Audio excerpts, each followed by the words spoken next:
Zero felt like he was on top of the world. He had just won an esports war game competition. The moment he lifted the championship trophy, Zero smiled flamboyantly. I actually won. Why am I so awesome? Did I save the entire Milky Way in my past life? Those were the three questions he asked himself. Thus, when Zero held up the champion trophy, he wanted everyone to bow down to him. And, the game ID he had used to participate in the competition was, Samyed. He couldn't wait to let the world know about, Samyed, who had just won a championship. He firmly believed that he had an affinity with the name, Samyed, and that it was an extremely lucky ID. It was just a pity that his current fame was too high and he couldn't change his stage name. However, he was in high spirits from winning the competition. Whenever he had nothing to do, he would show off to others. It just so happened that Chu Bo was holding a concert in Huangzhou, so Zero came to support his friend. He brought along some of his fellow esports teammates to have fun in Huangzhou and watch Chu Bo's concert. He also organized a private gathering with some of his old friends in Huangzhou. Those from Liuzhou who had accompanied Zero for the competition were all professional esports athletes. They were considered gaming gods in the Liuzhou region and played the game, Battle of the Century, under different clubs. They only switched games to have fun and never expected to meet Zero.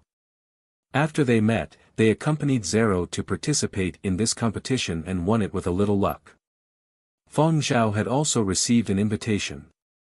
Zero's Huangzhou residence wasn't too far and Fang Zhao didn't have anything planned tonight, so he also decided to go.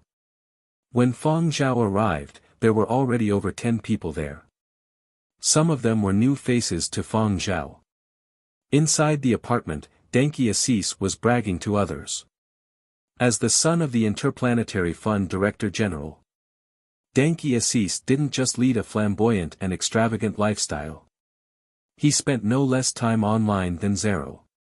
Netizens jokingly called him the Interplanetary Crown Prince. The bogus Crown Prince Denki also felt quite pleased lately. The bear kid that his father had thrown to him had gone somewhere unknown. Without him, Denki's days were rather peaceful. He had been so carefree lately that when he heard Zero was organizing a private gathering, he didn't hesitate to come. He even brought a few bottles of expensive wine that he had collected.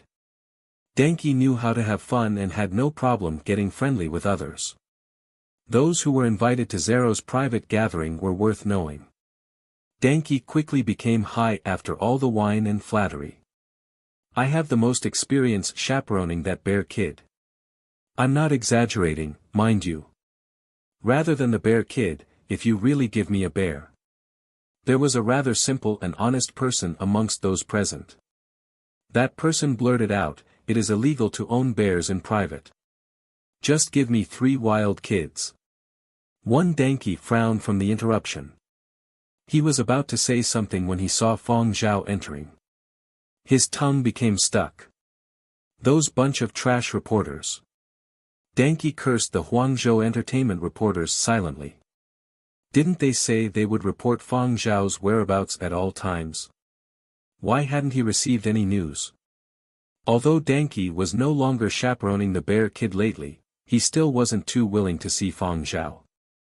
The attitude of the Interplanetary Fund top brass towards Fang Zhao was rather strange. They were very cautious whenever Fang Zhao was mentioned. Denki didn't want to see Fang Zhao either. Nevertheless, Denki switched on his professional mode. He put on an appropriately pompous smile for the occasion. Fang Zhao naturally sensed this change, but he didn't really bother about this. The others also came over in succession to greet Fang Zhao.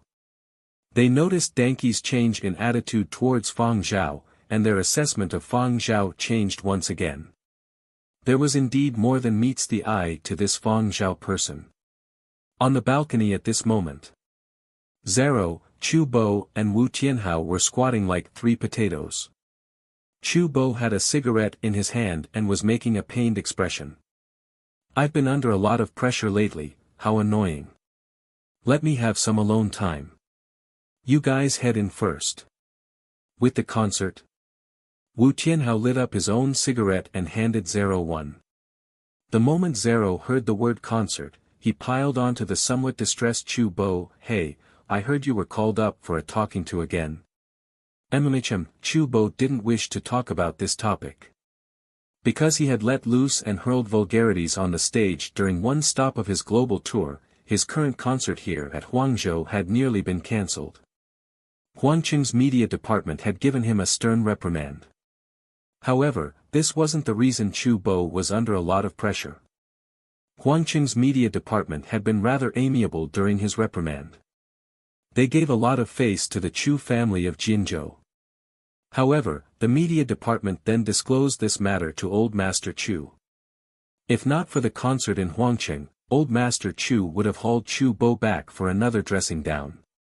He had only been given a verbal reprimand this time, but if he still couldn't control his emotions during this Huangzhou tour, he would never ever have another world tour concert. Although the old master hadn't explicitly said it, Chu Bo understood what the old man meant. Chu Bo didn't fear his parents, but he was afraid of his grandfather. When his grandfather was lecturing him and saw that the situation wasn't improving, he didn't scold or hit him. Instead, he forced him to admit his mistakes obediently out of fear. The cheap tricks of the elderly. Chu Bo was helpless about this fear. He raised his head and exhaled smoke slowly. Chu Bo didn't want to let Zero and Wu Tianhao know about the timid way he had admitted his errors to his grandfather. Zero looked at the time and got up. Bobo, stop squatting on the balcony already. Let me bring you to see my newly won trophy. The purpose of Zero's gathering this time was to flaunt his new trophy. He wanted to prove to everyone that he was also a champion esports athlete. Chu Bo continued squatting there and rolled his eyes at Zero. What's the big deal about a bunch of gaming gods carrying a burden like you to win a small-scale competition? Zero didn't think this way. He didn't consider the competition rules or the prize money. He had just been a voluntary meat shield and was proud of it. Fang Zhao should have arrived. I will let him take a look at my trophy, Zero said. Fang Zhao. Chu Bo's distressed face went rigid. You called him? Of course I did. He is also in the esports scene. Zero didn't notice the changes in Chu Bo's tone but Wu Tianhao did. Bobo, are you afraid of Fang Zhao? Wu Tianhao asked. My *SS. Me, afraid of him? Chu Bo was so pissed steam nearly came out from his nostrils. He had just said that when the door to the balcony opened and someone came out from the apartment. Chu Bo saw those raised eyebrows and that stern gaze. Chu Bo hadn't yet seen the face clearly, but his heart tensed up. He flicked the cigarette in his hand away. Chu Bo. Zero and Wu Tianhao glanced at Fang Zhao who had just entered. They then looked at Chu Bo's cigarette that had been sent flying. Chu Bo, you still said you weren't afraid of Fang Zhao. You are so terrified that you tossed away your cigarette. Actually, Fang Zhao had no intention of scaring anyone. He hadn't specially eavesdropped on the trio's conversation either. He had only smelled smoke. There were many singers and performers in Huang art. They all took measures to protect their own throats and showed extreme restraint when smoking. Someone like Chu Bo who had to practice singing every day was actually here squatting and smoking. Chu Bo flushed from the stares of the other three. He was clearly embarrassed and tried to give an excuse. I'm not smoking. I just lit one to smell what it's like. Chu Bo felt his insides crumbling. Why must I explain? Why am I like a terrified grandson? Could it be that I am psychologically scared of Fang Zhao? Sensing Chu Bo's embarrassment, Fang Zhao didn't linger on this matter and instead turned to Zero. I heard that you just won a competition. Zero had originally been wondering why Chu Bo was so frightened of Fang Zhao. But, upon hearing Fang Zhao mention championship, he immediately forgot all about Chu Bo and chuckled heartily. He brought Fang Zhao to view the championship trophy. After flaunting the trophy for quite a bit, Zero remembered something his esports teammates had asked. Did you receive the invitation for the All-Star match Fiery Bird is organizing next month? The All-Star match organized by Fiery Bird involved the 20 most popular games released by Fiery Bird. The All-Star match were a series of exhibition matches. Teams weren't invited, and only a certain portion of gaming gods ranked near the top were invited. And amongst the 20 games, Battle of the Centuries, popularity occupied more than 90% of viewership, and the esports athletes invited were naturally the most popular. Thus, it could be said that this was a Battle of the Century All-Star match. Fang Zhao still didn't know about this and replied, "Nope. I don't play competitive now." Zero hadn't received an invitation either and felt at ease. He consoled Fang Zhao by patting his shoulder. "If you don't get invited, shall we go to the venue and watch it? I have already asked Wu Tianhao and the others. You guys go ahead. I have to submit my dissertation next month and prepare for graduation," Fang Zhao said. Zero had a look of sympathy. An esports athlete who used to be really popular couldn't even go watch the match. How miserable. In Yenzhou. After a meeting, the members of Silver Wing's professional gaming team were gathered for a chat. Jinro and 4 others had already received invitations for Fiery Bird's All-Star match. Schwarzer, who had also received the invitation, suddenly asked, "I wonder if Zhao God received an invite." Despite so much time passing, Schwarzer still remembered how he had been so mercilessly kicked the first time he had challenged Fang Zhao. Despite playing Battle of the Century for so long and transforming from newbie to senior, Schwarzer still quivered whenever Fang Zhao was mentioned. Besides the monsters in the game, only Fang Zhao was able to send him offline with just one kick. The group that had been chatting and laughing suddenly fell silent when Fang Zhao was mentioned. After a while, someone spoke. "I don't think so. Zhao God is busy trying to graduate. The period of the All-Star match probably clashes with his dissertation submission. I have already seen his schedule, and honestly speaking, I don't think he will participate in the match. Special guest. He is a Fiery Bird endorser. The All-Star match is considered an important commercial activity. He wouldn't be omitted, right? He also didn't attend last year's Fiery Bird customer gratitude ceremony." Jinro rubbed his chin and kicked Schwarzer. "Go ask Nanfeng. Didn't you talk a lot to him the last time Zhao God returned?" Schwarzer hesitated for a bit and sent Nanfeng a message. He didn't dare ask Fang Zhao directly. What if he disturbed Fang Zhao when he was composing? Fang Zhao would beat him to death. 5 minutes later. Schwarzer heaved a sigh of relief when he saw Nanfeng's reply. "Ha ha ha, Brother Nan said that Zhao God will be very busy with his thesis during this period and won't be taking part in any other activities." The All-Star match was actually a stage for these popular gamers to be pretentious. Competition was secondary, and entertainment was primary. Schwarzer didn't wish to be kicked offline by Fang Zhao while he was being pretentious. That would be really disgraceful in front of all the fans in the world. Fang Zhao didn't stay for too long at Zero's little gathering. Mo Lang had given him a task yet again, and he needed to return and handle it. As Fang Zhao was leaving, Zero told him, "Let's talk more when you are free. See you in the game." The Liizhou professional esports athletes. "Senior Master, you are really high today." Fang Zhao chuckled. "Alright, but it might have to wait till after I graduate." After returning to his dormitory, Fang Zhao looked at the questions concerning his thesis that Mo Lang had sent over as well as the timing for the dissertation defense. Huang Art had just finalized Fang Zhao's dissertation defense timing 10 minutes ago. After him would be other advanced students who had submitted applications in turn. 30 minutes after Fang Zhao found out about the confirmation of the timing, he received a call from a Fiery Bird representative. Fiery Bird had already learned of the timing for the dissertation defense. The day of Fang Zhao's dissertation defense was also the day the All-Star match would start. However, the first 2 days of the All-Star competition didn't involve Battle of the Century. Battle of the Century would start on the third day. Battle of the Century's all-star match featured special guests. Some were retired top gamers. Some had retired from professional circles before Battle of the Century had even been released. However, they had been superstars during their prime in their respective games. This was a marketing ploy targeted at gamers' nostalgia, and gamers were all too happy to lap it up. Fang Zhao was different from these people. Fang Zhao had made a name for himself through Battle of the Century when it had first come out. Even if he was no longer a professional gamer, he was still talked about continuously. He could even attract attention from people outside of gaming.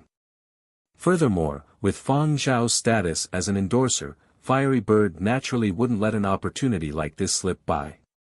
After all, they were a commercial company and had to operate under their best interests. Even though it was close to a crucial period of Fang Zhao's graduation, they still had to try. Perhaps they could convince Fang Zhao to participate in the match. Fang Zhao rejected them. When signing the endorsement contract with Fiery Bird, Fang Zhao had told them that his studies took precedence during his advanced studies period. Fang Zhao would only cooperate with Fiery Bird and take part in commercial activities when they didn't interfere with his studies. It really was a crucial period this time. Even if he had confidence and was in the mood to enjoy other hobbies, those watching him, especially Mo Lang, didn't want to see this. The old master was already so old. Fang Zhao would feel apologetic if the old master still had to worry. With regards to this, the Fiery Bird representative replied, "No worries. You can reconsider. The invitees for special guests will only be confirmed on the 5th or 6th day of the All-Star match.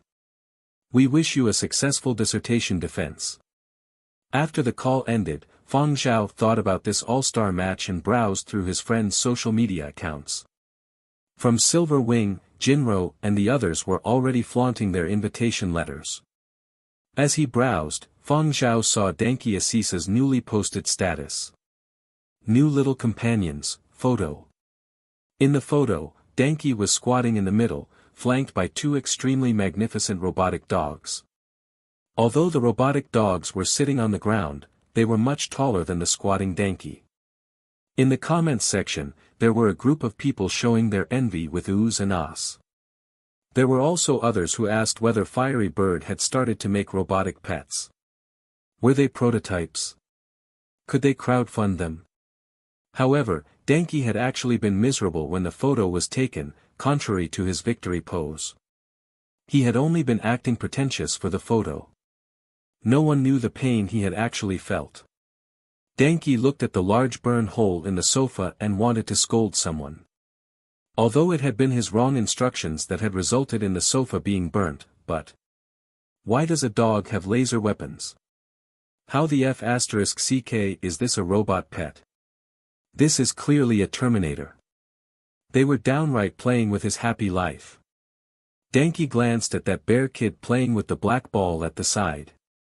Then, he took a photo of the wrecked sofa and sent it to his father. He needed to let his father see his heartache. And he wanted to request for more funds to look after this bear kid.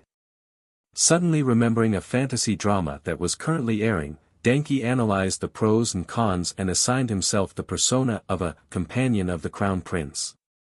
If this Crown Prince advanced high up, he would also be able to tag along and enjoy the benefits.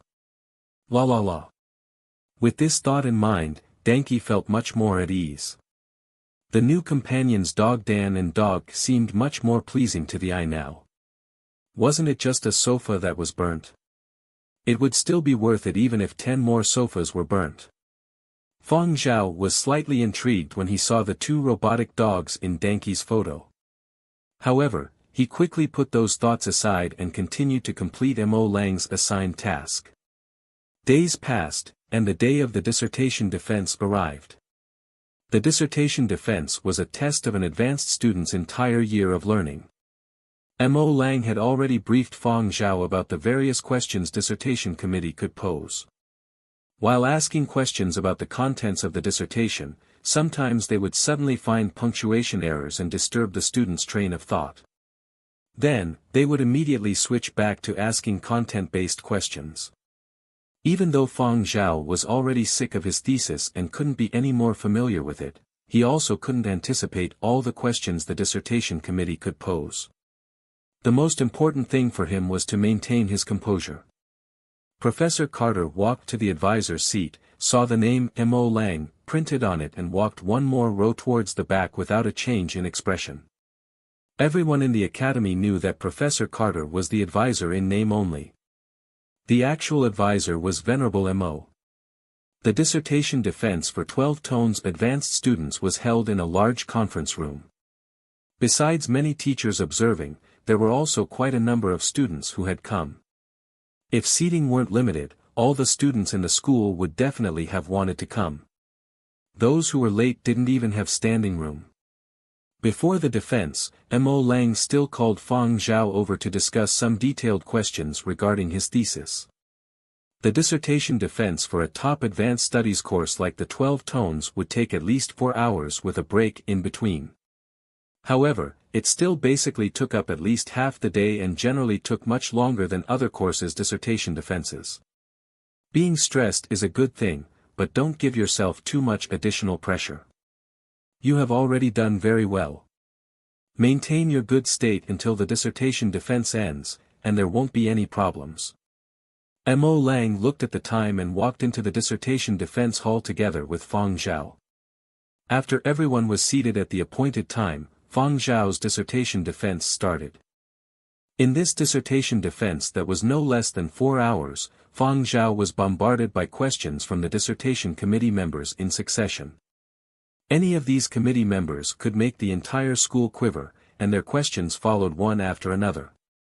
The observers could sense the tense and stifling atmosphere. Indeed, those that could graduate smoothly from the 12 tones were gods. In the short span of a year, besides grasping opportunities to absorb specialized knowledge and improving oneself, the students still had to busy themselves with a thesis, dissertation defense and other graduation requirements.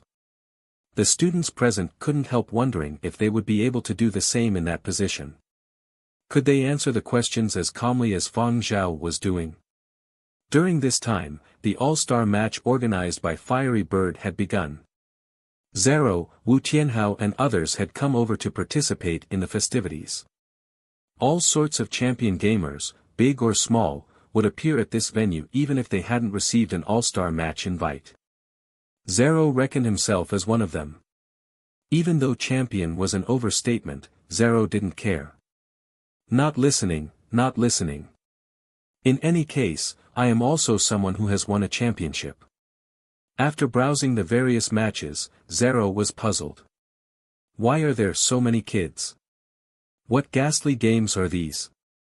Why are there still virtual Rubik's Cubes? Wu Tianhao, who also followed Battle of the Century, read the information aloud. It's a cooperative release by Fiery Bird and a few brands of learning consoles. This is a global competition, and these 10 participants are mainly students. I never imagined that virtual Rubik's Cubes would have a rather high popularity. There's such a thing. Why weren't there such events when I was in school? Zero felt aggrieved.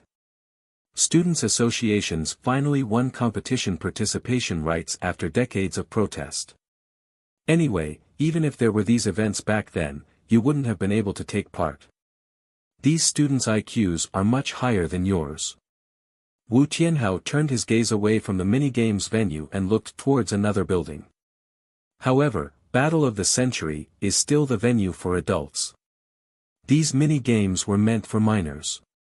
In Wu Tianhao's opinion, these were all games for little kids.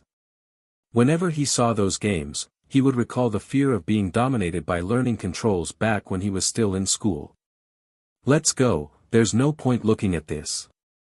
Let's go watch the practice matches for Battle of the Century.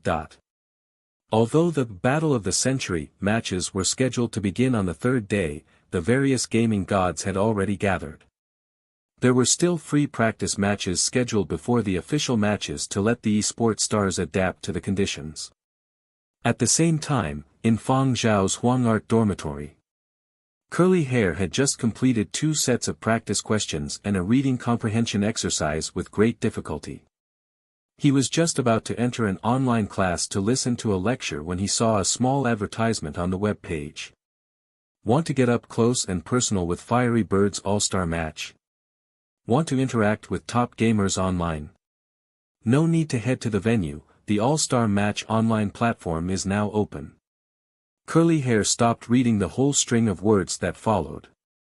With glowing eyes, he stared ravenously at the screen as though it was a piece of meat. Wow! Fiery Bird. Curly Hair followed the notification and found an icon that had the Fiery Bird insignia. He rushed to enter it. At the All-Star Match venue, virtual Rubik's Cube competition ground. A certain popular secondary school magazine was interviewing the current record holder of the virtual Rubik's Cube game.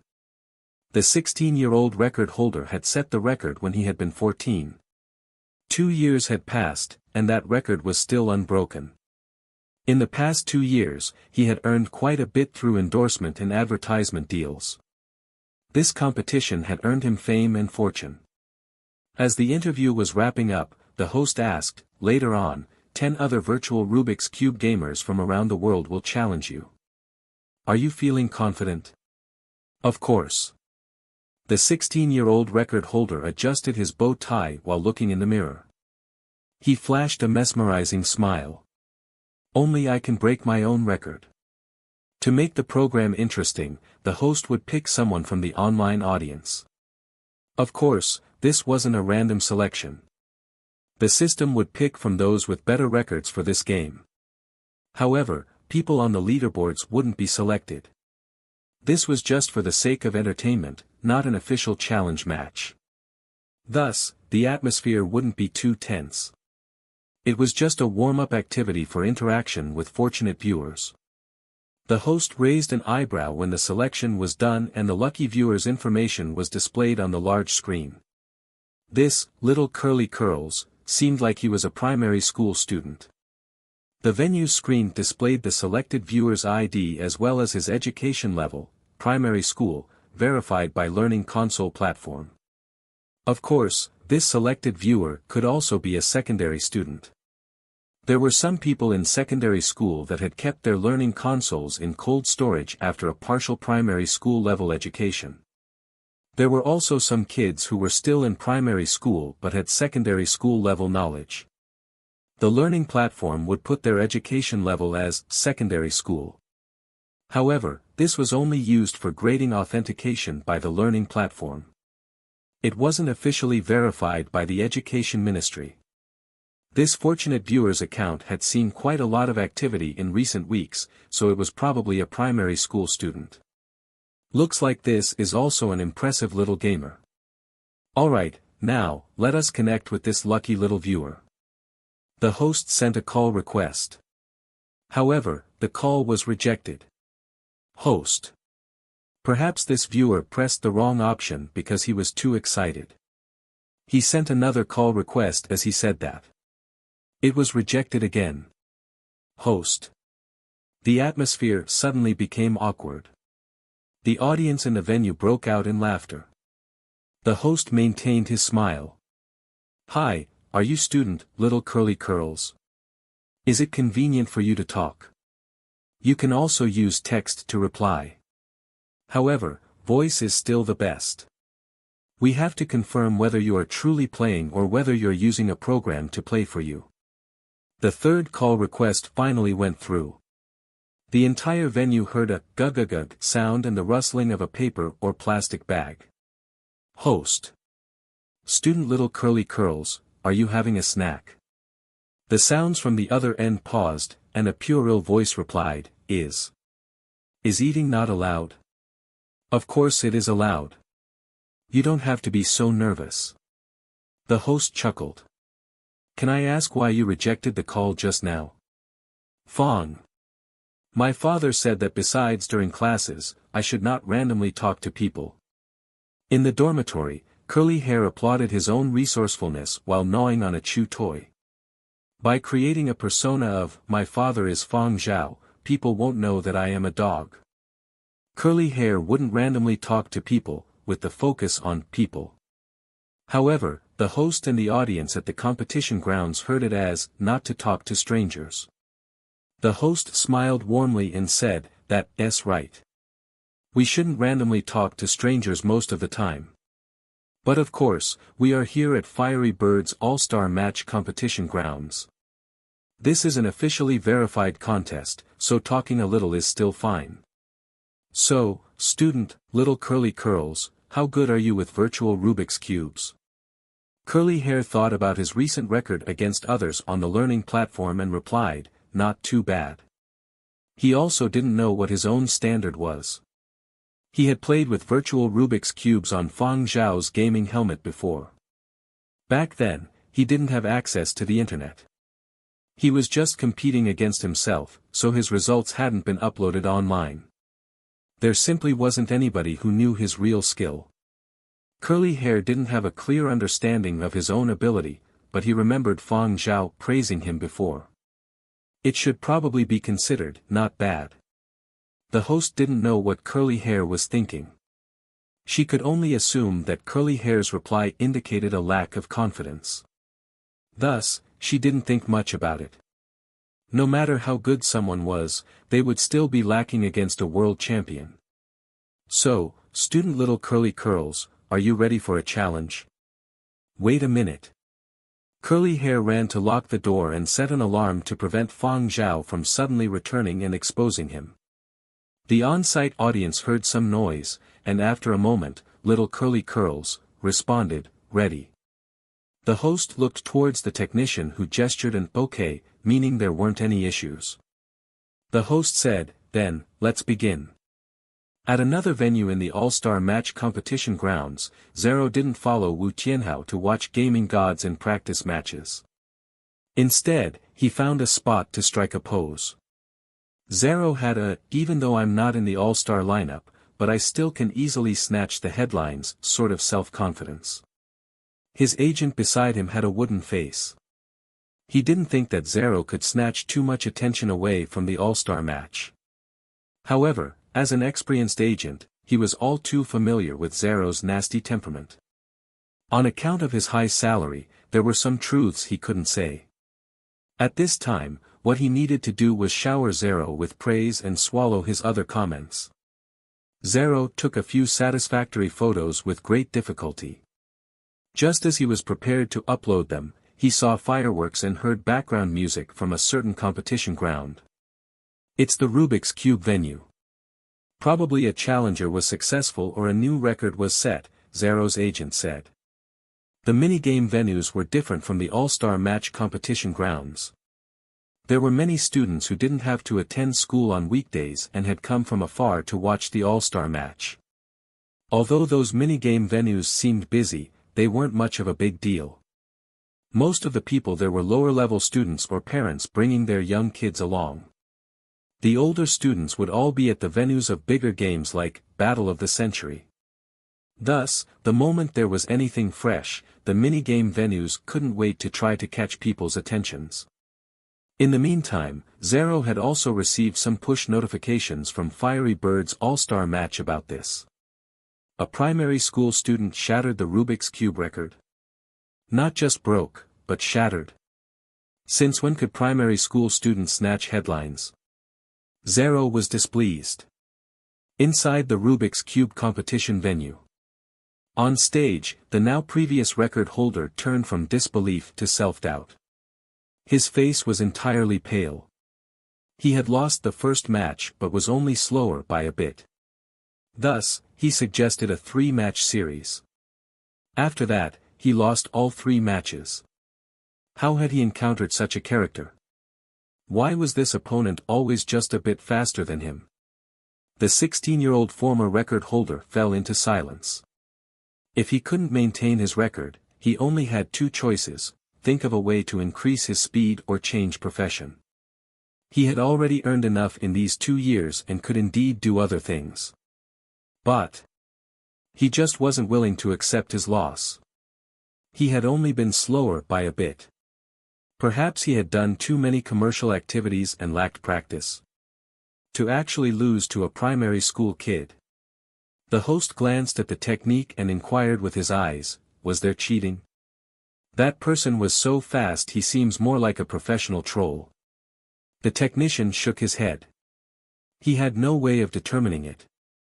They had only used the most common learning console's Rubik's Cube. Rubik's Cubes ranged from low grade to high grade, and the competition today was using the learning console's high-grade Rubik's Cube. The host had never imagined that such a situation would occur. However, to them, news was a good thing. After the 3 matches, the host wished to understand more about Curly Hair. Can I eat something? Curly Hair didn't seem at all delighted about breaking the record. He hadn't even gone all out. Of course you can. The host chuckled. Are you hungry? Right, it's about time for lunch. Then, the on-site audience heard crunching sounds as if a biscuit was being chewed. Oh, are you having a snack?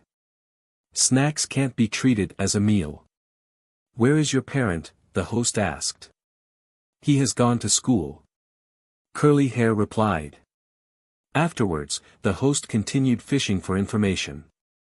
Little Curly Curl's parent had gone to school and hadn't returned in the afternoon. Little Curly Curl's was left alone at home and could only have snacks. Little Curly Curl's parent is still a student. Master's or doctorate? Which school? This parent should be disciplined. Members of the audience who thought they knew the truth gave Little Curly Curl's parent an irresponsible tag. There were indeed many parents who attended school while raising kids, but they also wouldn't leave their young child alone at home for an entire day. There wasn't even a robotic supervisor. Could it be that his family's conditions were really difficult? As the host continued fishing for information, the audience started to visualize an impoverished family. The parent was busy with studies, and the young child was all alone. The child stayed on his learning console and ate biscuits to pass time on the weekends. How pitiful. The host also expressed her sympathy, but she was more conscious about whether it was possible to sensationalize it just a bit more. Thus, she asked Curly Hair to try a few other non-standard larger Rubik's Cubes that were more difficult to solve. The audience then watched Little Curly Curls try out 7 different varieties of Rubik's Cubes at the host's suggestion, accompanied by the sound of munching. Each time, a new record was set. The host thought to herself elatedly, I found a genius from random selection. However, as the host prepared more Rubik's Cubes, Curly Hair stopped. Hey! Hungry already? Let's take a break and talk a little to relax, the host said. Perhaps the student would relax their guard and have looser lips. Not playing anymore, Curly Hair replied. He wanted to go eat his dog food quietly, but the host kept blabbering on and trying to fish for info. She asked Curly Hair for his name and tried asking about his father's name. Could his father's name be said? If he said it, Fang Zhao would surely cut his internet access and toss him to Muzhou to shepherd sheep. He only wished to be a gamer dog and didn't want to return to being a shepherd dog in Muzhou. Curly Hair wanted to quit, but the host didn't wish to let him off. We can continue after a short rest. Oh, right, there is a reward for successfully completing the challenge and setting a new record. The host took the opportunity to mention this. After all, wouldn't mentioning a reward work best in getting someone to stay? Curly Hair got excited when he heard there was a reward. What is the reward? Curly Hair asked. You will receive a really special one-of-a-kind All-Star Match Edition learning console. Don't want it. Curly Hair disconnected. For things like learning consoles, one was enough. Reading comprehension exercises would still be difficult no matter how many learning consoles one had. No matter how special it was still a learning console. To actually want to give another learning console for more assignments. You all are demons. The host stared at the screen displaying, the other party has already terminated the call, and continued finishing her words with a rigid expression. And a monetary prize of $2 million. Curly Hair, who had already exited Fiery Bird's All-Star Match channel, didn't know there was still a monetary prize. Deep down, he was elated. Luckily, I escaped quickly. He also noticed that this account was receiving too many messages from strangers. He thought back to what he had said today and looked through the messages from these strangers. There were friend requests, commercial partnerships, skills solicitation, address requests, etc. But, none of these were important. There was no problem. Nobody could tell that he was a dog. He also hadn't exposed Fang Zhao. However, Curly Hair was apprehensive. He kept feeling there was something wrong. Have I caused trouble for Fang Zhao? Human patterns were too profound. What Fang Zhao had said was correct. There was still a lot to be learned in pretending to be a human. Curly Hair guiltily deleted all those messages and even removed the Fiery Bird All-Star Match icon. However, there were still strangers sending him messages continuously. Curly Hair deleted them all without a second glance. He couldn't send private messages because he didn't have the friending functionality set up. Finally, his inbox was completely clear. Curly Hair then deleted the call records. Would Fang Zhao know when he returned? Fang Zhao was busy facing the barrage by the dissertation committee members and didn't know about this. Fang Zhao came out of the conference room after the 6-hour-long extended dissertation defense ended. He spoke a little to Mo Lang before being escorted to the car by Zuiyu and Yen Biao. The dissertation defense venue was a distance away from the dormitories. Besides teachers and students, there were also a number of entertainment reporters that had come to camp. Nanfeng immediately drove over to pick them up and prevent paparazzi trouble. Nanfeng glanced at Zuiyu and received a thumbs-up indicating that Fang Zhao's dissertation defense had gone smoothly. He said, "Boss, during your dissertation defense, Fiery Bird's representative called again. They want you to participate in the match." I already received their message." Fang Zhao had received a new message the moment he had stepped out from the dissertation defense hall. It was from a Fiery Bird representative congratulating him for smoothly completing the dissertation defense and inviting him to participate in the All-Star match as a special guest. Nanfeng didn't continue further. Instead, he talked about some news he had just seen to liven up the atmosphere. "Boss, speaking of Fiery Bird's All-Star match, did you know that a primary school student went to wreck the All-Star match today? He even broke a few records in succession." "Ha ha ha, interesting. This kid's ID is called Little Curly Curls. That name is similar to our Curly Hair. It sounds even more intimate. I even gave him a like." Nanfeng jabbered on about how Little Curly Curls' parents were irresponsible and had actually left the kid alone on the weekend with only biscuits to eat. How could biscuits be treated as proper food for a growing child? Fang Zhao had been about to decline Fiery Bird's second invitation but paused instead. Fiery Bird's representatives wanted to try a few more times to convince Fang Zhao before giving up. Even if Fang Zhao only appeared at the All-Star match, it would still generate a lot of publicity. The amount of influence Fang Zhao had in esports circles couldn't be compared with the amount other athletes had. Fiery Bird's representatives had crafted 3 different messages to send to Fang Zhao depending on whether Fang Zhao's dissertation defense went poorly, went well, or was borderline. They had also arranged for someone to provide them with real-time report of Fang Zhao's dissertation. With this, they could choose which message to send once Fang Zhao's dissertation defense was complete. They were preparing additional reasons against Fang Zhao's expected decline. Yet, they never expected. Fang Zhao said he would give us a reply in 2 hours' time. It's great that he didn't decline straight away. This means that Fang Zhao has some desire to participate in the match, just that his time is limited. He still has graduation and academic arrangements. He's also being watched by Mo Lang all the time, so there is no knowing whether he can apply for leave. Should we prepare gifts for a discussion with Mo Lang? Better not. They knew that if they really went over, old venerable Mo would instantly complain to the relevant departments. The old master was especially firm with regards to this.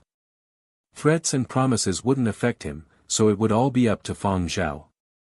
If Fang Zhao really couldn't take part, they could only select other guests as backups. However, these backup guests had much less influence, so they wouldn't attract as much publicity. At the other end, Nanfeng parked the car in the advanced student dormitory's underground garage. Fang Zhao let him leave first and took the elevator up alone. Inside the dormitory, Curly Hair had fallen asleep from doing questions. Then, his ears shot up suddenly. As if remembering something, Curly Hair ran over to unlock the room door and looked around the room in a fluster. He rushed over to remove the "Do Not Disturb" indicator. In his haste, Curly Hair failed to control his strength and broke the switch of the electronic indicator sign. Sparks flew out from it. Noticing that Fang Zhao was about to open the door, Curly Hair swallowed the broken indicator sign in a moment of desperation. Then, he crouched by the door and wagged his tail as if nothing had happened. Fang Zhao opened the door to an innocent and lovable-looking Curly Hair. Fang Zhao didn't say anything and closed the door. He swept his gaze across the room and paused at the spot where the indicator sign used to be before walking over and turning on the learning console. The history inside the learning console had already been cleared. Only practice questions and purchased curriculum material remained within. Deleted rather cleanly, Fang Zhao mused. Curly Hair wanted to wag his tail but felt that something wasn't right after wagging it twice. He stopped and looked at Fang Zhao carefully with his innocent eyes. Fang Zhao used his personal terminal and searched for some of the news articles that Nanfeng had talked about before projecting one. Curly Hair shrunk back when he saw the projection. His ears drooped down from fright. Fang Zhao continued browsing through the news. Mystery primary school student. Eminem. Curly Hair hung his head. Luckily, you remembered my words and didn't mention my name. Otherwise, you'd already be on the road to Muzhou for sheep herding. Curly Hair's head drooped even lower. Is it very fun breaking records? You didn't even want the 2 million yuan reward. Curly Hair suddenly raised his head and looked at the news articles that Fang Zhao was browsing through. He realized he hadn't heard the host's final words before he had ended the call. 2 million. How many luxurious game consoles could he have bought? There is actually still a monetary reward. Why did the host mention the learning console first? Curly Hair looked shocked. Fang Zhao cast him a glance. Forget about the prize money. Receiving the prize money required a bank account and an identity verification. None of this could be revealed. Fang Zhao selected another piece of news and displayed it for Curly Hair to see, letting him know how much trouble he had caused. Curly Hair had thought he had evaded the host's information digging, but he had actually revealed a lot. The reporters had keen perceptions and already had some guesses. For example, the parent of Little Curly Curls might be a person with a sensitive identity, or C, no one has claimed the 2 million. Either 2 million isn't much to Little Curly Curls, or this person's identity cannot be revealed. They were all curious which case it would be. If he did not have a sensitive identity, then perhaps he had things to hide. Some reporters specially went to investigate good Rubik's Cube players amongst primary school children. There were some who used searches on voice databases trying to find a match. However, they didn't discover anything. Fang Zhao pondered for a moment and looked through the various resources in the learning console. There were question banks from famous schools and online classrooms run by reputable teachers. However, all of these had limitations in regard to Curly Hair's transformation. After seeing that there were some children's shows on the learning console too, Fang Zhao selected 2 for Curly Hair to watch. Since written language was too difficult for Curly Hair to understand, perhaps using the vivid visualization of videos would be better. Of course, it was a learning console after all. How could these shows only be for killing time? There were still questions to solve. Thus, Curly Hair took a temporary break from reading comprehension and delved into a new question bank. Since it still had some element of entertainment, Curly Hair could easily catch the errors in some of the exaggerated acting in order to make progress. However, the worse actors still misled Curly Hair. Fang Zhao also added the Learning Console's news section to Curly Hair's everyday reading list. Curly Hair didn't read the news on his own. Previously, besides completing the daily tasks Fang Zhao assigned for him, he would be studying the various games in the Learning Console. After making these arrangements for Curly Hair, Fang Zhao checked the news online before calling Mo Lang. Then, he gave Fiery Bird his reply. He was willing to participate in the All-Star match as a special guest. Fiery Bird was delighted. They immediately dispatched someone over to discuss terms. Fang Zhao agreed to participate in the All-Star match because he wanted to understand the situation and fish for information. Perhaps he needed to create bigger news to divert the reporters' attentions. Although the news headlines were already starting to be captured by the various Battle of the Century gaming gods, Fang Zhao still felt that going down for a look was worthwhile. A Fiery Bird representative arrived at Fang Zhao's dormitory shortly and explained to Fang Zhao about his special guest participation and the competition rules. There are 12 modes. You can select 3, and we will proceed with allocation. Many of the special guests invited to the All-Star match weren't professional, Battle of the Century players. The organizing side gave the guests 3 chances to choose game modes. If 2 or more guests chose the same mode at the same time, the organizers would make the arrangements. In any case, invited guests had the selection rights but not the deciding rights. In addition, Fiery Bird had also said that this was basically a competition that was mainly for commercial and entertainment purposes. Thus, even if the invited guests were allocated to modes they weren't adept in, Fiery Bird would also give them added benefits for weapons and equipment so that they wouldn't lose too badly. Fang Zhao went over the organizers' information seriously before making his 3 choices. The Fiery Bird personnel was somewhat astonished when he saw Fang Zhao's first choice. Actually, there are very few invited guests that chose this mode, the Fiery Bird personnel said. Are you sure you want this as your first choice? Yes. Alright, any requests regarding weapons and equipment? We will do our best to fulfill them. You can also request powerful equipment. The basic ones will do. Are you sure? Yes. Fang Zhao couldn't tell anyone except Nan Feng and the other 2 about him participating in the Fiery Bird All-Star match as a special guest. Nan Feng was especially delighted upon receiving this news. If it hadn't been confidential, he would have bragged about it to his friends. Only those god-level players could snag a special guest invite to participate in the All-Star match. He had thought that Fang Zhao would only show himself in public after officially graduating, but there was a chance now.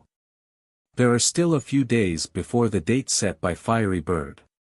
I will still be staying in school before that. Venerable Mo has left me some tasks, Fang Zhao said. Don't worry boss, I will arrange everything, Nan Feng pledged repeatedly. We definitely won't leak this news. Beside him, Sui Yu and Yen Biao also expressed that they would absolutely keep it a secret. Fang Zhao believed them in this aspect. Thus, after the travel arrangements were done, Fang Zhao continued with his preparation for his graduation concert.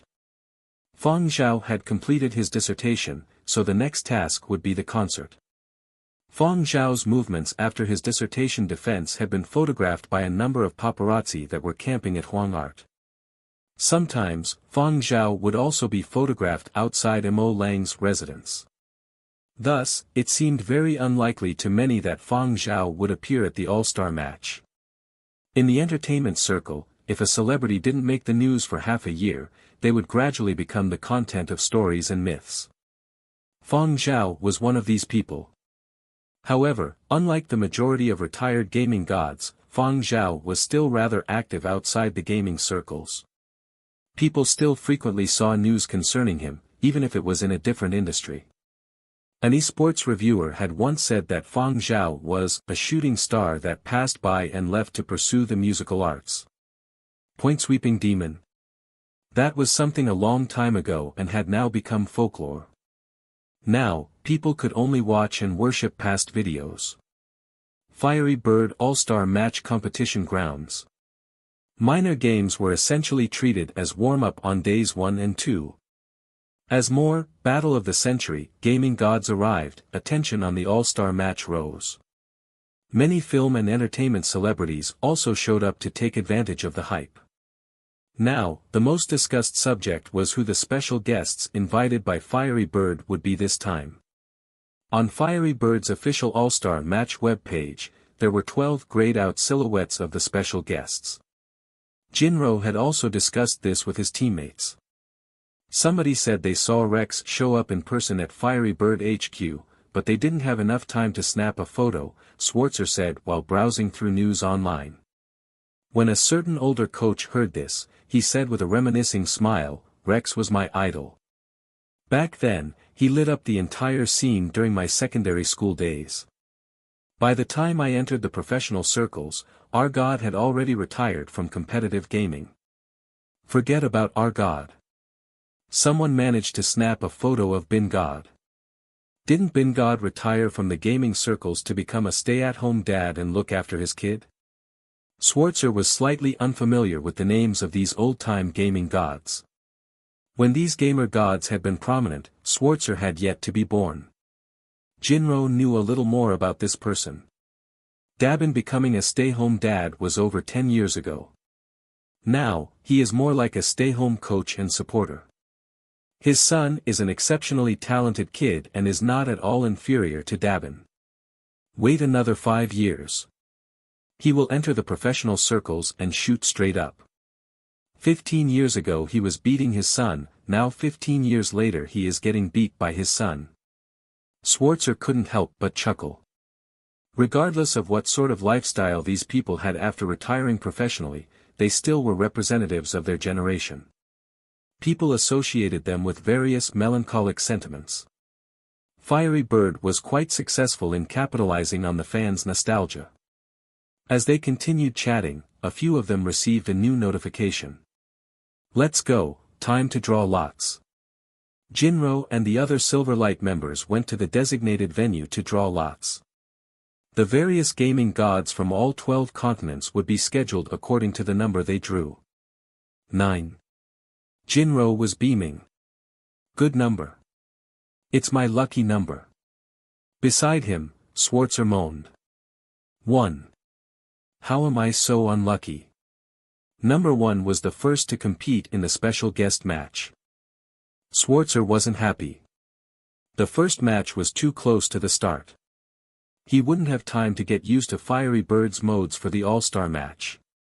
Perhaps he wouldn't even be able to display half of his talent and genius. Jinro and the others were all in Team 3 or higher. Schwarzer was the only one who had drawn a 1. Schwarzer felt that the opening match wasn't favorable and became gloomy. However, the outcome couldn't be changed. All he could do right now was to think about how to deal with the first match. There would be 2 special guests matches in the late morning and 2 in the late afternoon. Although each special guest match would last half an hour on average, the scheduling was tight, and there were other activities before and after the matches. According to the number card drawn, Schwarzer would be in the first match on the first day. Jinro's match would be 2 days later, and he would have ample time to practice. Jinro held his own new team card and went to greet his new teammates who had also drawn the 9 card. "Bruce? You are also in Team 9. Jinro saw Phoenix Esports Club captain Bruce from Huangzhou. They had both been captains of their respective teams, but Jinro's Silverlight team hadn't ranked as high as Phoenix in the overall rankings. On the individual leaderboards, Jinro was also 1 spot beneath Bruce. However, Jinro wasn't willing to lower his head when they met. A team can only have 1 captain. What now? Should we draw lots? Or have a match? Jinro said. Draw lots, I guess. It's simple and quick. Bruce also had the same intention. A team could only have one captain. Who would be willing to be vice-captain after being captain for so long? Jinro ended up drawing a higher lot than Bruce. Jinro felt that his good fortune was bursting at this iteration of the All-Star match. He had a feeling that he would surely break out at this All-Star match. Furthermore, he was delighted from seeing entertainment news regarding Fang Zhao's dissertation defense. Many fans expressed doubt that Fang Zhao could attend due to his school commitments. He still remembered the previous time when Old Master Mo had said, "Strike a balance between work and rest. With tension there must be relaxation." Back then, Fang Zhao had just finished a lot of practice questions in preparation for his entrance exams and hadn't vented his stress yet. Thus, he had thoroughly decimated the whole group of pros. Fortunately, Jinro had been wise at that time and avoided it smoothly by putting the blame on his son. It was just so fortunate that this all-star match coincided with Fang Zhao's dissertation. Fang Zhao can't come. Jinro was in high spirits. When it came time for the first special guest match, Jinro watched Team 1's miserable performance from the viewing terrace. Ha ha ha ha ha. Such a ferocious operation and only 5% damage to the boss. That coordination won't do. With such high defense and damage, the only way is to outsmart the boss, the unfortunate vice-captain Bruce said. Another gaming god in Team 9 chimed in. We have to understand that some special guests have never played Battle of the Century before. The officials have to give them special treatment. Team 1 special guest has chosen to appear in the form of a monster. I wonder what sort our team will face. I'd rather face a boss in the form of a monster. That would mean that the special guest hasn't played that before. However, if the boss is human, that would be slightly more troublesome. Jinro expressed his agreement. On the day before the 9th special guest match, Jinro represented their team to draw lots. Leave the drawing to me. My luck is especially great. The others in Team 9 believed Jinro. If Jinro didn't have such good fortune, how could he have become the captain over Bruce? They were all gaming gods. What right did one have to be captain? Everyone had similar ability, so why would they have to listen? Thus, the other members of Team 9 had another round of lot drawing. Jinro's results were still the highest. They had no choice but to accept this luck. Alright, Captain Jean, draw it. We believe in you. Thus, Jinro drew the lot under the watchful gazes of all the gaming gods in Team 9. Survival mode? What does survival mode mean? Was there such a mode in past special guest matches? Is it newly added? Does this mean that our entire team of 20 will team up to fight one? And as long as one person survives, we win. Exactly which side does this favor? The special guest this time is really going overboard. What is Fiery Bird going to give him? Smart equipment? Or a super weapon that can wipe out a large area? Everyone in Team 9 was puzzled. When Fiery Bird turned the special guests into a boss, the age, reflexes, familiarity of operation, knowledge of maps and experience of the special guest would be taken into account. But, what the hell was this survival mode?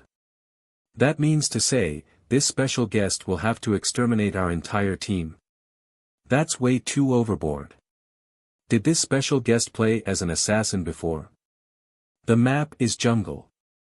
Concealment is easy, and there are also dangers. Jinro put on his game face. Alright, let us study and make plans on how we should play tomorrow. Because the mode was out of their expectations, the members of Team 9 spent a slightly longer time discussing that night. The next morning, the competition venue was packed. Every single action by these celebrities in the gaming circles brought cheers and excited shrieks from the audience. The members of Team 9 were all renowned within the gaming circles and had many fans. Besides those watching live, there were also many more fans watching through live stream platforms. Of the 12 grayed-out special guest silhouettes displayed on the large screen, 8 had already been unlocked. Over the past 2 days, these 8 special guests had triggered delight amongst fans and were hotly discussed. Today was the 3rd day of the special guest matches. There were 4 guests that had yet to appear. Fiery Bird had kept this information under tight wraps. Entertainment reporters hadn't yet been able to uncover any news. Everyone could only make blind guesses over what they knew.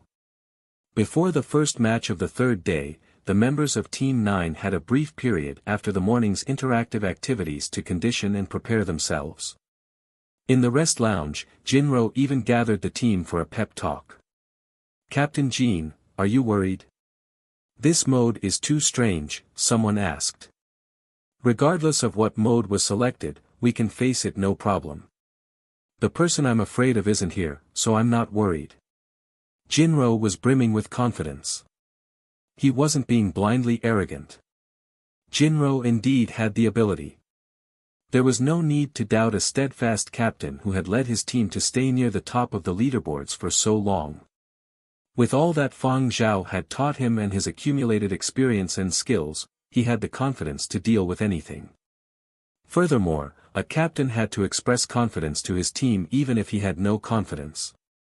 As he recalled his good fortune in the All-Star match up to this point, Jinro calmed down. However, Team 9's vice-captain Bruce grabbed at an important point in Jinro's words.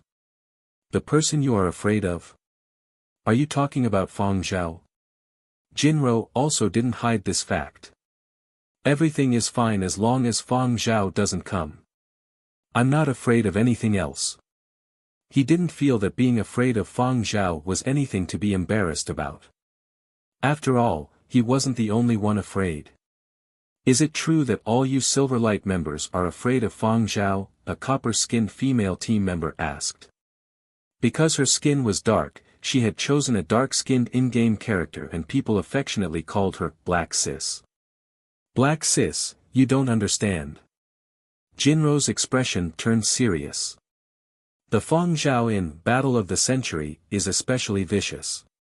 You will understand if you get the chance to encounter him in future. For now, you can try asking people who have faced Fang Zhao, but they might not necessarily be willing to talk about it." Jinro didn't think that what he said was exaggerated.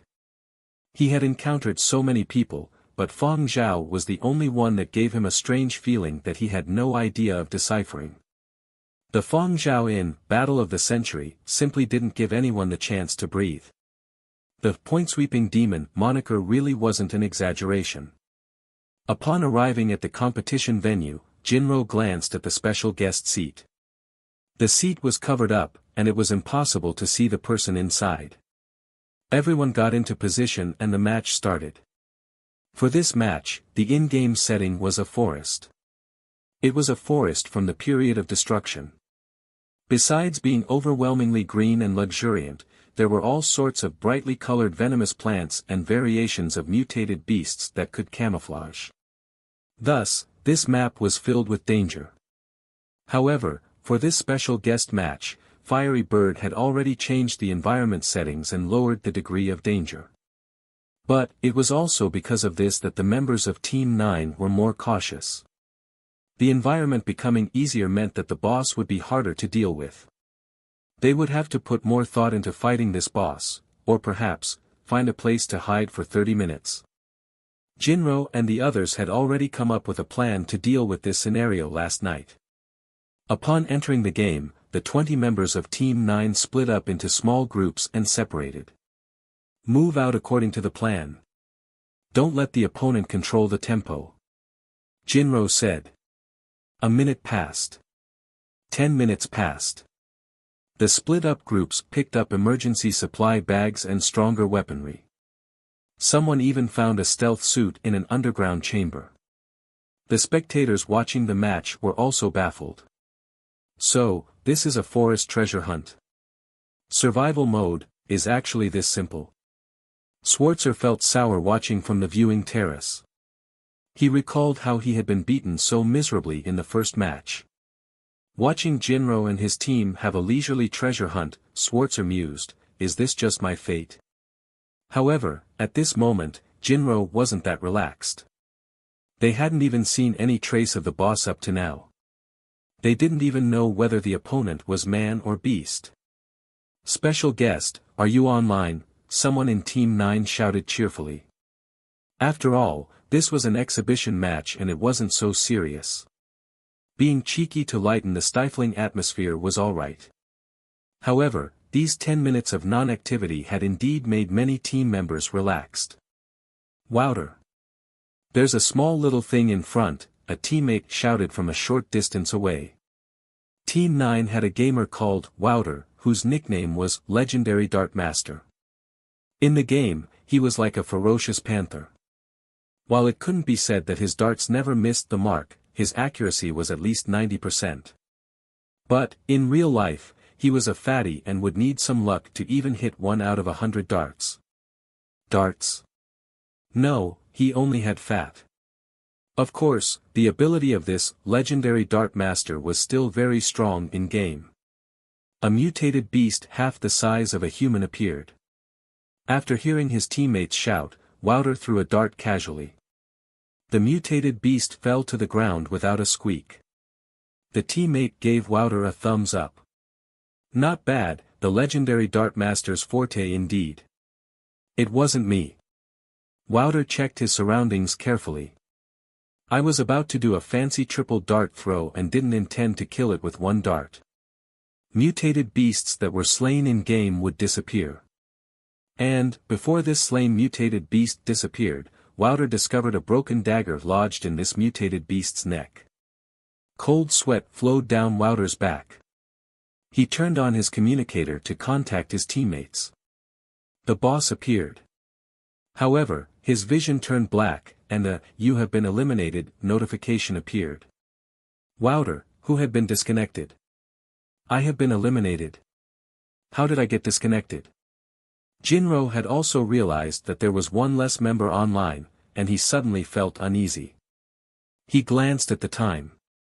10 minutes and 30 seconds had passed since the match started. After the initial 10 minutes of peace, the first person had been eliminated after 30 seconds. 30 seconds later, the second person was eliminated. Another 30 seconds later, the third person. In 3 minutes, 6 members of Team 9 had been eliminated in succession. It happened at every 30-second interval. It was extremely precise, like a set tempo.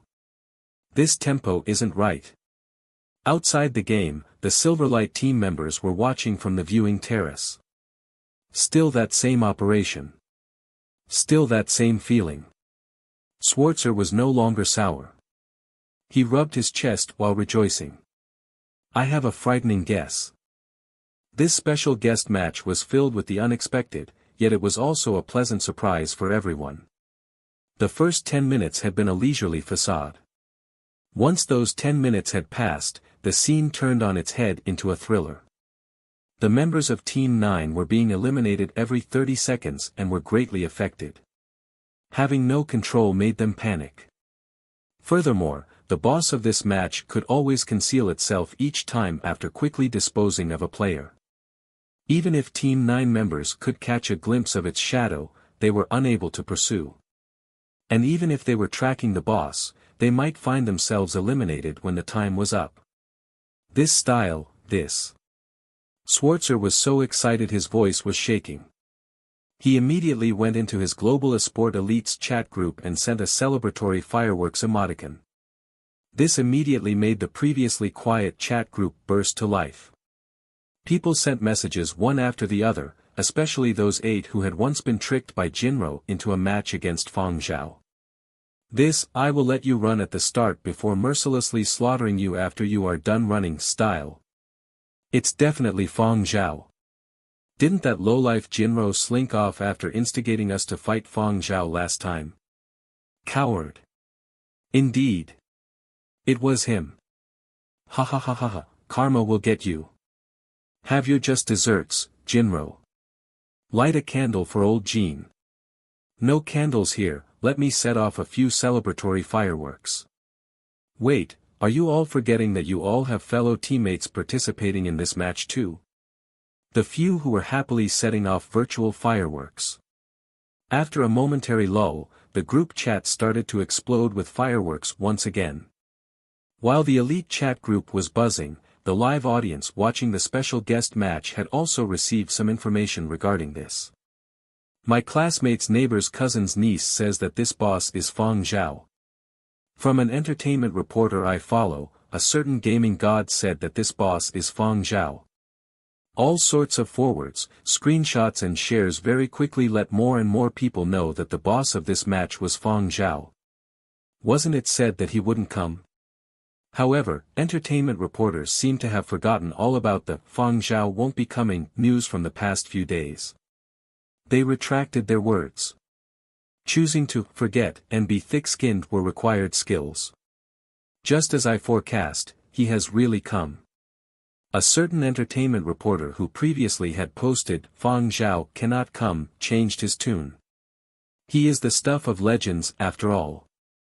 It's as if the point-sweeping demon from the top of the individual leaderboards so long ago is back, a certain entertainment reporter who had vilified Fang Zhao the previous month posted.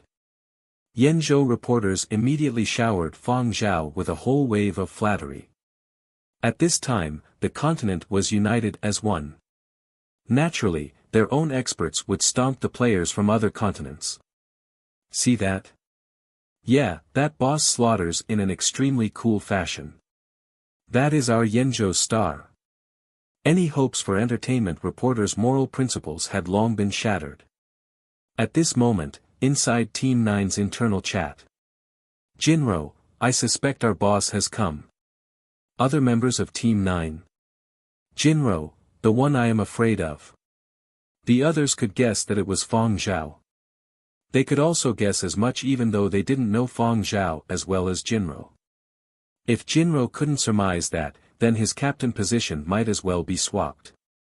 Jinro gritted his teeth. The reporters lied. He had been really too naive to actually believe the reports of those entertainment reporters. Indeed, if the reports of paparazzi were to be believed, then even pigs could fly. If it was really Fang Zhao, it would mean that whatever plans he had made yesterday wouldn't be of any use at all. Jinro was in a total panic. The remaining members in the team had realized the pattern in the eliminations of their teammates. It was reasonable to say that players who were invited to the All-Star match all had outstanding ability. However, here they were dwindling at a fixed rate. It was as if they had encountered an unknown and powerful force. Everyone could only trudge about, unable to stop it. When the team members understood all this, they started to search for ways and methods to escape. After all, surviving was winning. But when they realized what they were doing, all of them felt that this was inconceivable. Thinking about escaping rather than meeting the enemy head-on. They had clearly told themselves that regardless of the opponent, circumstances, or type of match, they would meet the challenge head-on. On the special guest match's public channel. Guangzhou's Phoenix Bruce, Fang Zhao. The large screen in the competition arena had finally switched. The audience saw Fang Zhao's in-game character with the two scars across his face. Fang Zhao was using his own account at the All-Star match. Many people still kept tabs on, alive after 500 years, despite him being gone for so long. However, they hadn't received any notifications when Fang Zhao went online. Right, the All-Star match and Battle of the Century had separate servers. Other esports stars didn't show as online either.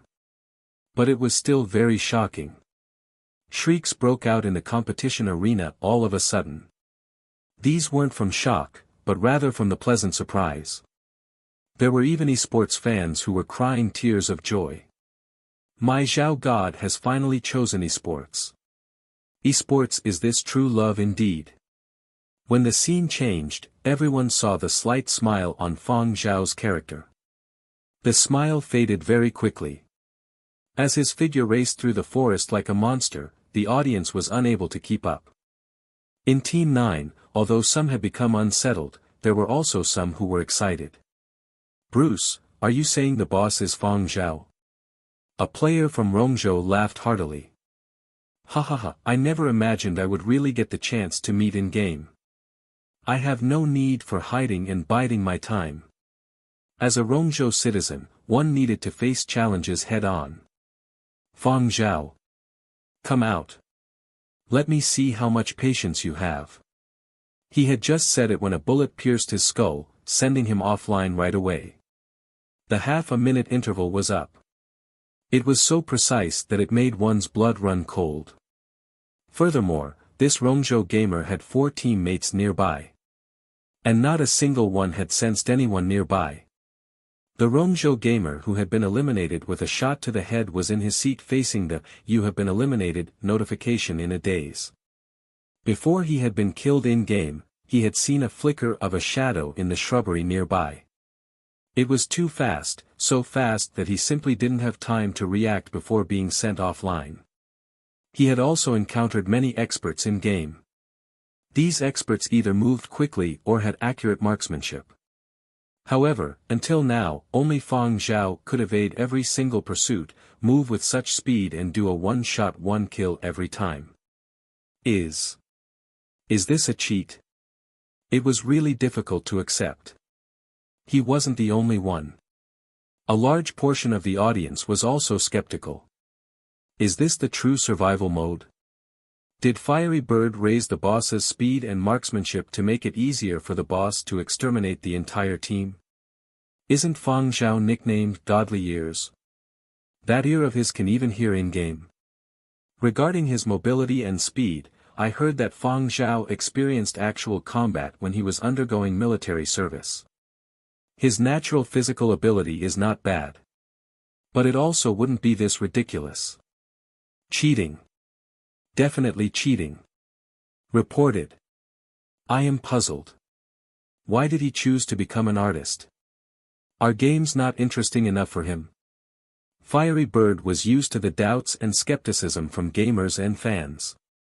Thus, they responded calmly, Fiery Bird doesn't allow cheating software or permit anyone to cheat. In this match, when the member equipped with the stealth cloak was kicked offline, Schwarzer clutched his chest and sympathized. Ah, this really brings back the horrors. While watching his Team 9 members disconnecting in succession, Jinro lamented, I haven't seen this despairing tempo for a long time. Many people were waiting for Jinro to be eliminated, especially those 8 who had previously been conned by Jinro. They had even started to record their live streams, competing to be the first to share screenshots of Jinro being eliminated in the group chat. After a while, Team 9 only had 3 members remaining. Of the 20 who had started the match, Jinro, Bruce and Black Sis were the only ones remaining. Bruce, what do we do? Black Sis, although I am hidden, I think that he caught a glimpse of me just now. Bruce, there's still 17 seconds. Jinro, do you guys wish to win? Bruce, that goes without saying. Jinro, I have an idea, but I would have to sacrifice myself. Bruce, the time has come for your ordeal. Old Jean, I will remember you. Jinro, I shall go then. Black Sis, go ahead. The audience couldn't hear Team 9's internal comms. They watched the time and counted down. The 30 seconds were almost up, and they wondered who it would be this time when they saw Jinro leap up confidently from his hiding spot. Boss. Don't shoot. It's me, Jinro. Jinro had raised both hands up and was walking forward in a bold and confident manner. The audience waiting for Jinro to be shot to death, this lowlife. Coward. Bah. When many people saw the seemingly terrified Jinro pop up, the large majority guessed whether this was some sort of tactic by Jinro's team. Right. It definitely was a stratagem. Impromptu battle tactics. On the viewing terrace, Schwarzer was thrilled upon seeing this. Ha ha ha, you are finished. You are in trouble, old Jean. You are a captain. How can you not know that surrendering doesn't work either? Back in internal training, surrendering wouldn't make things easier. Schwarzer firmly believed that Jinro either had an ulterior motive or was plotting something when pulling out this trick. However, he would definitely be viciously crushed. The two other remaining members of Team 9 were also paying close attention to Jinro's activity and counting down the seconds. Would the elimination countdown stop here thanks to Jinro? Everyone both in-game and outside was counting down the seconds. Time was up, and Jinro was still alive. When the 30 seconds were up this time, Fang Zhao fired a shot in front of Jinro's feet. Jinro was quick-witted and understood Fang Zhao's intention. He hurriedly jumped backwards. Ah! I will leave at once. Then, he ran helter-skelter away. The audience in the stands waiting to see Jinro get oppressed. Schwarzer, how biased. Fang Zhao had never ever shown mercy during their internal training matches. The Silverlight team members who had surrendered in terror before felt aggrieved. In the next minute of this special guest match, Black Sis and Bruce disconnected in succession. Jinro remained alive and active. Bruce. Traitor. Jinro, I said surrendering would definitely be fine. Bruce, bah. I will never surrender to you Silverlight people. Look at Black Sis. She too would rather die than surrender. Black Sis. I wanted to surrender, but I was too nervous and didn't notice a vine tripping me up. I didn't have time to say anything before I was shot and eliminated. Bruce. Of the entire Team 9, only Jinro remained. He had really been a coward until the end. And, he had really survived. Schwarzer, how biased. Zhao God has changed. He is no longer that cold-hearted and merciless Zhao God who kicks, cripples and beats to death those who surrender.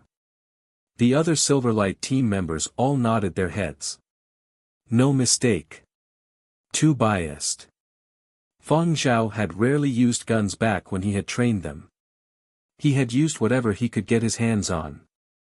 That was called being savage. Regardless of how people saw the match, the Silverlight members only had one evaluation: too gentle. Since when had Fang Zhao become this gentle? Is it the influence of becoming an idol?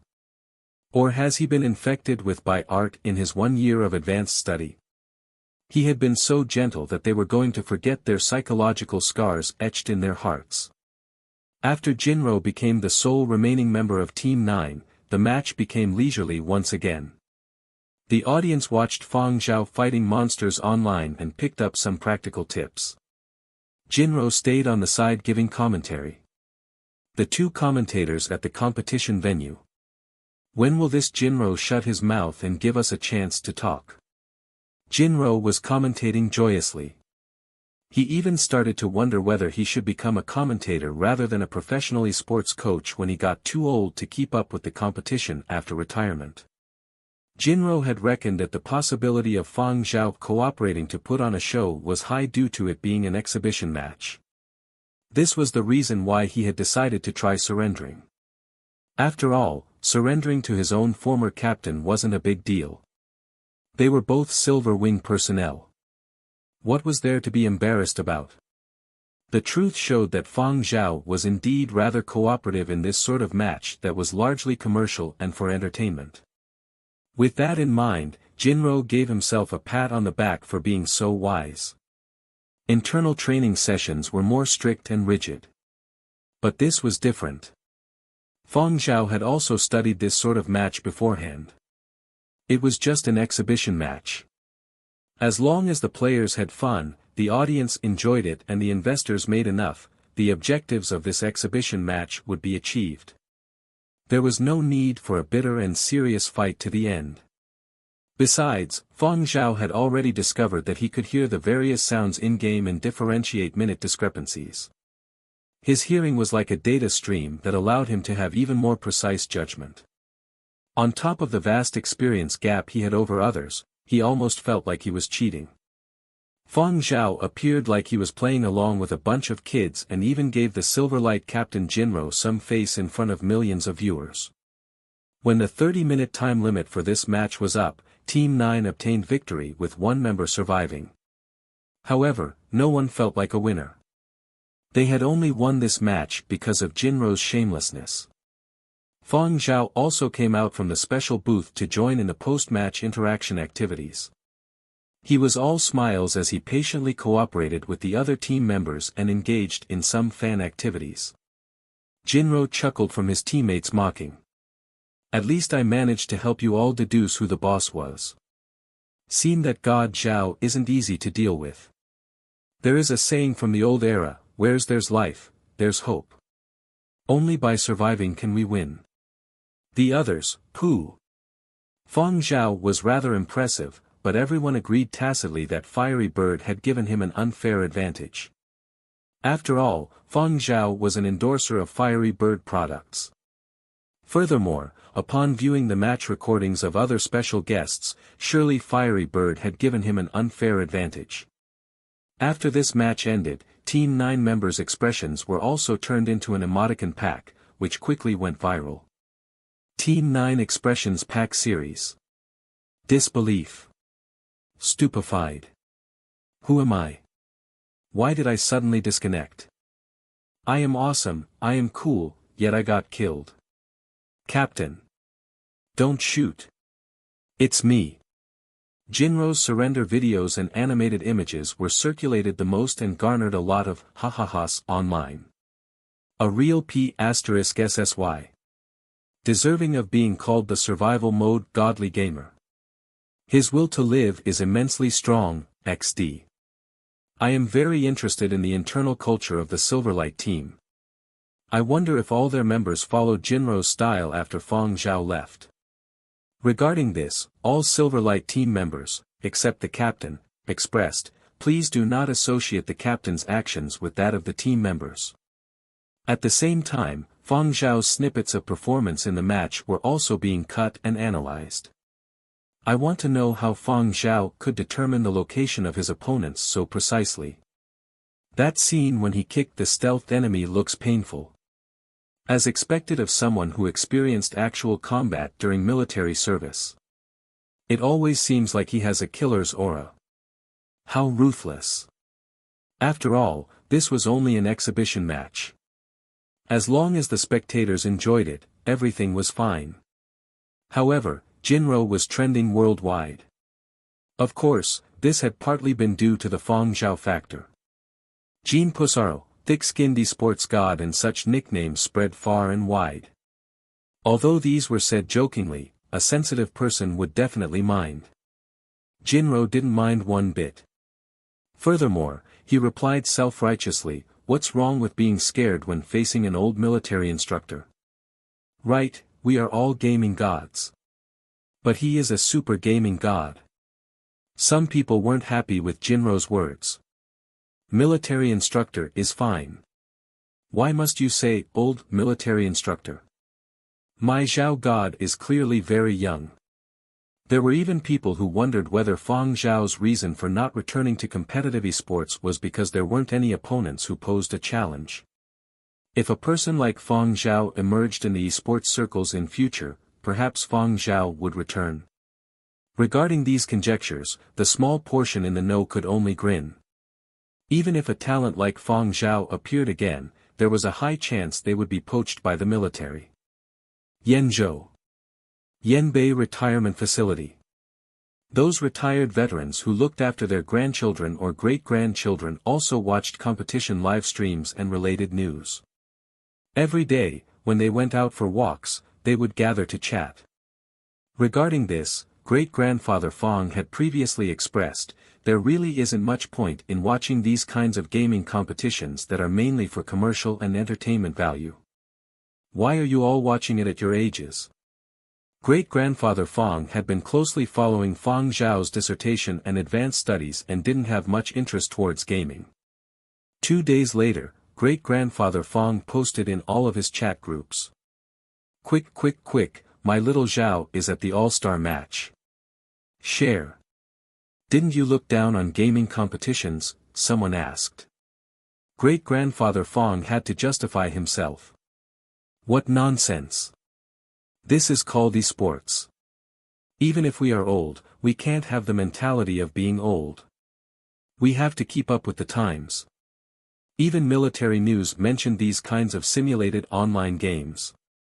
Sigh, I'm not going to bother arguing with you backward-thinking old fogies. After informing everyone, great-grandfather Fang felt a little rueful as he browsed through the news. Sigh. I should have gone to watch it live.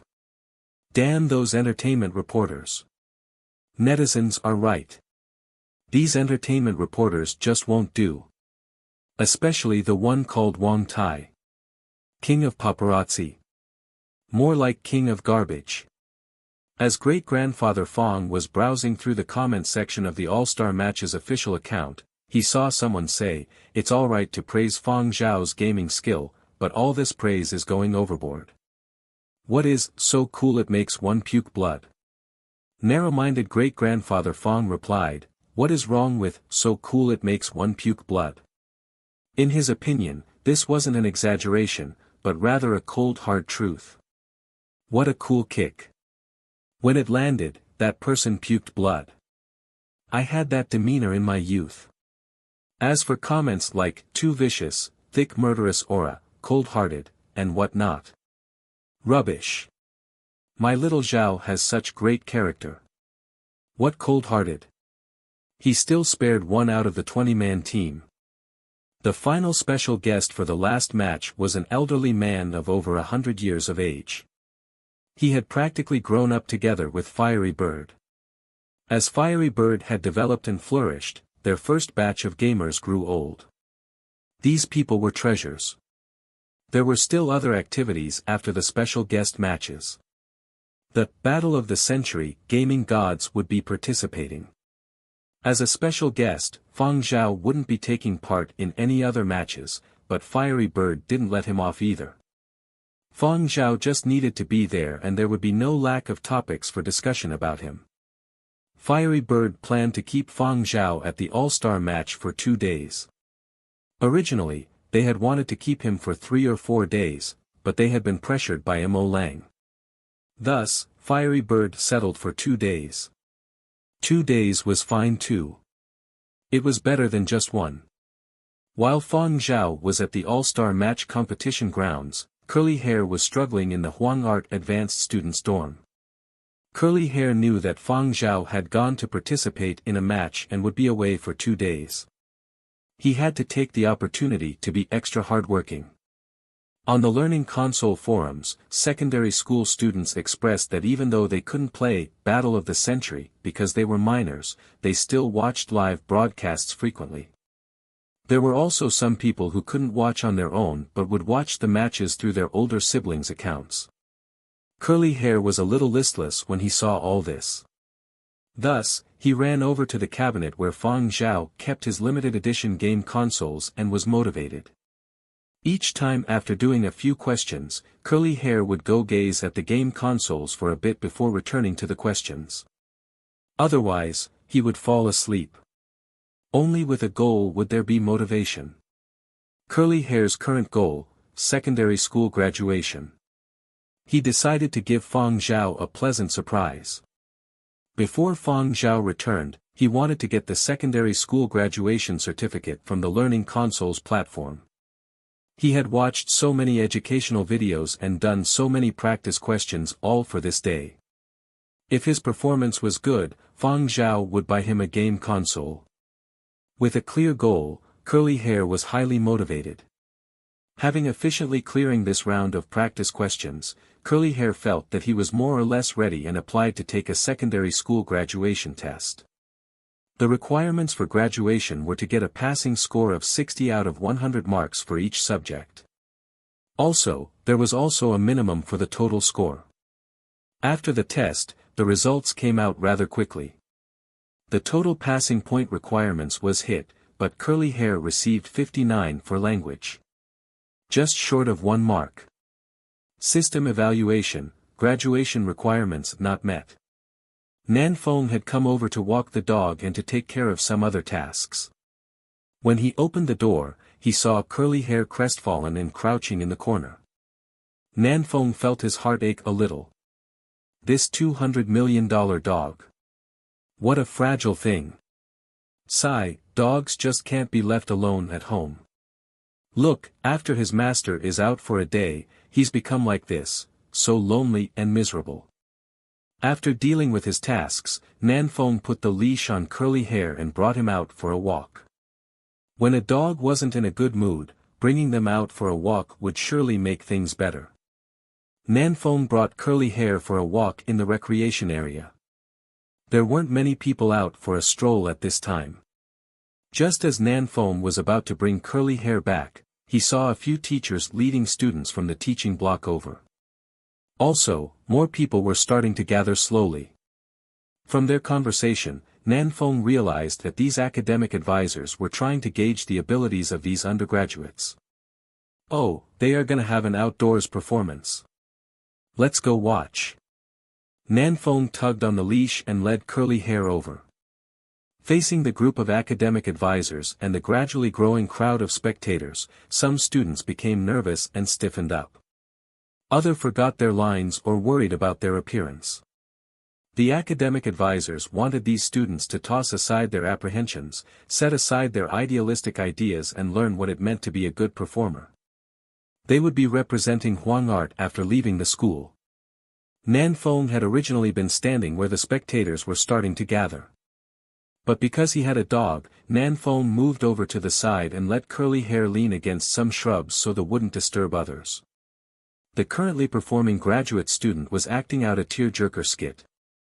According to the script, there would be a crying scene where she would start with some sniffling before progressing to sobs and then full-fledged wailing. Thus, Nanfeng watched the intense acting skills of this Huang art performance undergraduate live. At the beginning, it was just a beauty shedding tears, but slowly, the mood started to get heavier before finally overflowing. The slow heart-wrenching portrayal that tugged at one's heart slowly became an unreasonable out-of-control scene. All in all, it was a very good performance.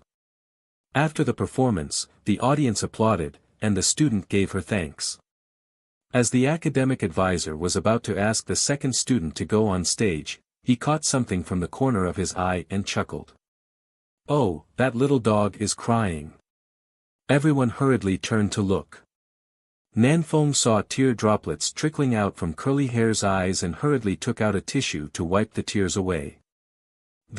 Was it moved to tears by the performance? Someone asked. Even dogs can be moved. This shows the strong fundamentals that Huang art students have, another concurred. Nanfeng felt that this was also a factor, but in any case, Curly Hair wasn't in a good mood today. He felt it would be best to bring Curly Hair back to the dorm before asking Fang Zhao what to do. He lightly tugged on the leash, but Curly Hair didn't budge. And it wasn't just that. Curly Hair's soundless crying had become spasmodic sobbing. The students, teachers and audience who had practically never seen a dog cry in such a way were all stunned.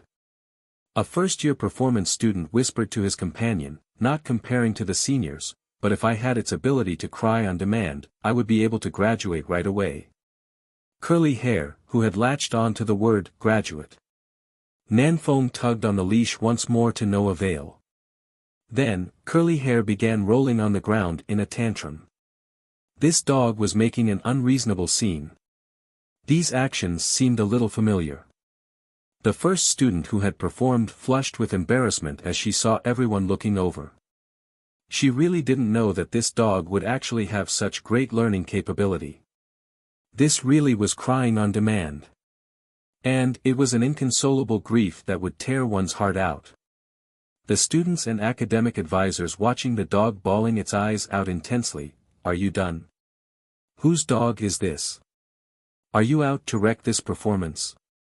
Seeing the situation turning south, Nanfeng grabbed the rolling dog, apologized to the teachers and students and left quickly. The spectating audience who came to their senses gave a delayed round of applause.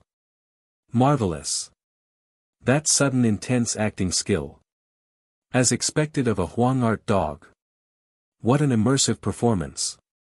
It was so real it didn't seem like an act at all.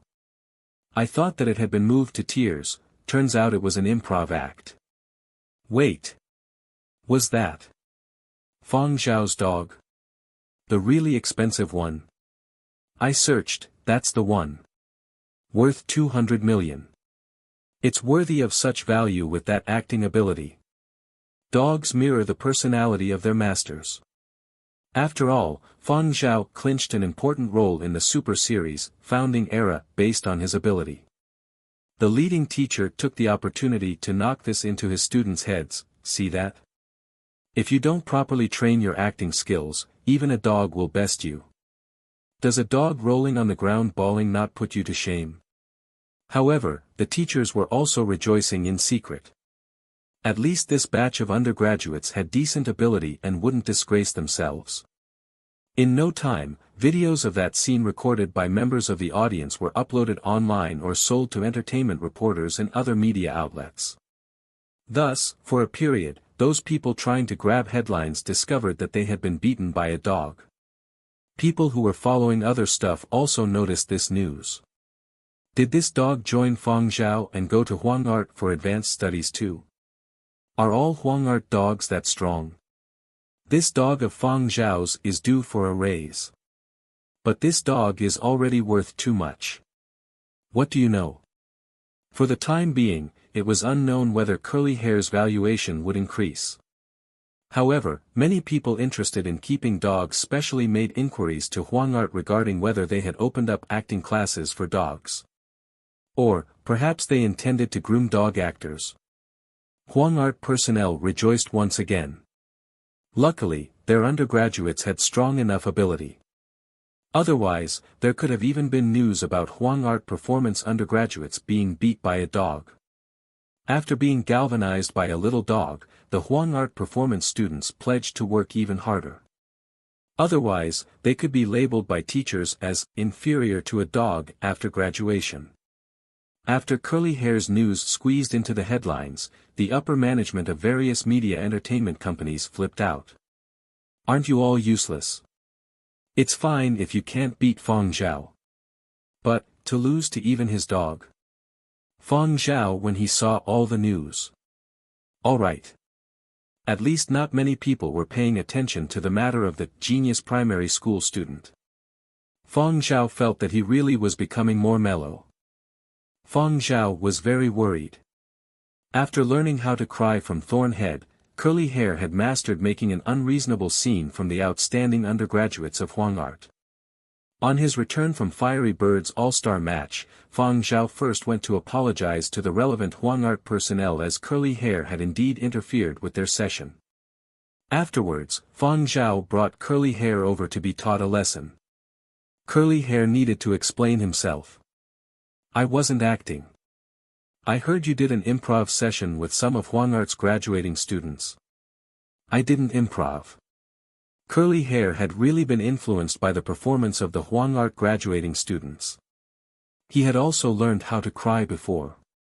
Thus, with Fang Zhao away, Curly Hair's emotions were finally released in that mental state. The moment he remembered his test paper with a score of 59 and missing out on secondary school graduation by 1 mark, tears started to flow from his dog eyes. Fang Zhao frowned. This habit of crying at the drop of a hat was no good. Bad habits needed to be eliminated. Cry again and you will go to Muzhou to look after sheep, Fang Zhao said. Curly Hair immediately forced his tears back. He couldn't go 10 sheep. He still needed to work hard to earn his own gaming helmet. He had to get his own personal terminal with the freedom to access the internet. While Fang Zhao was disciplining his dog, the news outside didn't cease. News of Fang Zhao attending the All-Star match hadn't yet cooled when discussions about dog displays acting skills went viral on the internet. Actors lacking acting skills received a barrage of online attacks. The evaluation of acting skills inferior to a dog's was not an insult but an assertive fact. Anyone that objected would be faced with this clip of Curly Hair crying. Huang Art didn't have anything to be ashamed about. Firstly, the ability of their graduating students was solid enough. Secondly, it was both the graduating season and the recruitment season. Many schools were fighting to snatch talents at this time. This incident had been of great assistance to Huang Art. Look! After advanced studies at Huang Art, even a dog can produce such impressive acting skills. It wasn't just limited to the relevant schools and students. Some businessmen started to have ideas and wanted to source out Curly Hair to act. Curly Hair had received invitations to act back when everyone knew him as the Golden Competition Dog. However, back then it had just been a small deal, whereas now, this was known globally. Also, Fang Zhao was the dog's owner, so naturally the dog would also be more valuable. Back when Curly Hair's outstanding performances in Muzhou had given him the name of Golden Competition Dog, he had been valued at 210 million and was ranked 5th on the most valuable pets chart. Now, the global authoritative magazine Pets group of experts once again gave Curly Hair a new valuation. In the latest edition of Pets digital magazine, Curly Hair's valuation rose by 50 million. His new value of 260 million meant he was now the third most valuable pet. A true stray dog's comeback. The black street where Fang Zhao had found Curly Hair was once again mentioned and became a popular spot. What, there's nothing much worth seeing at that black street. It's dirty and disorderly. Don't care. As long as I can have half, no, a tenth of Fang Zhao's luck, I would be willing to walk all over that street. There were netizens who started to dream. How great would it be if I could get a dog like Curly Hair? Stop dreaming. Ever since Fang Zhao picked up this dog on the black streets back then, you can no longer see dogs on black streets. It would be extremely rare to see a dog on the black streets anywhere in the world, let alone the black streets of Qian City. You can forget it now that the black streets are trending again. I'm certain you won't even find dog fur there. However, there are indeed some people who secretly toss them back out after keeping them for a while. Then, they are rapidly picked up by others. People of Muzhou who loved dogs reacted to this. Those that pick up then abandon aren't worthy to have dogs. Muzhou people were proud of themselves. Take a look at our Muzhou. There isn't a single stray dog here. Look at other continents. Before that dog of Fang Zhao's was unearthed, there would practically be all sorts of news regarding stray dogs biting people every other week. However, whenever there was news that touched upon that curly-haired dog, people of Muzhou would feel conflicted. Love and hate. There were even many who secretly wondered if they could buy this dog back. Once that dog was entered into the Muzhou records, Curly Hair would be a Muzhou dog. With the passing of time, the golden competition dog of the past had gradually faded to the back of people's minds. There were now less people willing to fork over huge sums to purchase Curly Hair. After all, a dog's lifespan was limited, and its value would depreciate. Who could have expected that this curly-haired dog's value didn't just drop but rose instead? Some people started to have ideas. Upon seeing all the news online, Nanfeng became even more wary. Everyone looked like they wanted to steal the dog.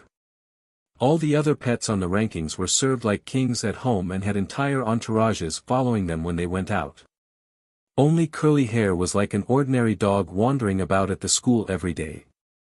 What a miserable existence. Boss, should we do something? Recently, I keep seeing suspicious people loitering near the advanced students' dormitory. The inside of Huang Art campus has been rather restless lately, Nanfeng said. Well, graduation season is much more lively. However, Fang Zhao also knew that the recent headlines caused by him and Curly Hair had instigated many entertainment reporters to come over and camp. This has to be avoided indeed. Fortunately, Fang Zhao received a call from the spaceport authorities. After explaining the situation to Mo Lang, Fang Zhao brought Curly Hair for a one-week assignment at the spaceport's anti-smuggling team and let things cool down before returning. Of course, Fang Zhao didn't neglect his graduation concert preparation. Mo Lang was still keeping a close eye on him. The old master had been watching Fang Zhao closely in this crucial year of advanced studies. Mo Lang had already felt that Fang Zhao caused trouble very easily. However, he never imagined that even the dog Fang Zhao kept could be so good at causing trouble. This was a headache for Huangzhou entertainment reporters. There were many people wanting to buy information about Fang Zhao. Regardless of whether it was watching Fang Zhao or his dog, people expected the reporters to at least know Fang Zhao's movements. However, Fang Zhao was just too good at hiding. He had suddenly gone missing while so many people had their eyes on him. Entertainment reporters camping inside and outside Huang Art's campus couldn't find him. However, with so much news in the entertainment circle, everyone who couldn't dig up news about Fang Zhao naturally changed targets as the days passed. When Fang Zhao was about to return back to school after the one-week assignment at the spaceport, Huangzhou spaceport didn't want to release him. No, Fang Zhao could leave as he pleased, but they absolutely weren't willing to let the dog go. As for that global pet valuation chart, they saw it as a joke. Was this a pet? A waste. Fang Zhao still brought the dog back. Curly Hair was content with his lot during his one-week assignment at the spaceport. He also no longer behaved unreasonably and just worked much harder on practice questions. Fortunately, the language test wasn't entirely on reading comprehension. Memorization was practically free marks for Curly Hair, otherwise, perhaps Curly Hair couldn't even get 30 marks out of 100. As the days passed, Fang Zhao's graduation concert drew closer. As Fang Zhao was considered a popular superstar, there would surely be many people interested. There was limited capacity at the graduation concert venue, and Huang Art had dedicated personnel to issue the invites. Whether those invited showed up was another matter. After all, they had already sent out the invitations. No one could fault them. Fang Zhao was also allocated some spots. He sent invites to great-grandfather Fang and great-grandmother Fang as agreed upon. Fang Zhao also asked great-grandfather Fang whether he needed to send invites to other close relatives, which great-grandfather Fang rejected. Don't waste spots on them. They wouldn't understand. Great-grandfather Fang was thinking, tickets are limited, and I can represent the Fang family.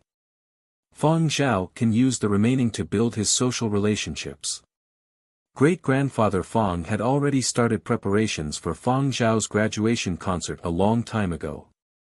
He wasn't going to let Fang Zhao send anyone over to pick him up and happily booked plane tickets to Huangzhou.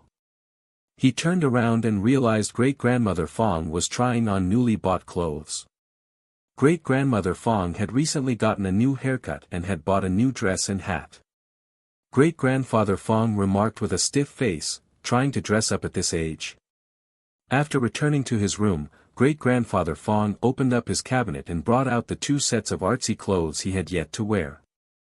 When he was done with that, great-grandfather Fang opened yet another cabinet.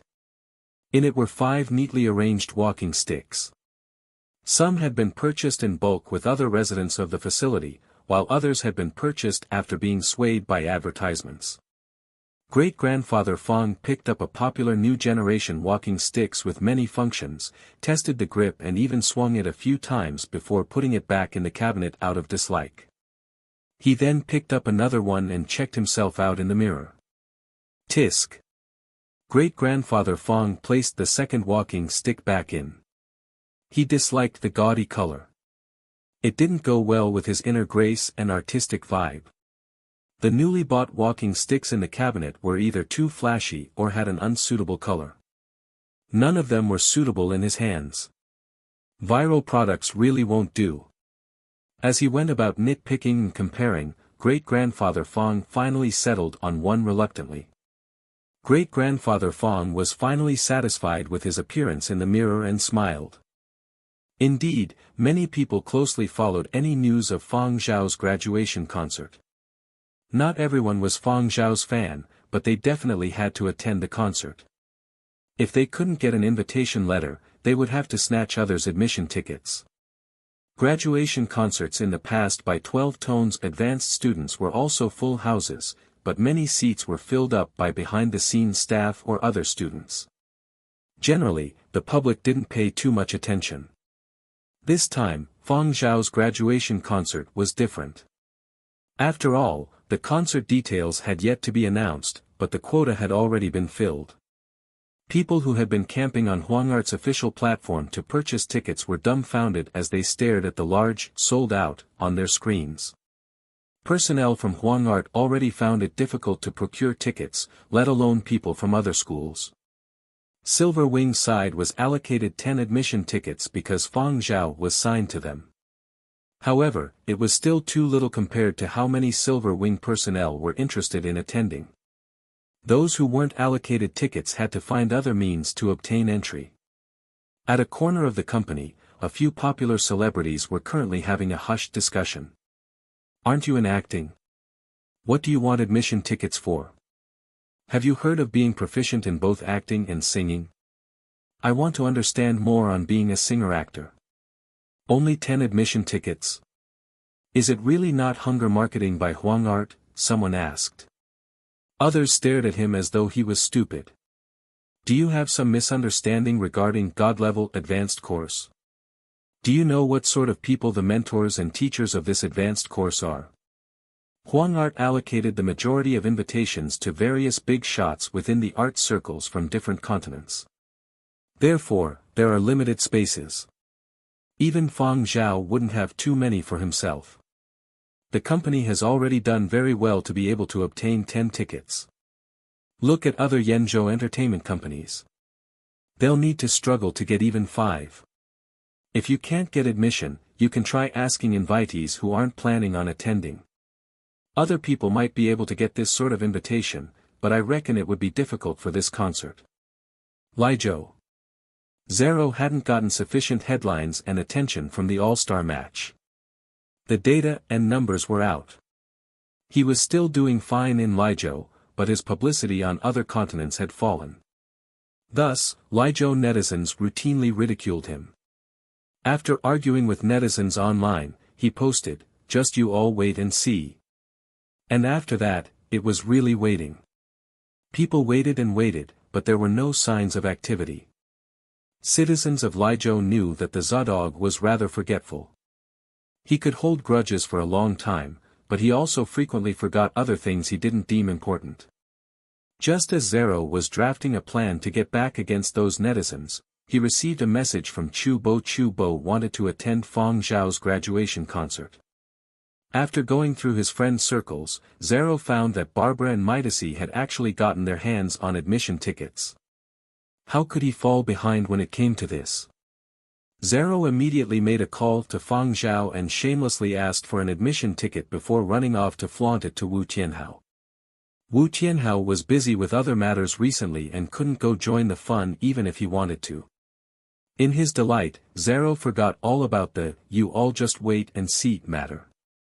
Instead, he went to make plans with Chu Bo for Fang Zhao's graduation concert. Many people in each continent paid attention to news regarding Fang Zhao's graduation concert. In the past, great-grandfather Fang wouldn't ignore this kind of news. But this time, he didn't only follow it online, he experienced it personally as well. Decked in artsy attire and armed with a new walking stick, he arrived at Huangart together with great-grandmother Fang. Although they had arrived earlier, they spent a few days visiting old friends because great-grandfather Fang felt that Fang Zhao would surely be very busy. Thus, he didn't let Fang Zhao worry about them and only headed to Huangart on the day of the graduation concert. "You do what you have to. We know how to get there." After sending Fang Zhao a short message telling Fang Zhao not to worry about them, the two elders tidied their appearance in front of a mirror before calling a cab to Huangart. During graduation season, Huangart would specially promote a few outstanding graduate students. Huangart had special spots to publicize those in the advanced course. A large floating screen cycled through a display of brief descriptions and notices of forecasted works of the current batch of 12 tones graduates. Fang Zhao's neighbor will had an art exhibition, while Fang Zhao had his concert. The two elders stood before the billboard screen and took many photos and videos to share with their friends online. "Have you seen this? So many impressive people, and my little Zhao is the youngest." After chuckling and bragging, the smile on great-grandfather Fang's face gradually dimmed when he saw the publicity shots of other students on the large screen. "Say, after spending a year here, do you think little Zhao has that?" Great-grandfather Fang gave great-grandmother Fang a "you-know-what" look. As someone who kept up to date on news in the entertainment circles, great-grandfather Fang had never seen Fang Zhao having any scandals or links with other female celebrities. Most of Fang Zhao's class were old enough to be his parents or grandparents, so they were eliminated. If classmates weren't suitable, then what about fans? I heard that there are many young female students clamoring to get a chance to attend his concert. The two elders arrived at the concert hall. They didn't enter, but instead loitered in the rest area outside the hall to observe other early arrivals to the concert. What do you think? I feel that one won't do. Hey, old woman, look at the one in the corner. Seems familiar. I feel that way too. Perhaps some celebrity? Wait, let me search. She's really a celebrity, but she's already married. The two old Fangs either discussed quietly or communicated through text. It wouldn't be too nice if others heard what they were saying. As they were discussing, a black ball rolled to their feet. Great-grandfather Fang picked up the black ball and squeezed it. It felt rather nice. Great-grandfather Fang beamed when he saw a little boy run over. Little friend, is this your ball? Yes. It's called Little Riches. Here. Thanks Gramps. Great-grandfather Fang currently had no resistance against kids. His wrinkles were all creased from smiling. His gaze followed that little kid, and he saw the kid run over to the side of a young lady. That young lady even smiled when great-grandfather Fang looked over. Then, she pulled on the kid's hand and led him away. Great-grandfather Fang's smile froze. He had a dazed look in his eyes. So many years had passed. He had forgotten what that person looked like, but at that moment, he suddenly remembered. Many years ago, great-grandfather and great-grandmother Fang had taken part in a military campaign when they had been on the Sirius. However, many people in that military campaign had signed confidentiality clauses. Even now, they couldn't mention it casually. The personnel on the Sirius had been nearly wiped out back then. It was only thanks to timely reinforcements that they had been able to escape. The one leading the reinforcement team had been a woman. What he remembered clearly wasn't that person's appearance, but the scene where the lady had ripped apart an armed battle droid with her bare hands. Ah! Torn apart. Great-grandfather Fang still felt the psychological trauma of that scene even today. Senior officers explained that the rescue team were using exoskeleton suits that increased their power, but great-grandfather Fang's psychological trauma never lessened. As someone who had personally witnessed the scene in close quarters, great-grandfather Fang had always believed that there was more to it. Great-grandfather Fang coughed lightly as he came back to his senses. His days had lasted a little too long, and he didn't want his wife to misunderstand. Heh, that old woman just loved to get jealous. Great-grandfather Fang was preparing an explanation as he turned his head and discovered great-grandmother Fang staring intently in the direction those two were leaving in. Great-grandfather Fang.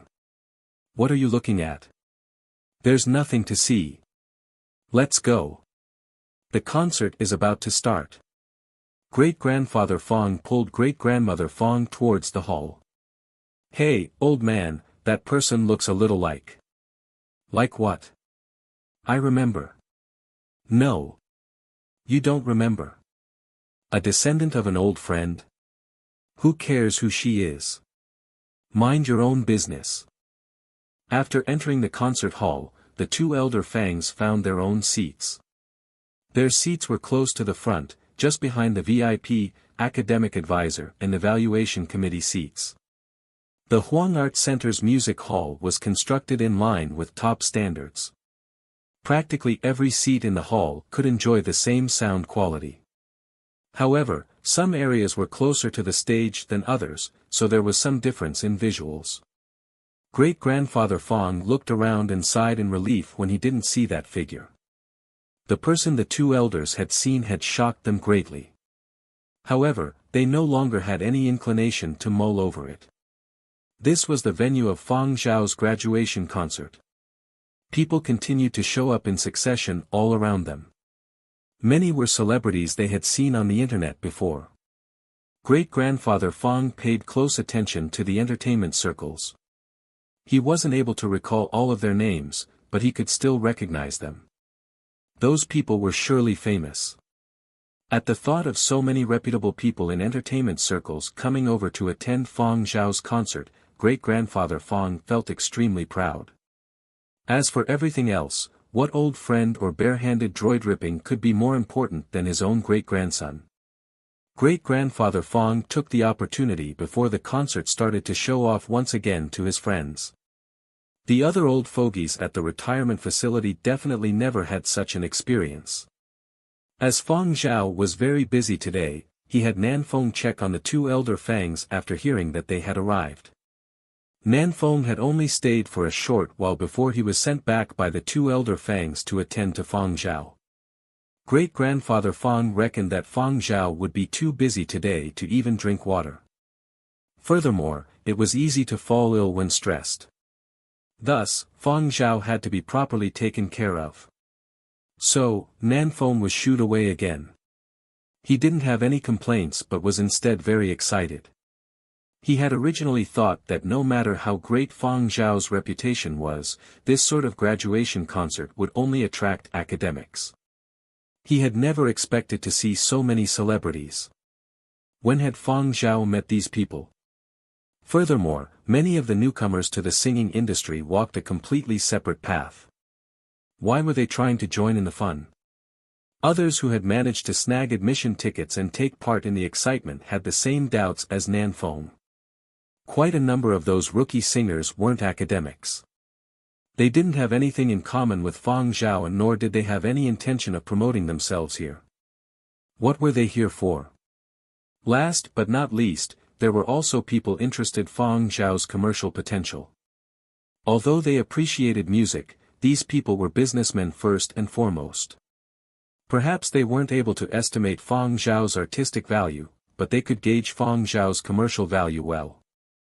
And, these sharp-witted businessmen had already learned a lot just based on who else was present. Were all these music industry colleagues from various backgrounds unnecessarily here because of Fang Zhao? Some young superstars from the continent were very well behaved. Putting on airs. Acting self-important. That didn't exist. There were too many big shots here. It would be easy to get their faces smacked. Anna, Fang Zhao's red carpet partner back at the film festival, entered the music hall with her husband Lan Jing at this moment. Lan Jing, a famous singer and songwriter from Huangzhou, was a talented individual and disciple of Mo Lang. No one was surprised to see Lan Jing here. As a frequent guest at Huang Art, Lan Jing was very familiar with the seating arrangements and found his seat in no time. Beside him was another recent arrival. Lan Jing was taken aback for a moment when he saw the person beside him. He recovered quickly with a smile and greeted, "Oh, Sis Fei, what a coincidence." The person beside had already taken off her shades. It was Lacalina's house superstar Fei Ying. She was a singer renowned globally and sang all kinds of genres from opera and classical to rock. In addition, she was very talented in composition and arrangement. Her emergence on the scene years ago had resulted in a bloodbath for all the big music charts of Lacalina's house. Anna immediately greeted Sis Fei as well. She was a junior and couldn't compare with Fei Ying's influence in the global music circles. Fei Ying returned a smile. Then, as if she had thought of something, she shot a look of disdain at Lan Jing. "I heard that your new song lost on the charts again. What kind of trash can't even beat a female virtual idol?" Fei Ying said condescendingly. Lan Jing cried out with an exaggerated look on his face. "The heck? Do you know how hard it is to go up against a female virtual idol now? Why don't you try it if you are so capable?" Fei Ying's main battleground was Lacalina's house. Virtual idols didn't enjoy the same reception in Lajou's music scene as compared to Huangzhou's. Therefore, Lan Jing felt that Fei Ying was all talk. It was publicly acknowledged that competition in Huangzhou's music scene was intense. Those that could survive and emerge were all impressive people. Even virtual idols here had powerful groups backing them. One loss wasn't a big deal. What was scary was always losing. Lan Jing had indeed encountered a bottleneck in his composition. He had come to attend Fang Zhao's concert not because of what others thought as fellow disciple camaraderie, but because Mo Lang had suggested it. Therefore, Lan Jing had come to this concert eager to learn. Regardless of whether he could break through the bottleneck, any gains here would be worthwhile. While the two seemed to exchange harsh words, those words were validation that they acknowledged each other. Many weren't qualified for acknowledgement at all and would be entirely ignored. Not long after, yet another familiar face called out to Lan Jing. "Seems like you came to attend your junior brother's concert, Lan Jing." "Strictly speaking, Fang Zhao isn't my junior brother. He is Professor Carter's disciple, and Carter is my senior brother," Lan Jing explained. "TSK, everyone knows Fang Zhao is learning from Old Master Mo. Isn't this equivalent to being your junior brother? Everyone knows that Mo Lang has been guiding Fang Zhao personally. He guarded Fang Zhao very tightly in the latter half of the advanced course duration because he was afraid Fang Zhao would get distracted. It's clear how much Old Master Mo cares about Fang Zhao from how protective he is of him." Lan Jing didn't deny it and laughed sheepishly. "I used to be one of Master's gems. But, after Master found this little junior brother, I have become some poor grass by the sidewalk." That was what he said, but Lan Jing also knew that many people could only be envious of him. As a disciple of Mo Lang, he enjoyed many benefits and had access to lots of resources that many people had no way of getting their hands on. Of course, the prerequisite was to have the ability. Without sufficient ability, he would have long been kicked out by Old Master Mo. As this conversation carried on, another group of people entered the hall. The music hall that was rampant with discussion suddenly quieted before stirring up once again. Although the atmosphere was more muted now, that was merely on the surface. Many people's eyes were on those few people who had walked to the front and sat down. The group that had just entered were Huangart personnel, evaluation committee members, academic advisors and a few special guests. Lan Jing became aware of others shifting their attention. Some even shot up from their seats in excitement. They actually came. The last time I saw Teacher Yen was 10 years ago. Great Master Sang Jiechi actually came out of his long seclusion. People in the music industry all knew Yen Yi and Sang Jiechi. Yen Yi, Demu, and Sang Jiechi had been three globally renowned composers of epic music. Some people said that their peaks in the pop music circles were somewhat exaggerated, but it wasn't by much. The style of their works varied from subdued to intense. Too many pop stars had found their fame from them. Back then, many singers couldn't even get those three to produce a song for them despite willing to fork out large sums of money. However, these three all had conflicting views with Huangart before. Back then, some Huangart academics had felt that Huangart catered too much to the market and was too commercialized. However, these three didn't feel that way. They selected their music and persevered because of their passion. After that, the three never reconciled with Huangart. However, in their opinion, 12 tones was 12 tones while Huangart was Huangart. Although there were people they loathed in 12 tones, their teachers and mentors of their music journeys were inside. Previously, they had attended a few 12 tones events but rarely the Huangart ones. Later on, Demu passed away from an accident, while Sang Jiechi went into seclusion, so his whereabouts hadn't been well known. Yen Yi was quite old and had limited energy. He wanted to rest and only released a song once a year.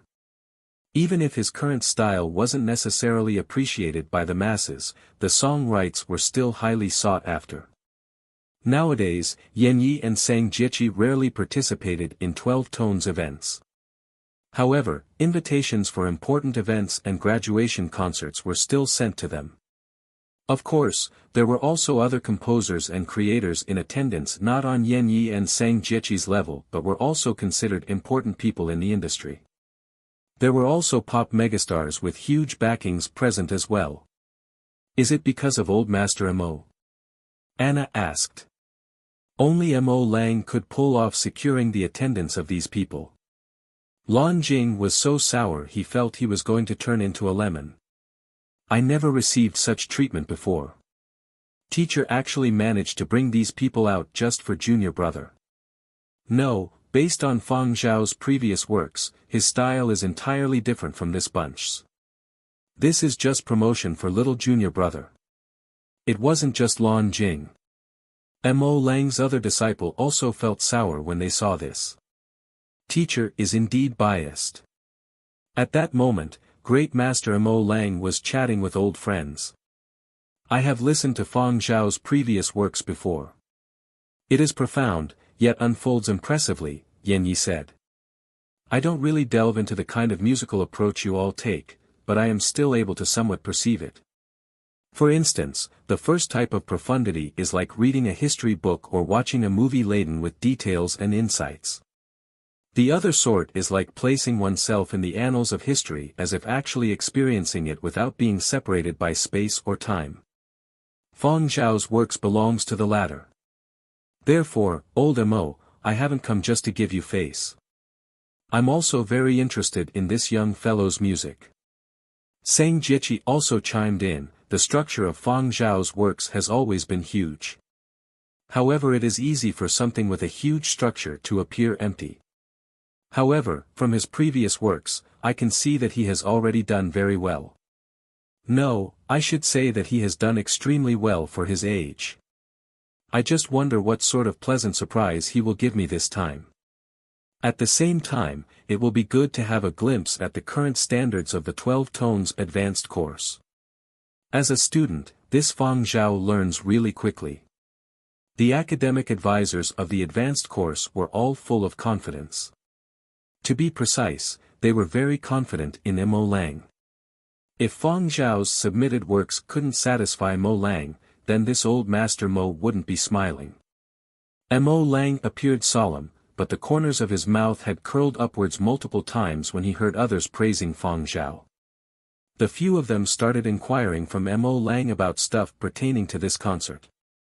As the guiding advisor, Mo Lang knew much more. Professor Carter sat behind in silence. It was best if he didn't say anything at this time. The concert hadn't started yet. Although the hall couldn't be considered noisy, there were still sounds of hushed greetings and gossip. Even very popular pop stars were more reserved today. They could see their old teachers in the front rows. Chu Bo was thoroughly astonished when he arrived. He saw many familiar faces from fields unrelated to Fang Zhao. Two people in the row ahead of him were bickering. What is an EDM artist like you doing here? Why can't I come if even a death metalhead person like you is here? Chu Bo thought about his own style, then observed this bunch. He felt that it wouldn't even be strange to encounter opera singers here. Zero only arrived when the concert was about to start. He yawned as he sat down. I nearly overslept. Zero surveyed his surroundings with his low IQ. He didn't see anyone familiar or fresh, so he had nothing to talk about. I should have slept instead. Chu Bo was about to share some gossip with Zero when the lights dimmed and the entire concert hall quietened. Fang Zhao's graduation concert had officially started. According to the stipulated rules, there had to be at least 6 works for the graduation concert. Mo Lang had selected 7 from Fang Zhao's works in the past year. The purpose of the graduation concert was to display what an advanced student had learned and gained in the past year. The growth of an advanced student could be seen directly through his works. Fang Zhao's works in the past year had many new changes and clear differences from his previous compositions.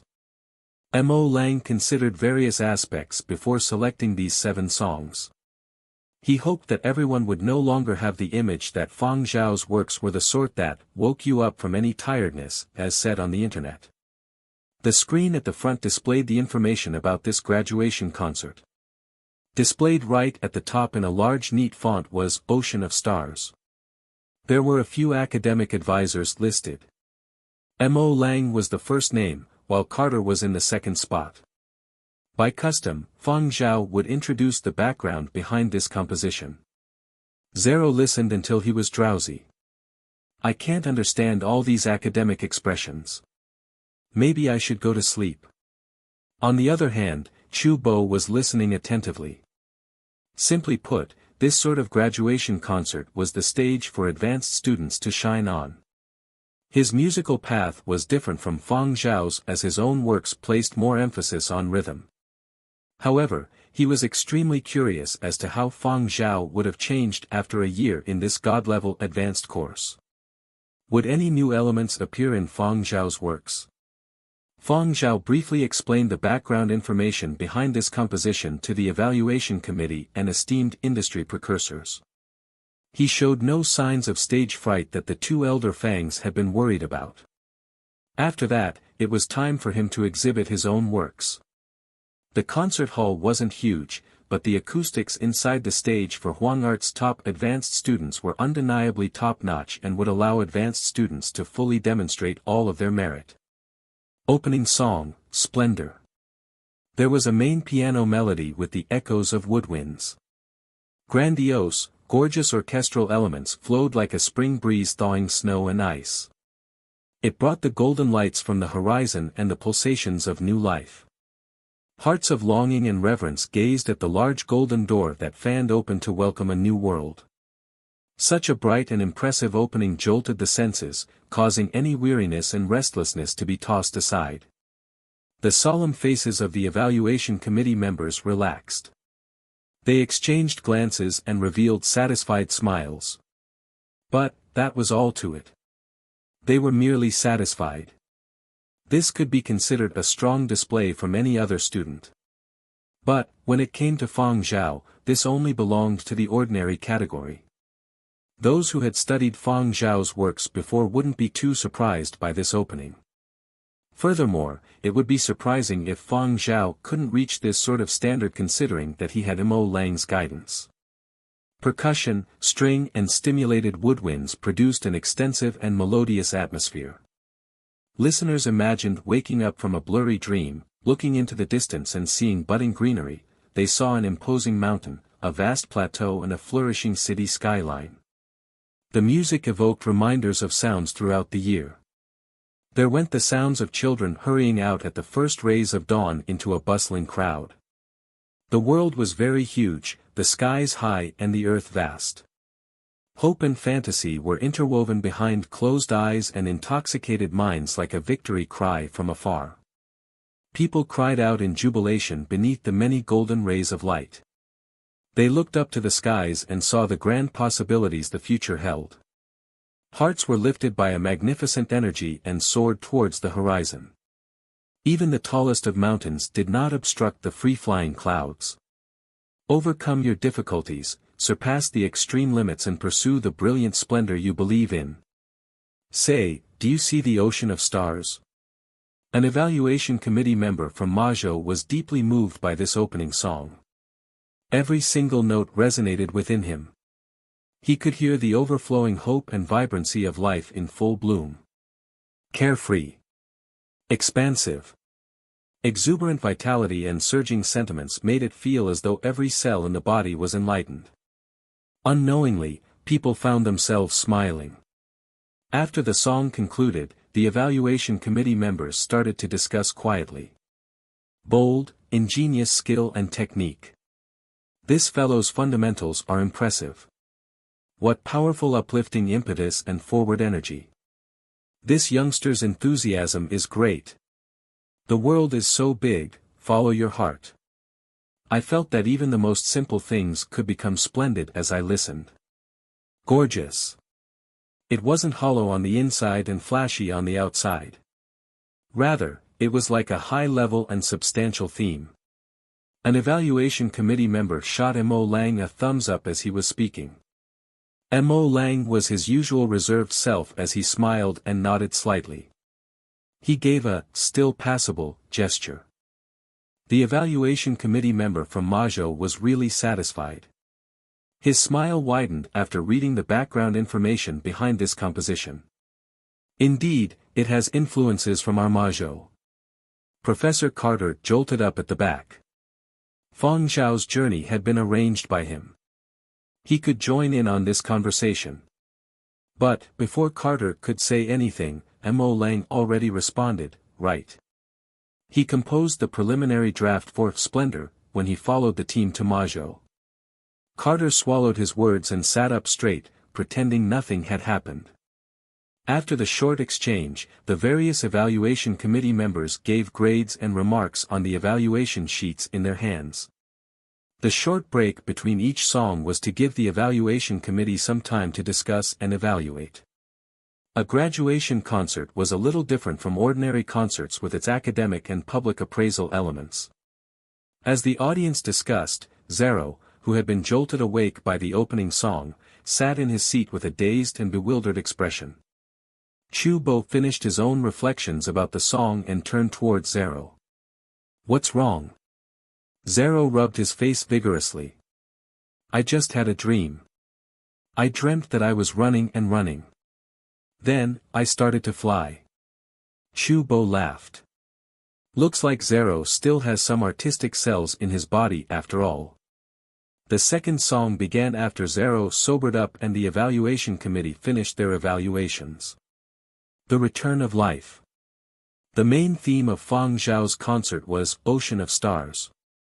The first song was merely a prologue, whereas the second composition was really about the ocean. It was a piece Fang Zhao had come up with when he was at the Coral Archipelago for the Coral Film Festival. Fang Zhao had added electronic tones in this song. Orchestral symphony and electronic tones combined seamlessly. The music traveled from dry to damp before becoming the spray from the sea. Besides dry land was the ocean. The exotic and vivacious electronic tones were like lively and efficacious cries. Layers of color and tints fluttered with the tides of the ocean. The natural rhythm progressed downwards. It shuffled between lively, profound, calming and mysterious.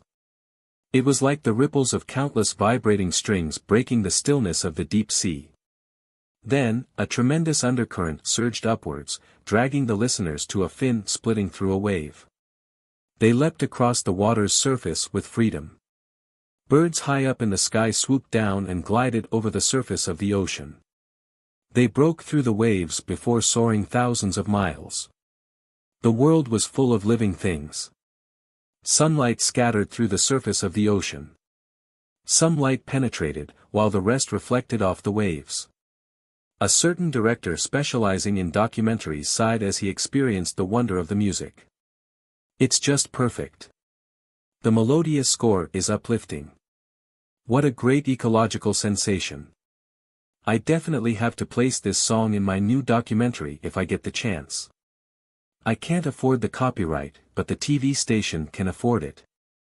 Their Huangzhou TV station had the largest music library in the entire world. I have to recommend this new song of Fang Zhao's to be added to the music library. No, if funding is approved, it would be better to get all 7 songs into the TV station's music library. Just these first 2 songs are enough to indicate that all the compositions in Fang Zhao's graduation concert are of high quality and worthy of being added to the music library. What is that saying? There's nothing more to say. Prepare the money and just buy it. It won't be an exclusive buyout anyways. There shouldn't be a problem with adding these 7 songs to the music library, the director thought to himself. He had great confidence in Huangzhou TV station's purchasing power. It was merely 7 songs. Everyone harbored their own ideas. Other than the second song, Return of Life, Fang Zhao had also composed the third song, Lighthouse, with inspiration from his time at the Coral Film Festival. The people of the Coral Archipelago had a celebration for the lighthouse.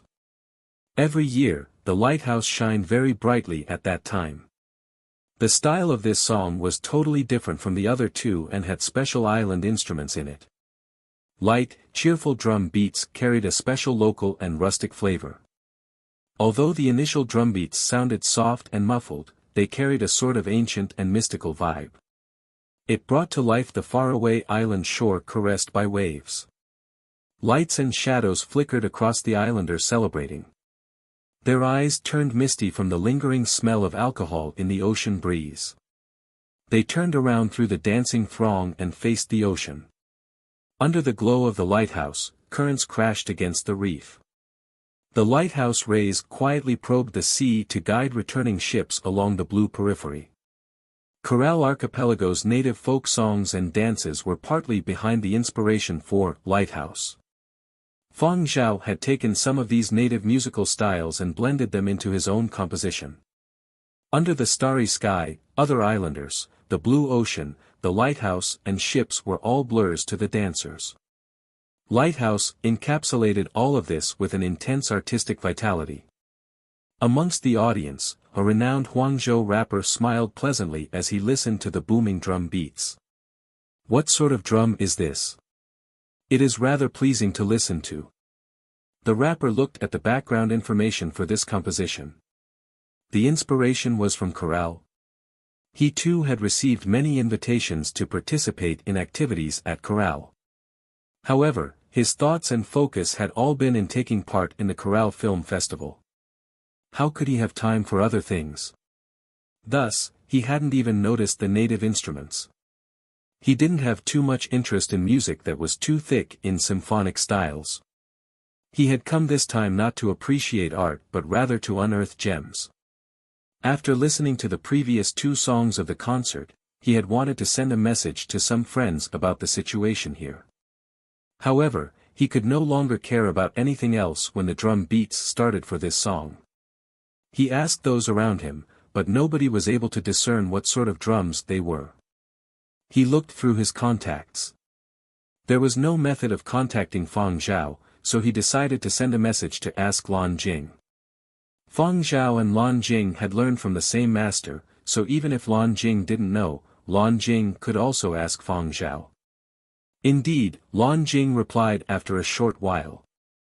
It's a special kind of snare drum from Coral Island.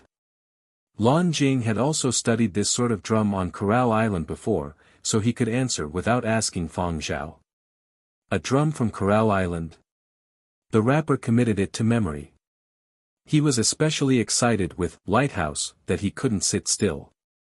During the short intermission for the evaluation committee, the rapper used his communications device to share this with his other friends.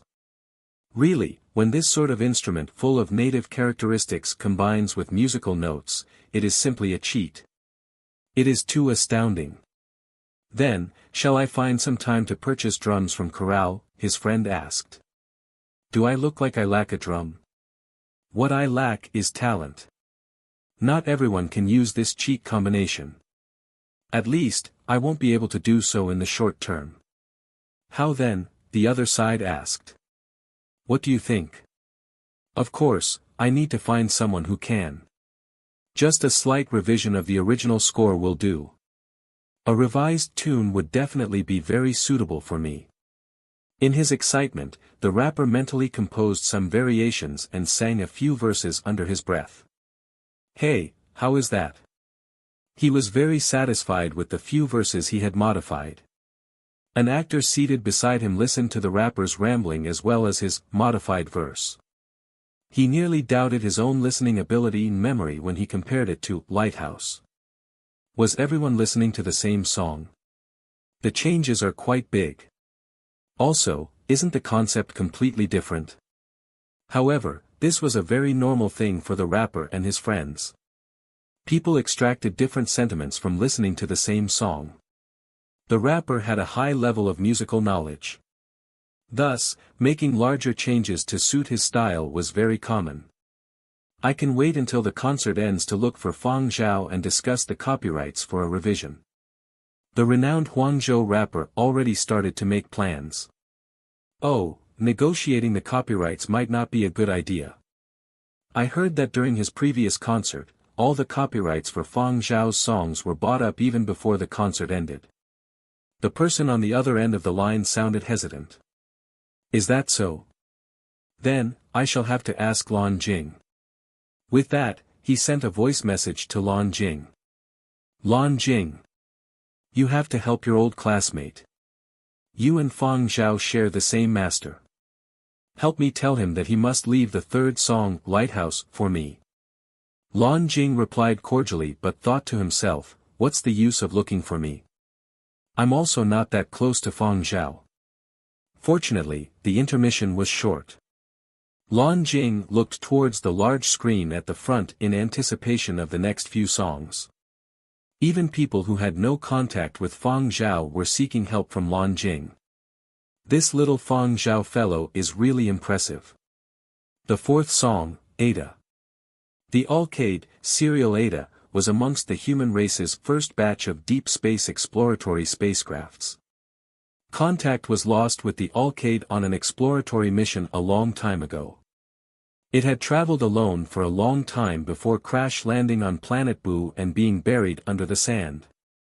400 years later, it had finally been rediscovered by Fang Zhao and the rest. 1. Eta is the symbol of the Alcade.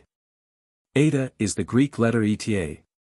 The electronic tones carried an intense and unique spatial vibe reminiscent of the boundless cosmos and minute stardust. An azure blue planet gradually passed through a glassy nebula. The main theme revealed itself to be spry, but not noisy or urgent. It had a sense of novelty upon entering one's ears. The harmonics from time to time were casual and mischievous. It was mystical with a dense and seemingly otherworldly feel. The unique and distinct melody full of rich variations made it difficult for thoughts to keep up. But if one listened carefully, there was a tinge of sorrow. It was light and could be easily missed without close attention. Before the audience could ponder over what the song actually represented, they felt a sense of novelty. What a peculiar style. Somehow, I feel a little ill-suited listening to this mystical tune. It feels sort of quiet and solitary, as if you're immersed in your own solitary world. There's no sadness, but it is strange. My whole body feels limp just from listening to this. What a strong illusory vibe. I closed my eyes and felt as if I transcended to an alternate world. My body is covered with goosebumps right now. It's my first time hearing this genre. It's actually, still okay. Chu Bo was currently excited from experiencing the new style. Wonderful. This pitch glide is too smooth. How did I not know that Fang Zhao could do this style too? Besides Chu Bo and the others, there was one other special audience member. Little Bear was listening very attentively. As a superintelligence and the controller of the Alcade, he had always wondered what sort of music was suitable enough for him to truly appreciate. He seemed to play around most of the time, but he still had the pride of a superintelligence. And now, Little Bear was crying. It wasn't a slight sobbing, but a full-fledged torrent of tears. While he cried, he took sips from a bottle every once in a while to replenish his fluids. He occasionally belched from the water. He also didn't know exactly what sort of mood this was. His heart ached a little as he recalled the 400 years on the Alcade. He suddenly remembered a conversation he had with his creator and founder of the Interplanetary Fund, Master Heng Xian. Should robots have their own sentience? Is our existence proper? Little Bear had asked. Master Heng Xian hadn't replied. It really is tough being a superintelligence. Why is it so arduous? Little Bear had grumbled. It's normal. Because you already have a soul, Master Heng Xian had said. Some questions couldn't be answered even with the brain of a superintelligence. Now, Little Bear had an impulse to bawl his eyes out because of a song. His tears wouldn't cease. He had already finished a bottle of water yet showed no signs of stopping. Another bottle was passed over from the side. Little Bear took it, continued to replenish his fluids and continued to cry. If it wasn't for the current setting, he would be wailing. Is this an emotional outburst? Are you superintelligences able to understand all this? The person beside asked. Little Bear replied through muffled sobs, Sue. Superintelligences also have artistic sense. Some evaluation committee members checked the duration of the song. After comparing with the previous 3 songs, they shook their heads as they realized they were only 2/3 into the song. A pity. If the song concluded here, it would definitely get high marks. On the other hand, an overly long song made it seem verbose and would cheapen the overall quality of the composition. It was a common mistake by youngsters. It's fine if Fang Zhao made this error, but how could Mo Lang not discover this problem? A few evaluation committee members glanced at Mo Lang but weren't able to notice anything from his expression. An evaluation committee member retracted his gaze and looked at the evaluation score sheet. He had originally wanted to give an A for a particular column but now moved his pen down to B+.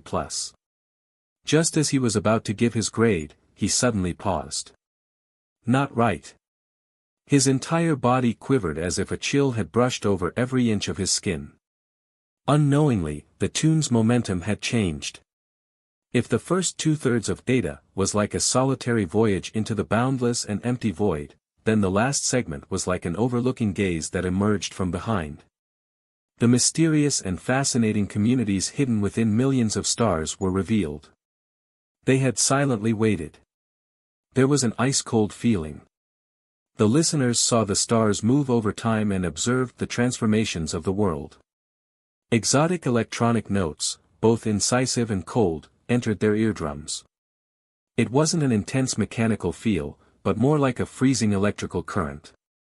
It made their hair stand on end. It was like a monster had suddenly appeared. It was definitely something from another world. A monster. Too astonishing. The evaluator even reached his hand up to wipe his forehead even though he didn't know if there was any sweat. A few evaluators were still in a daze even after the music stopped. One evaluator had an absent-minded look on his face. He liked classical music, but after hearing Data, he felt as though he had just woken up from a nightmare. But, he wasn't able to remember what he had dreamt of. He even felt that there were residual effects. He definitely didn't wish to listen to any more electronic music for some time after this. Especially this song. As long as he had a choice, he wouldn't choose to listen to this song a second time. Absolutely not. That's why electronic music is said to be the most frightening. I have to listen to some soothing and graceful classical music when I get back to alleviate this, the evaluator thought to himself as he wiped away the perspiration on his forehead. During the evaluation intermission, the evaluator's thoughts fluctuated. However, they now viewed Data with both complex sentiments and admiration. Like it? We don't like it. But, they couldn't touch their hearts and say it was bad. They just didn't like the feeling of fear from hearing this song. But they were still able to discern good from bad. Mo Lang also sighed silently.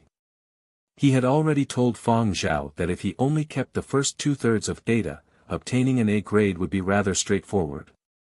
But, things wouldn't be so certain if he retained the latter portion. It exceeded many people's range of comprehension. It was far too advanced. It wasn't bad, but it was too hard to understand. Somewhere in the audience, Little Bear's flow of unceasing tears had finally stopped. There was an additional twinkling in his eyes that was hard to detect now. Cui Hua. Little Bear glanced over at the person by his side. If you call me the wrong name again, I shall send you back for remodeling, the person beside responded indifferently. Little Bear paused before continuing to ask, have we been exposed? You were exposed for quite some time. Is Fang Zhao trying to tell this secret to others? To be honest, not really. They can't understand the message Fang Zhao has hidden within Data. Fang Zhao's expression is rather vague. He has no intention of exposing you. If he really wanted to expose you, he wouldn't have waited until now. But, in any case, should we censor this Data song? No, just a buyout of rights will do.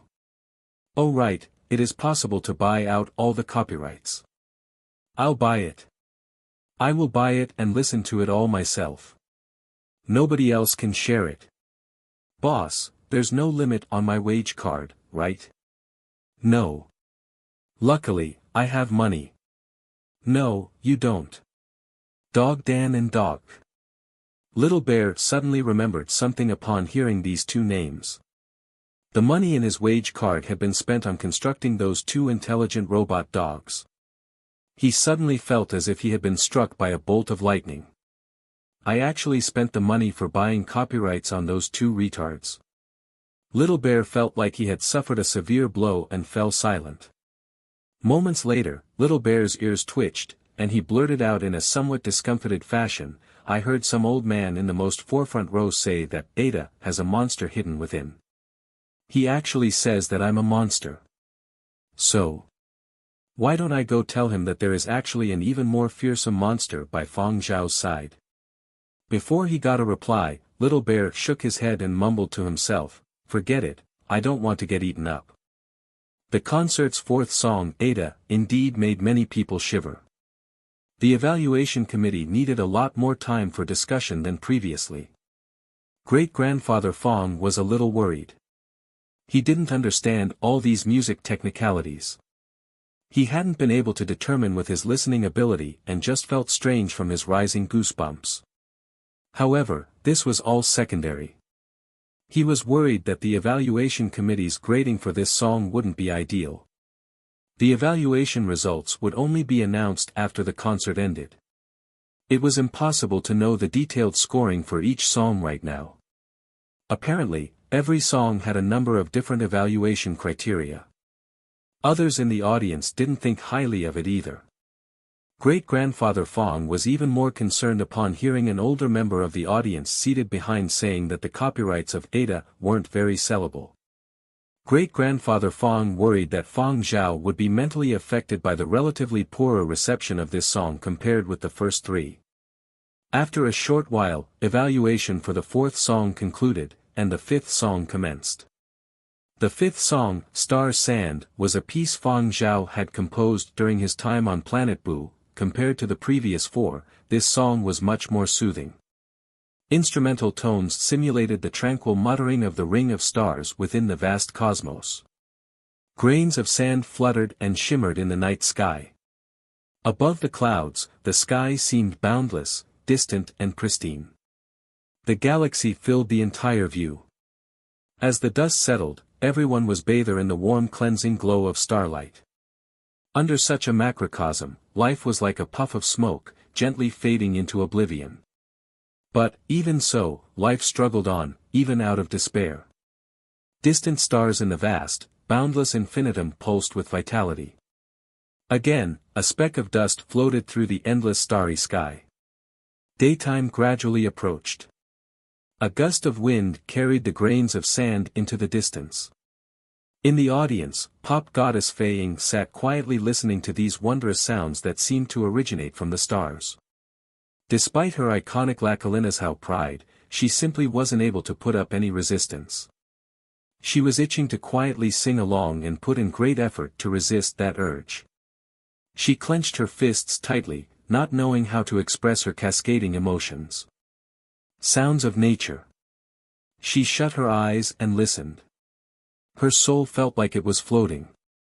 As the song ended, Fei Ying sighed. "This melody, Star Sand, seems fated for me. It would immediately make anyone listening melt if it was matched with bel canto." While saying that, Fei Ying gracefully raised a high-quality handkerchief and dabbed the corner of her eyes. However, what was covered behind this handkerchief? It was a look of determination. However, seated on the other side of Fei Ying was a certain popular Huangzhou singer whose eyes were lit up. "Sis Fei, how about you don't fight with me for it?" He then pointed to his own throat. "See this? My larynx is shaking. It wants to sing already." Lan Jing, who overheard this exchange. A pity these singers didn't delve into acting. "I feel Star Sand will be a great fit to my upcoming album with just some revisions." Fei Ying flashed an unyielding smile. "No, it should be matched with an angelic hymn." The two turned towards Lan Jing at the same time in the middle of their conversation. "Lan Jing. What are you all looking at me for? Go look for Fang Zhao to negotiate the copyrights. I'm really not that close to Fang Zhao." However, Lan Jing still came to a decision that he would interact more with Fang Zhao in the future and deepen their bond. This junior brother was too impressive. No wonder teacher Mo was willing lower himself and snatch Fang Zhao from his own disciple. Elsewhere in the audience, Zero was also discussing his thoughts with Chu Bo. Chu Bo said, "Listening to this feels like something strange has entered my ears and is bouncing between my ear drums. Could this be the fabled brainwashing? Achievement unlocked." Zero felt those things didn't add up. Is this song really about Planet Buu's desert? Was Planet Buu's desert that beautiful? I have also been to Planet Buu. Why does it seem like the desert I saw was different from the desert in Fang Zhao's music? It's artistic processing, just like how certain places are described so wonderfully in classroom textbooks. I even specifically ditched school to see some of them and discovered that I was cheated. It's simply textbook levels of deception. Chu Bo exclaimed. Is that so? Zero's doubts persisted all the way until the sixth song, Boo. Anyone could tell where the song got its name from instantly. This song had also been composed during Fang Zhao's time on Planet Buu. However, its style was totally different from Star Sand's. The raspy sound of a zither with hints of echoes became a prosperous scene as more and more instruments were added into the mix. It was just like how Planet Buu developed from an endless desert into the unyielding and steel juggernaut it was today. One could almost see the waves of yellow sand that were like millions of gold-plated vehicles advancing at a steady pace. One could almost see figures sprouting from the unchecked wild. The emotions were overwhelming. Younger listeners instantly perked up. It's here. Fang Zhao's trademark, wake you up from any sort of tiredness. What is potency? A hardcore bombardment. There was even such a domineering vigor during the rests. Industry music professionals in the audience found themselves drowning in melancholic sentiments. This arrangement technique is splendid, an evaluator said. The classical symphony integrated with metal and the seemingly cosmic electric tones create such an explosive infectiousness and a special charm. Another evaluator had a wide smile on his face. It's just like a coarse piece of rock becoming a charming diamond after going through artistic embellishments. Planet Buu definitely has to be visited if there is ever a chance. Quite a number of people had the same sort of idea, especially those who once had had the chance to go to Planet Buu but had never gone. Planet Buu. It was a pity that it was currently no longer opened up to externals. The new military experimental base had already been constructed and had comprehensive coverage by the armed forces. Planet Buu's new journey had already started. It was no longer that poor and destitute place. Even though it couldn't be witnessed personally, there was an indescribable excitement and pride.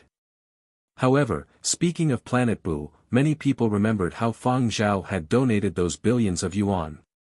The interplanetary fund's reward for the discovery of the Alcade was 100 billion. Fang Zhao had gotten a share of many billions and had completely donated all of it towards Planet Buu's construction efforts. Fang Zhao had indeed played an important role in Planet Buu's rise from barren land to experimental military base. Without Fang Zhao, Planet Buu might never have been chosen to become the third strategic military location. Back then, the military had still been deciding between Planet Buu and 2 other planets. The decision was only made after the Alcade was unearthed. It seems like Fang Zhao had rather lasting sentiments towards Planet Buu. 3 out of the first 6 songs at this graduation concert involved Planet Buu. Or, perhaps, was there some unspeakable secret between Fang Zhao and the Planet Buu base? Zero wasn't thinking about all this. He was very puzzled at this moment. Is Planet Buu really as staggering or mighty as the song put across? Actually, it was because his impression of his experiences and sights when he first arrived on Planet Buu was too vivid. Even after the new experimental military base had been established, his image of Planet Buu was just a dirt-poor and tiny planet that had nothing but deserts and oceans. Had Planet Buu become amazing when he wasn't paying attention? While many in the audience were still wondering about it, the final song of the graduation concert started. The 7th song was Limitless. Given the previous few songs, some evaluators originally guessed that with Fang Zhao would place emphasis on wind instruments to portray the cosmos. However, they never imagined that Fang Zhao would superimpose string music to match different periods of the tune. The tempo alternated between fast and slow, igniting different moods. It reached an accumulated pinnacle in just an instant. Thoughts were led to the far reaches of the universe. The Milky Way glittered splendidly. Time was wonderful yet very cruel. The cosmos evoked feelings of nostalgia and reverence. Compared to outer space, even the vast ocean seemed cramped. Humankind, from their conception on this little blue planet to their rapid emergence, was nothing more than a drop in the ocean with regards to the universe. A person's life was too brief, merely a fleeting dot in the cruel shadows of time. In the past, anyone who dreamed of space travel could dedicate their entire life to it but would never make significant progress from their starting point in the universe. However, humanity could go even further. In the future, even more people would press forward into the ocean of stars. They would stand on the shoulders of predecessors, and afterwards, become the shoulders for future generations to come. The ranks were long. Time etched its mark on everything, from the most shocking calamities to the most wondrous of births. Time would also be a witness for humanity as the future filled with limitless possibilities. Fang Zhao gazed into the distance as if his eyes were able to transcend the void and see a faraway scene. The corner of his lips curled into a gentle smile. 500 years ago, he had led troops to seek out a path of survival in a warped world. 500 years later, he stood in the tranquil desert of Planet Boo, gazing at the resplendent night sky. I came from the past, and I am extremely fortunate to see the future I had so earnestly hoped for. Music was a medium for emotion and ideas. Through music, even if one couldn't completely guess the composer's full intent, they would still understand parts of it. The audience had no way of knowing what exactly Fang Zhao was thinking about. However, they could seemingly comprehend why Fang Zhao would completely donate away the many billions he had received for discovering the Alcade. But, understanding was only one part. Not everyone would be able to do the same. Not everyone in the concert hall had come for Fang Zhao. There were some who also wanted to personally witness exactly what kind of people could get into this God-leveled, Huang Art 12 Tones advanced course.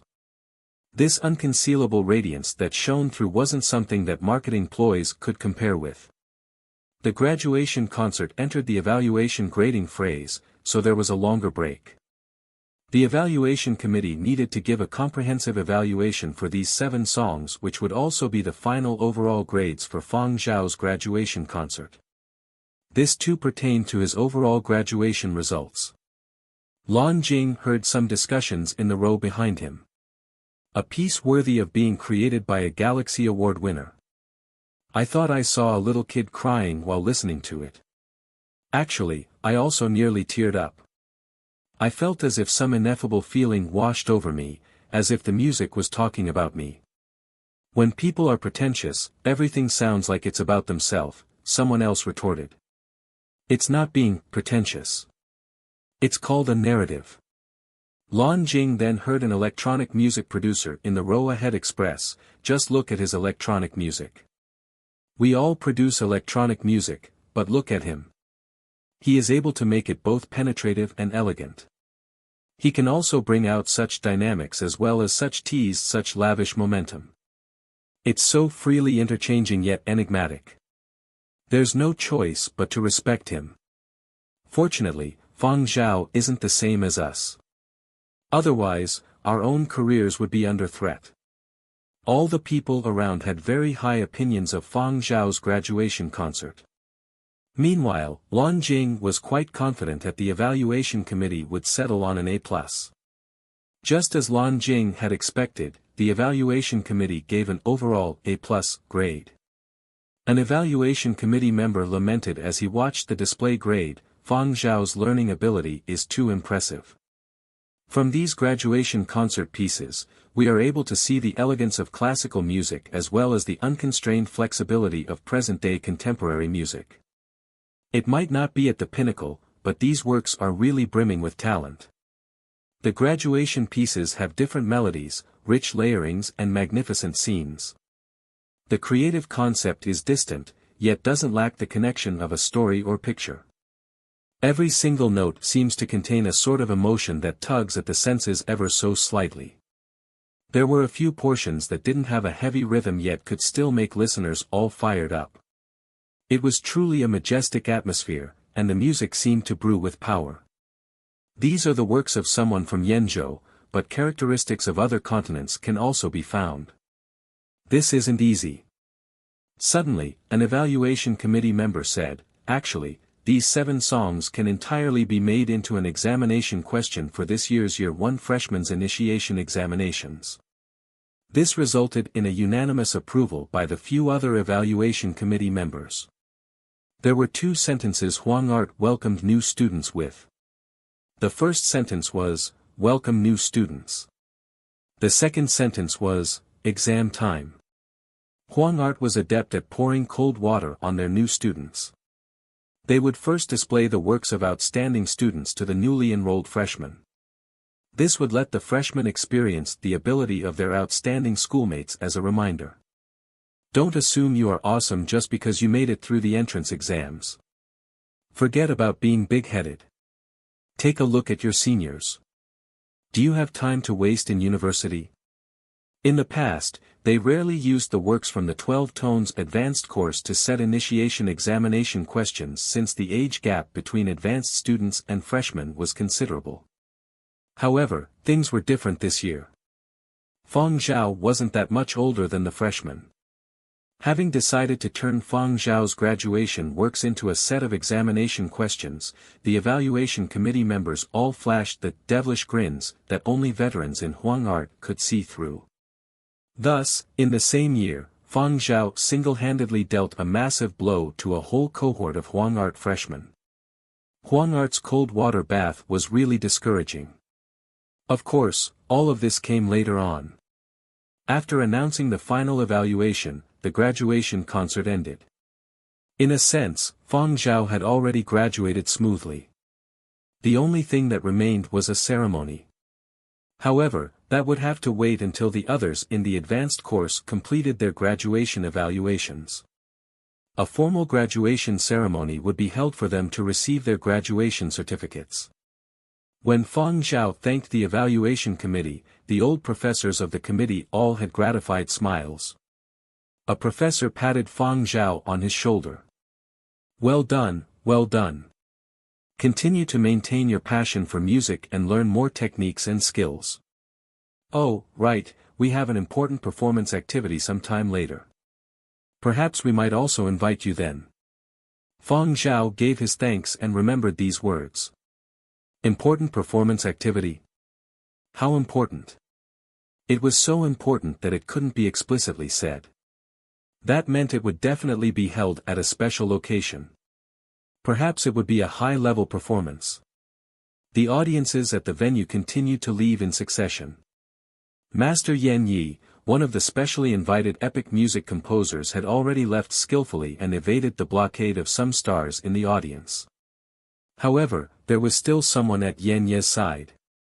This was a very popular veteran Huangzhou singer who had collaborated many times with Yan Yi in the past. In the car leaving Huang Art. "So, not eyeing any of those 7 songs today?" Yan Yi asked the person seated beside him. "I can't say I don't. I do wish to readapt 2 songs, but the competitors are just too strong. I don't know if I can beat them," the singer chuckled. Fang Zhao's older works were very good indeed. However, there weren't that many that could be rearranged to fit a song. The lyrical aspect was only a so-so, and even the epic flavor wouldn't sustain it. However, Fang Zhao had gained greater mastery over surrounding aspects after entering advanced studies. These 7 songs contained even more elements, and many others in the industry were already circling like hawks. Naturally, this singer too had his own ideas. Yan Yi smirked. "You need to go about it the right way if you want to buy the adaptation rights. Don't bully him." Because the old Yan Yi had experienced such things in his younger days, he especially loathed those that used power to pressure people for lower prices on the music rights. He had accepted the invitation and come over this time because he was very interested in this youngster. He treated Fang Zhao as a very hard-to-come-by genius junior. One person alone couldn't do much, but when many combined, great things could be achieved. Machine intelligence had superseded many things, but the arts and other such intellectual ways would forever be difficult to replace. Only by pouring in fresh blood would this circle forever be filled with vitality. Little seedlings had to be protected. Therefore, if anyone wanted to employ unsavory means to adapt Fang Zhao's songs, this old man would flip out. Under the stern gaze of Yan Yu, this veteran Huangzhou singer felt like crying, but no tears came out. You think too much now that you are old. Who can even bully Fang Zhao? Could you have some misunderstanding to the name Fang Zhao? On the singing stage, this singer had decades of experience, fans across the world, and the charisma to rally supporters. He could indeed be considered someone with power and influence in the industry, but this was all temporary. There was no questioning Fang Zhao's innate talent. Perhaps in the future, he would even have to go implore Fang Zhao personally for songs. He had experienced what it was like trying to get songs from other renowned composers. The standards for this one were even higher. And, once he entered the music industry, Fang Zhao might not have any less influence than he did. Furthermore, Fang Zhao's cross-industry impact was even more impressive. Just the sheer numbers of his gaming fans was frightening. And this was only within the entertainment circles. There wasn't any need to mention those outside the circles nor his friendly relations with the military. Fang Zhao was still on military reserve duty and could even legally carry arms. Who would even poke Fang Zhao for nothing? Just as he thought, those wanting to buy adaptation rights really didn't dare try any underhanded methods because of Fang Zhao and academic big shots behind him. Look at Great Master Mo Lang. The concert had already concluded, but he still pulled Fang Zhao to the side to talk to him. Mo Lang didn't leave right away after the concert ended. Instead, he stayed with Fang Zhao to continue lecturing him. There's no longer any need to write any more theses now that you have graduated. No such chance. In the academic world, theses were extremely important. Just relying on words and concerts wasn't enough to earn the recognition of academics globally. I'm still watching you. Don't slack off, Mo Lang said. Mo Lang only let Fang Zhao off after droning on for some time. Mo Lang left with his assistant. After Fang Zhao sent Mo Lang off, he headed over to great-grandfather Fang and the others who were waiting outside. Great-grandfather Fang Zhao had been surveying his surroundings carefully when he came out. He exhaled in relief when he didn't see that terrifying figure buried deep in his memory. Upon seeing Fang Zhao, he smiled until his eyes were nothing more than slits. Great-grandfather Fang Zhao decided to stay in Huangzhou for a few more days until Fang Zhao officially graduated. He still wanted to take photos together with Fang Zhao. How could he miss such an important occasion? But, great-grandfather Fang wouldn't be staying with Fang Zhao the whole time before the graduation ceremony. He called to great-grandmother Fang, "Let's go. Time to catch up with our old comrades." Fang Zhao arranged for Zuiyu and Yen Biao to send the two elder Fangs off.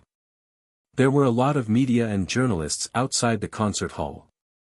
These were media that Huang Art had screened and allowed onto their campus grounds. There would surely be even more entertainment reporters waiting outside the school. Even if the reporters weren't here for Fang Zhao, they had come for the people who attended the concert today. Fang Zhao's concert was trending online and had appeared on push notification news headlines multiple times today. There were so many big-shot celebrities present that it didn't even seem like they were attending a concert. How could the media let such a big opportunity for generating site engagement slip by? Great-grandfather and great-grandmother Fang were already rather aged and couldn't withstand the media's persistence. These entertainment reporters could get rather wild when it came to finding the scoop. Fang Zhao was only able to rest easy by sending Yan Biao and Zuiyu to escort the two old Fangs back. As great-grandfather Fang was getting into the car, he still told Fang Zhao, "Don't worry, if we run into any shameless reporters, I will send them flying with my walking stick if they dare try anything. This time, I brought my new tactical self-defense walking stick." Fang Zhao, real impressive. Great-grandfather Fang happily got on the car and left. The graduation concert came to a close smoothly. Fang Zhao's remaining time at Huangart was also ending. All that was left was some administrative matters regarding his thesis and academic reports. Other than that, he would also have to handle talks regarding the sales of his copyrights. While walking from the concert hall back to his dormitory, Fang Zhao received close to a dozen calls. At the same time, Yenzhou's Silver Wing Media, which had received first-hand information of this concert, was ecstatic. After all, Fang Zhao could be considered a star that they had nurtured. The recognition and high evaluations from academics also brought glory to Silver Wing. Other artists at Silver Wing would also benefit from the reputation boost. Without even considering copyrights or gaming, Fang Zhao was still contracted to them on the music side, so they still had the rights. 7 songs. They had been given an A+ high score by Huangart's evaluation committee. They had the choice in how many copyrights they wanted to keep for internal use and how many they wanted to auction. Silver Wing's current problem was to determine the process in how to sell them and who to sell them to. Unlike Fang Zhao's previous concert that had live broadcasts that were made public, the graduation concert's processes were different. There hadn't been too many people attending the concert, so there was a lot of opportunity for marketing promotions. When the graduation concert's final evaluation came out, Silver Wing Media CEO Duan Qinji got her secretary to convene an online meeting for relevant personnel within the company to discuss the issue of Fang Zhao's 7-song copyrights and how to get the most out of them. It was still very early in the morning over in Yenzhou due to the time difference, and many people still hadn't woken up yet. When the senior executive in charge of copyrights and marketing received the notification, he didn't even have time for his normal morning routine. He hurriedly threw some water on his face before joining the conference call. They had already discussed the matter about Fang Zhao's concert beforehand and made preparations. Now, they were just making a final decision according to the concert's evaluations before beginning follow-up actions. Once everyone was present and the conference was about to start, Duan Qinji's communications device rang. She had to disconnect to take the call. Duan Qinji had a slightly complicated look on her face when she returned to the conference call, but she quickly hid it. "We're gathered here to discuss the marketing for Fang Zhao's graduation concert songs. Just moments ago, the Interplanetary Fund contacted me. They have decided to buy out Ada and have a reasonable offer. Therefore, we now only have to discuss the remaining 6 songs." Most of the senior executives were very surprised at this news. They never imagined that the song they felt would be hardest to deal with would actually be sold first. And, it had been a straight buyout. The remaining 6 songs. A senior marketing executive had merely said this when Duan Qinji's communications rang once more. It wouldn't have rang during the conference call if it wasn't important. Thus, nobody complained about the interruption. Everyone merely exchanged glances at one another while trying to guess who was it that was seeking out Duan Qinji. Duan Qinji's eyes lit up when she saw the displayed number on the communications device. This was a number that she really couldn't reject. Thus, Duan Qinji once again disconnected to take the call. Approximately 5 minutes later, she rejoined the conference call and informed the other participants. The song "Boo" has been reserved by Boo Bass. Straight buyout. Aside from that, they also have an inclination towards Limitless. The participants of the conference call fell silent. The song "Boo" is indeed rather compatible with Boo Bass.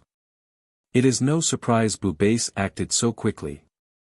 As for Limitless, we can hold on to it first to wait and see how it goes. Duan Qinji nodded. I also have the same opinion. Then, let's talk about the remaining 5 songs. Beep beep beep. Hurried beeps from a communications device's notifications interrupted the conference call. The holographic projections of the various senior executives all turned to look at Duan Xinji.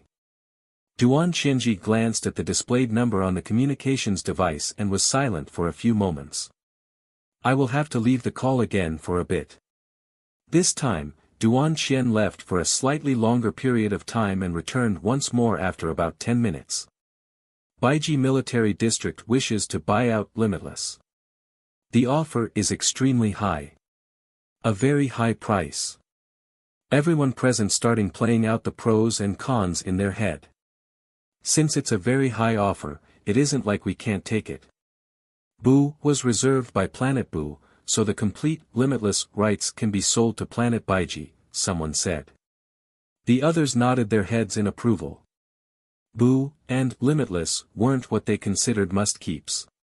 This arrangement wasn't a violation in any way. The conference call had merely gone on for 10 minutes, and 3 out of 7 songs had already been sold. Furthermore, these were complete buyouts where buyers weren't willing to share the copyrights. Fortunately, these 3 songs weren't in Silver Wing's core plans. However, another senior official couldn't help but blurt out, Director Duan, 3 songs are enough. We can't sell the complete rights for the remaining songs. At least, we can't sell them all now. Let's hold them first. We can allocate the copyrights carefully and negotiate authorizing collaborations.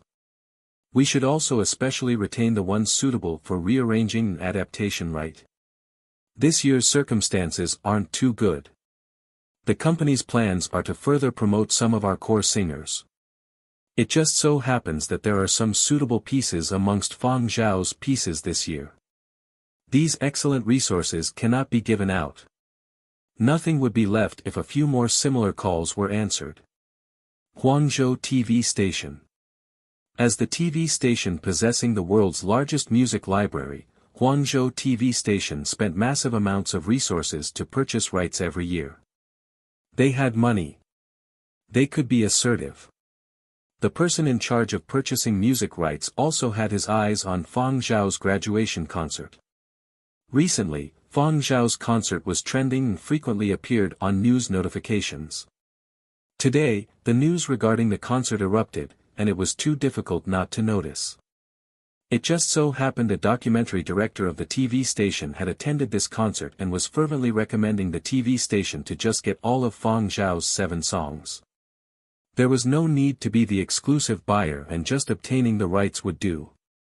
In any case, it wouldn't be that much money. After doing the budgeting, this little bit of expenditure was something their Guangzhou TV station could accept. The manager viewed this purchase with great importance and specially called his staff over to inquire about the progress. How are the negotiations regarding the 7 songs of Fang Zhao's graduation concert? We have already gotten Splendor and The Return of Life, the purchaser reported. What about Lighthouse? The manager asked. It's in the middle of negotiations. There's been a few problems. The manager wasn't pleased. If there are problems, then resolve them. Is it so difficult to negotiate copyrights? He frowned while browsing through the purchasing plan in his hands and asked again. What about Ada? I heard that this song has some special characteristics that stumped the Huang Art Evaluation Committee. We can't get this song anymore. Silver Wing has said Ada has already been exclusively bought out by the Interplanetary Fund, the agent replied. The manager was expressionless as he rapped his knuckles on the table. The Interplanetary Fund moved really quickly.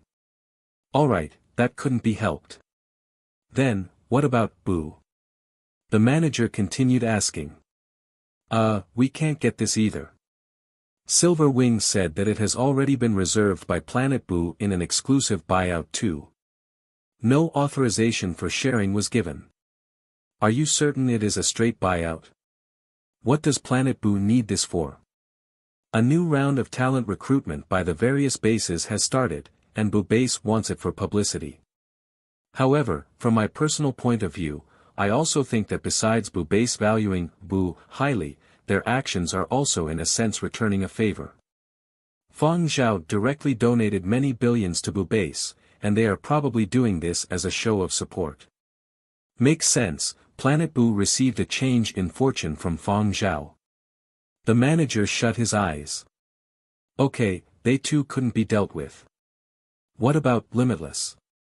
Huang Art's evaluation committee gave it a very high evaluation. We definitely have to get this, the manager said. This, also can't be obtained, the agent stuttered. Silver Wing says that Baiji Military District intends to buy out. There was a cracking sound. The pen being fiddled with by the manager snapped, and his breathing was somewhat ragged. What is Planet Baiji buying it for? It is said that Planet Baiji currently values cultural and creative constructs. From what I understand, in the current graduation season, they are targeting graduates and doctorates as well as other elite talents who intend to change jobs. These bases won't yield the slightest when it comes to vying for talent. Planet Baiji seems to have really put in great effort for publicity. They set their sights on Limitless and have a publicity film coming into circulation in the near future. This is also an exclusive buyout with no authorization for sharing. It's a really firm stance and can't be negotiated. The manager inhaled sharply. Is a buyout necessary for making a publicity film? Those bunch of upstarts on Planet Baiji. Does having or make you all that great? Is it so difficult to just purchase rights? What's wrong with all these people? Exclusive buyouts at the drop of a hat. 2 days later, Duan Qianji personally contacted Fang Zhao on behalf of Silver Wing to discuss matters regarding the sale of copyrights. All sales of copyrights required Fang Zhao's approval. The parties of the 3 buyouts, the Interplanetary Fund, Bu Base and Baiji Military District, had already contacted Fang Zhao and gotten his approval. After the buyout contracts were signed, the Interplanetary Fund became rather silent, and there wasn't much activity. Nobody heard Ada again after that, and Silver Wing personnel couldn't understand why the Interplanetary Fund had spent so much money to purchase Ada. In contrast to the Interplanetary Fund's silence, Bu Base and Baiji Military District moved rapidly. A new round of marketing circulated to the various continents. Planet Bu was like a hardy tough guy rolling up his sleeves preparing to do battle in the fight to recruit talents. Planet Bu had successfully extricated itself from its poor situation. This time, Planet Bu would reveal its all-new appearance in front of everyone. Although it was a strategic military experimental base and many things couldn't be made public, just the picture painted by the limited information made many military fanatics tempted. Planet Baiji also didn't take things lying down either. Competition between similar-level military districts was already intense. Bu Base was a new player trying to grab the limelight in order to recruit talent. Thus, Planet Baiji also put in a lot of effort in marketing. Planet Baiji's recruiting propaganda and their talent recruitment video were mass circulated at the same time Bu Base's publicity campaign started.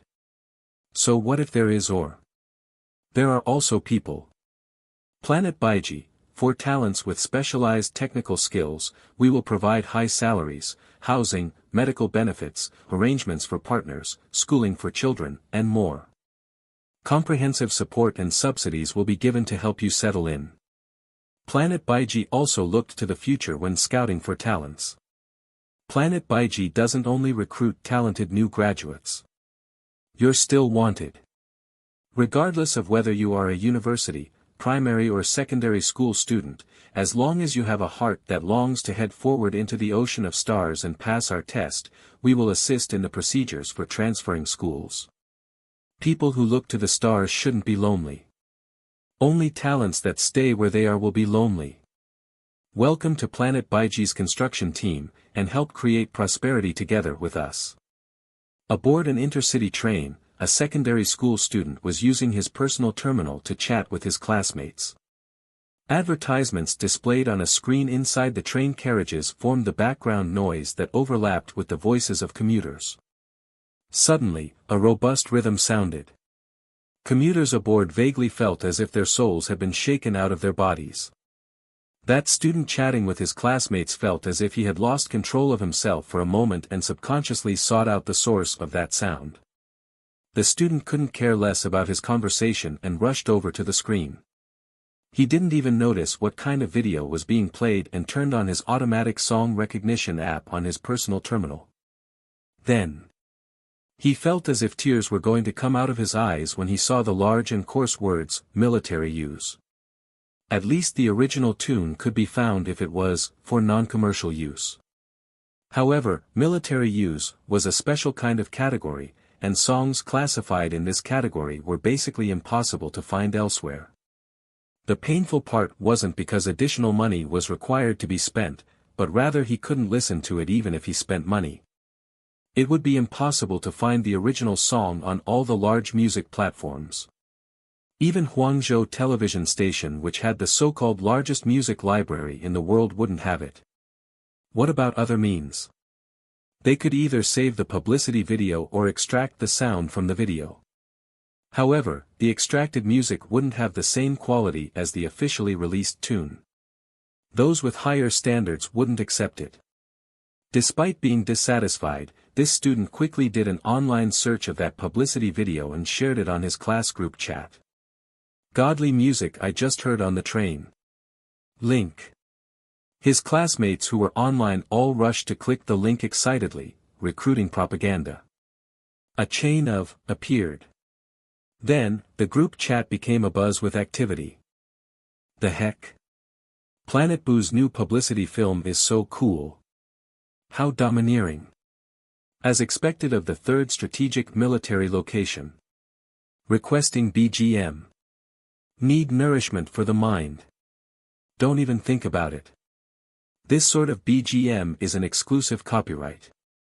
You won't be able to find it on any music platforms. Furthermore, it is still for military use. I watched this publicity film over 10 times just to listen to this BGM. But, Planet Boo is indeed awesome. I wanna go. I wonder if pilots have a weight limit. What's the big deal with Planet Boo's recruitment video? I just saw Planet Baiji's publicity film, link. It feels like destiny. It's time to fulfill our life's value. Everyone, let's meet up on Planet Baiji.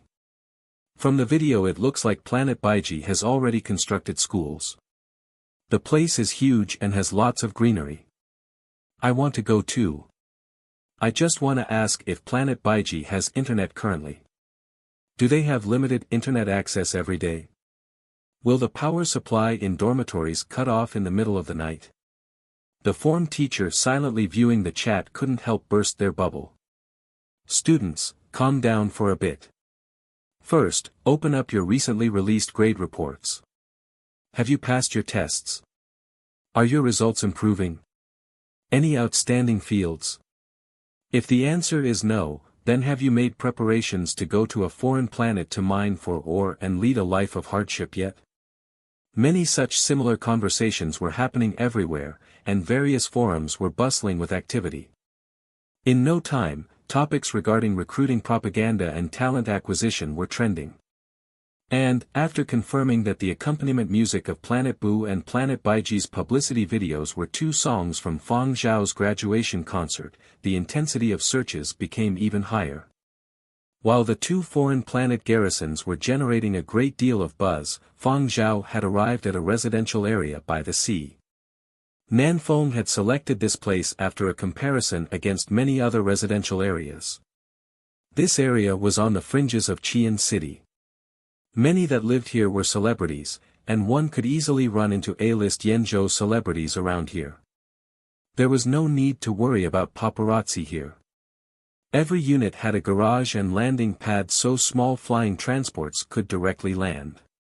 Nanfeng had settled on 2 units, one with a garden close to the center of the residential district, and the other by the seaside with a small private beach. After viewing them, Fang Zhao was more inclined towards the one overlooking the sea. The original owner is a merchant that moved to Huangzhou 2 years ago. This house has been vacant since then. The owner wants to sell this house and head to invest in Planet Baiji, Nanfeng said. The interior decor was excessively gorgeous and would require a few changes if they purchased the place. However, renovation techniques were amazing now. Even a complete overhaul wouldn't take too much time. Renovations could finished in just a week. Fang Zhao's previous house in the central district of Qian City had already been exposed, and there were too many paparazzi camped in the area. Because of the disturbance, Fang Zhao rarely went over there nowadays. Fang Zhao had started to consider a new place to stay after his previous house had been burglarized. Now, he was rather pleased with this place. It's peaceful enough, Fang Zhao said as his gaze lingered on the beach before him. Curly Hair was digging at the sand and looked very excited. He stuck his tongue out, paced back and forth and brushed against Fang Zhao's legs before looking towards the sea and barking twice. Fang Zhao removed the leash, and Curly Hair dashed towards the sea. Curly Hair ran and jumped into the sea before dog paddling towards deeper waters. Curly Hair had followed Fang Zhao to the seaside back when he had been filming on Planet Boo. Curly Hair had frequently gone swimming in the sea there and had even gone underwater for long periods before coming back. However, Nanfeng was still worried. "Boss, should we be watching over Curly Hair out there? Planet Boo didn't have an abundance of species, but the oceans here had quite a few dangers. There were occasional sightings of large fish in the coastal regions. It was fine if Curly Hair ran off alone to play in the water near the shore. But what would happen if he strayed too far from shore and was eaten?" Fang Zhao was basically set on the house after scrutinizing it carefully without finding any major issues. All that remained was for Nanfeng to negotiate with the real estate agent and the owner. Curly Hair was in a very good mood today and enjoyed himself thoroughly when he was let loose. After Fang Zhao called him ashore, he continued playing around in the sand. When they were finally leaving, Curly Hair stared longingly out the car window. Nanfeng chuckled when he saw this. "Don't worry Curly Hair, you'll be moving in the next time we come. You'll be able to play as much as you want and swim in the ocean every day. There are even small fish and aquatic creatures to play with." Curly Hair was delighted and laid down to envisage his blessed future life. What sort of impression did Curly Hair have of the ocean? An image of a free seafood buffet. His cheerful mood persisted all the way until they returned back to the advanced students' dormitory. After Nanfeng and the other two left, Fang Zhao shut his dorm door. "Come here, Curly Hair." Curly Hair wagged his tail and went over. "Did you enjoy playing today?" Fang Zhao asked. "Woof. Did you have fun there?" Fang Zhao asked again. Curly Hair leaped up and barked again. He wagged his tail vigorously. "Speak." "Fun." Curly Hair replied. He had already gotten used to switching languages already, and his pronunciation was rather smooth now. "MHM," Fang Zhao nodded, then turned on the learning console. Curly Hair. His ears shuddered and he shrank back a step. Fang Zhao ignored Curly Hair's retreat. He turned on the learning console and opened a file for Curly Hair. Inside the file were ebooks that he had purchased for Curly Hair. Ocean Environment Protection Law. Environmental Conservation Series for Young Adults. Protected Marine Creatures List. Marine Environmental Management.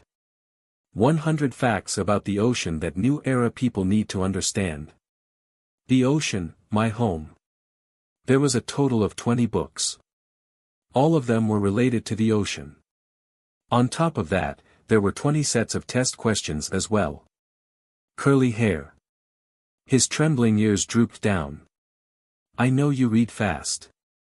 You ought to be even faster now, right? After you finish reading the 20 books in the file and get full marks for all 20 sets of test questions, I will let you out to play in the ocean.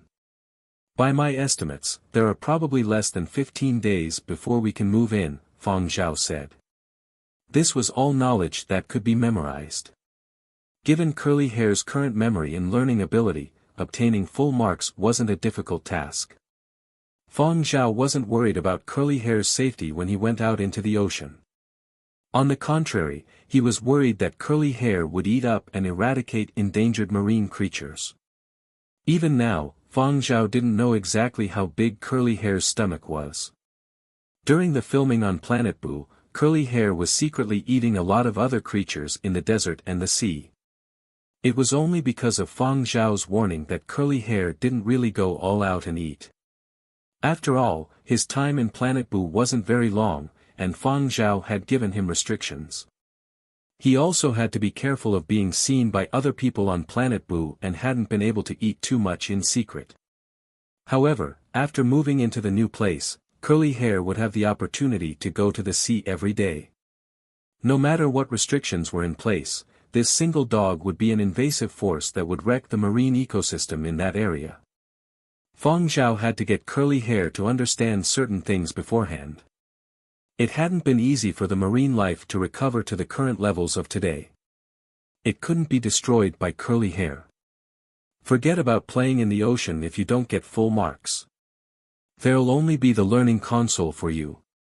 On a certain day, Nanfeng came to look for Fang Zhao regarding the renovations of the new place. Upon entering the dormitory, Nanfeng saw Curly Hair facing the wall with a drooped head. There were tear stains beneath his dog eyes. Nanfeng paused for a moment, then looked away and went to find Fang Zhao. He had to settle the matters at hand first. Besides, this was normal behavior from Curly Hair. Nanfeng had already gotten used to it and could remain calm when seeing this. After discussing the renovation issue, Nanfeng recalled something he had seen today and asked, "Oh, right. Boss, did you see the stuff online today?" "What stuff?" Fang Zhao had been writing a thesis today and had set his personal terminal to "Do Not Disturb."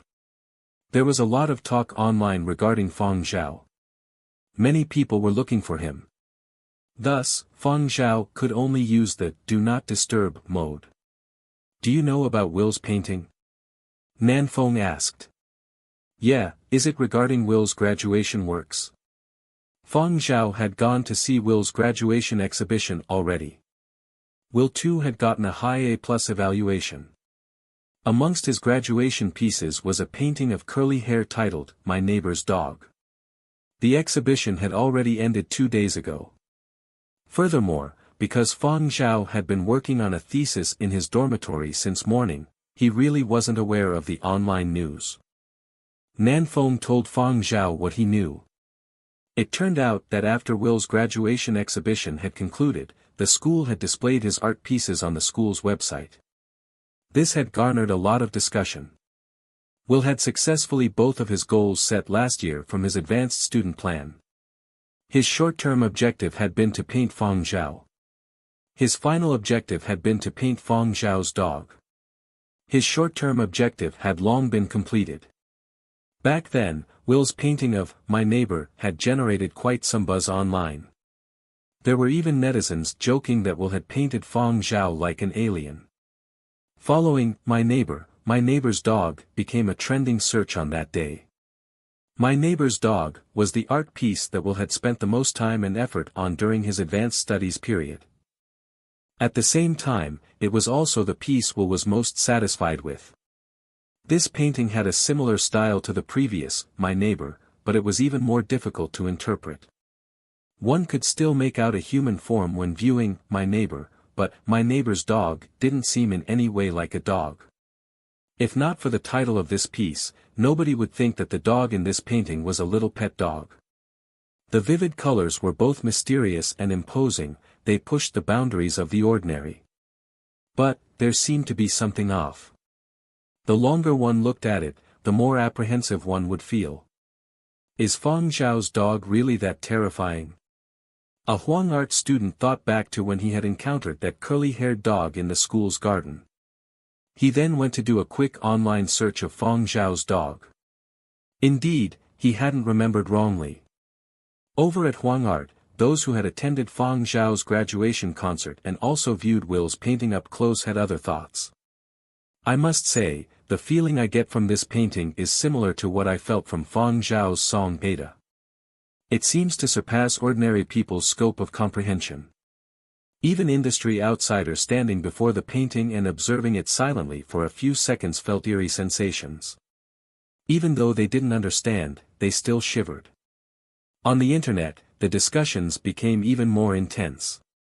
Will has really let loose after entering advanced studies.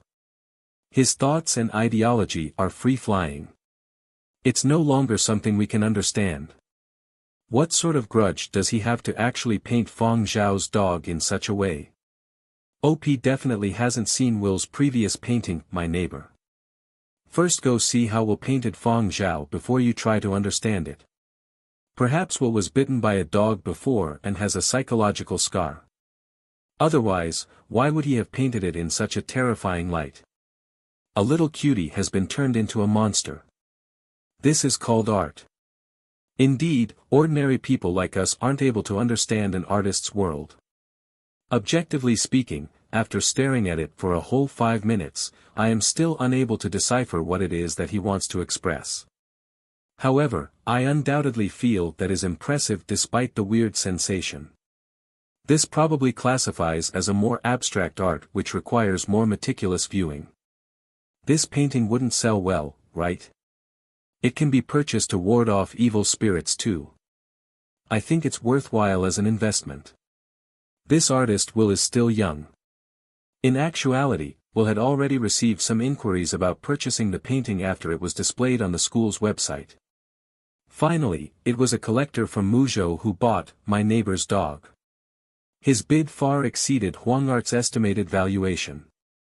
Some people reckoned that this Muzhou collector was overly crazy about curly hair. After all, many Muzhou people couldn't stay calm when it came to curly hair. There were also some who felt that this was purely hype, whether because of Will or because of Fang Zhao's dog. The way that Muzhou people viewed dogs could be impossible to understand sometimes. Thus, Huangzhou TV station's painting and calligraphy channel specially dispatched someone to interview the person who had bought this painting. During the interview, the Muzhou collector said, "Many people that buy Will's paintings invest in the artist Will and not the painting. I am different because what I look at is both the painting and the dog in the painting. I have a hunch that this painting's value will skyrocket in the future." Little Bear was watching the interview broadcast. Muzhou people really have a fearsome intuition towards dogs. Humans are indeed peculiar creatures. Thus, because of Will's painting, My Neighbor's Dog, curly hair too became a hotly searched topic and appeared on Huangzhou's trending headlines. After Nanfeng left, Fang Zhao browsed through the news online and said to curly hair, "You can forget about going out these few days. Stand for another 5 minutes before going back to hit the books. You only scored 62 for the morning's test. Go read through the section of protected animals twice more. Can whales be eaten? You can't eat corals either." Curly hair spent 2 days to memorize the protected marine species. He even memorized videos and photos, regardless whether they were from the old era or new era. He even remembered the characteristics of these creatures. Once again, curly hair worked hard for the sake of swimming freely. The last time he had done this was to obtain his own helmet. Curly hair's test scores slowly rose from borderline passing to 70%, then 90%. A little more memorization and he would be able to get a full score. Nanfeng had thought curly hair would be feeling down over his movements being restricted due to all the stuff online. On the contrary, curly hair wasn't affected in the slightest. In fact, he seemed more spirited with each passing day. Fang Zhao had already finished all his follow-up tasks at Huangzhou Academy of Art. The Advanced Studies course had come to a close. After all the other advanced students completed their last evaluations, the Academy held a graduation ceremony for the students of Huang Art's 12 Tones Advanced course. It wasn't any complicated setting. Most of those who had managed to enter the 12 Tones course were no longer ordinary students and preferred the more academic settings. Thus, there was no need for any gaudy or extravagant festivities. The graduation ceremony was held in the highest academic hall. Great-grandfather Fang was seated in the audience. Warm tears welled up in his eyes when he saw Fang Zhao on stage. His hands were shaking as he took many photographs and videos, which he then shared with his friends and his fellow retirees at the retirement home. After the graduation ceremony concluded, great-grandfather Fang walked over to Fang Zhao. "Let me see, let me see."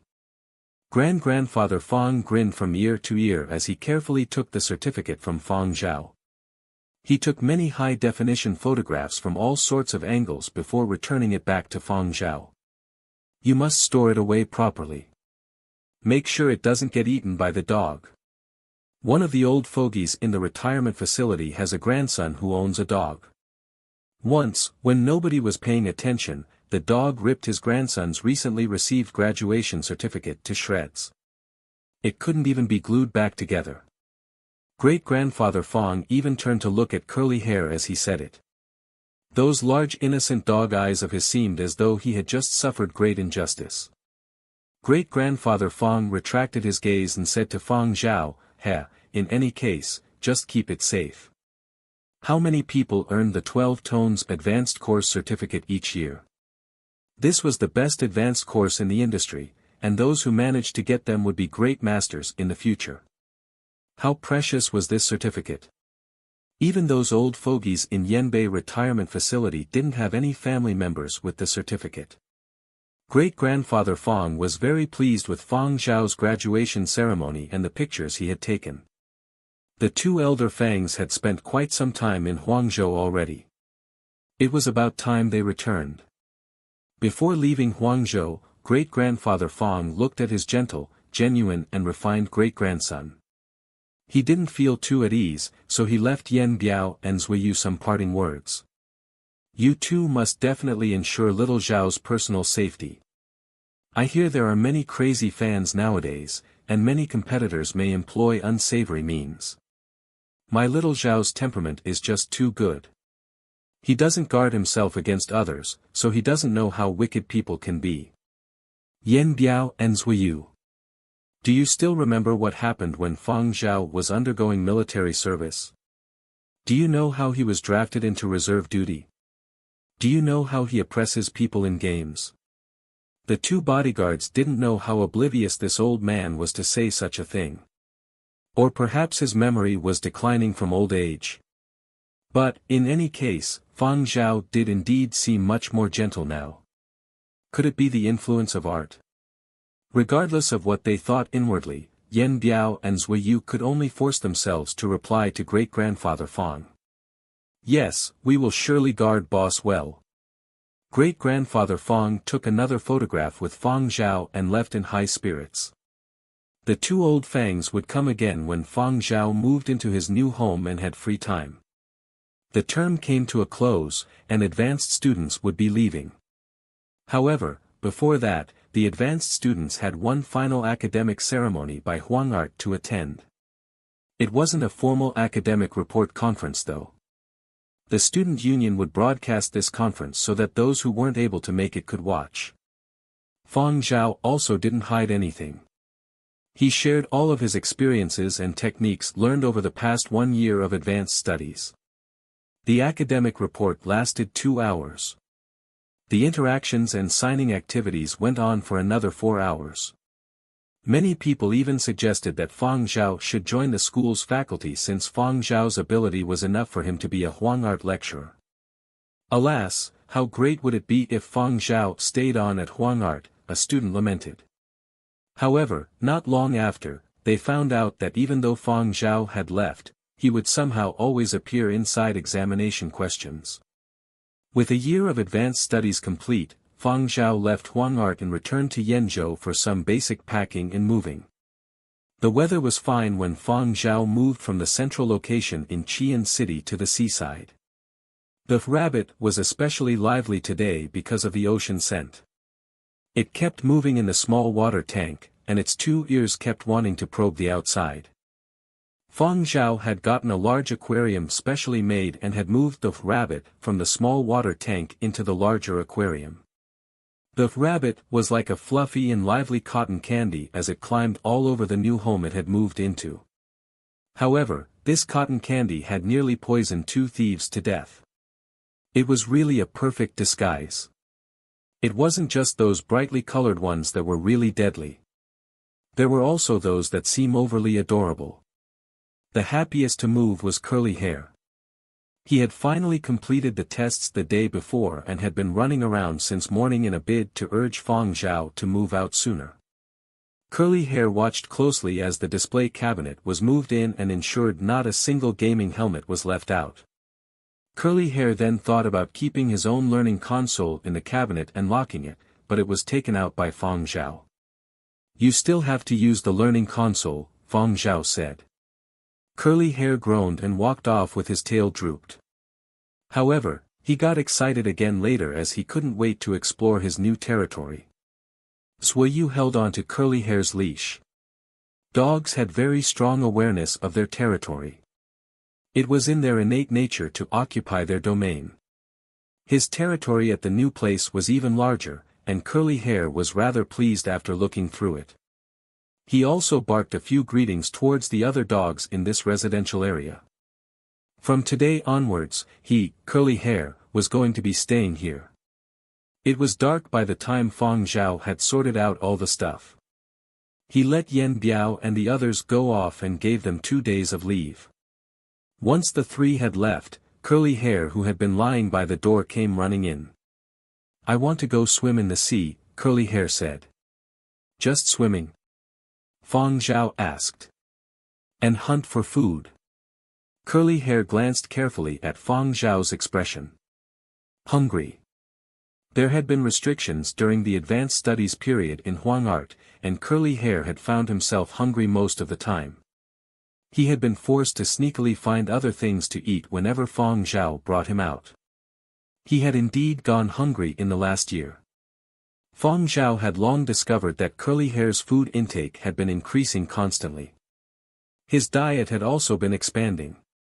Some things that had been of no interest to Curly Hair in the past now would receive a few sniffs from Curly Hair as if he was contemplating whether they could be eaten.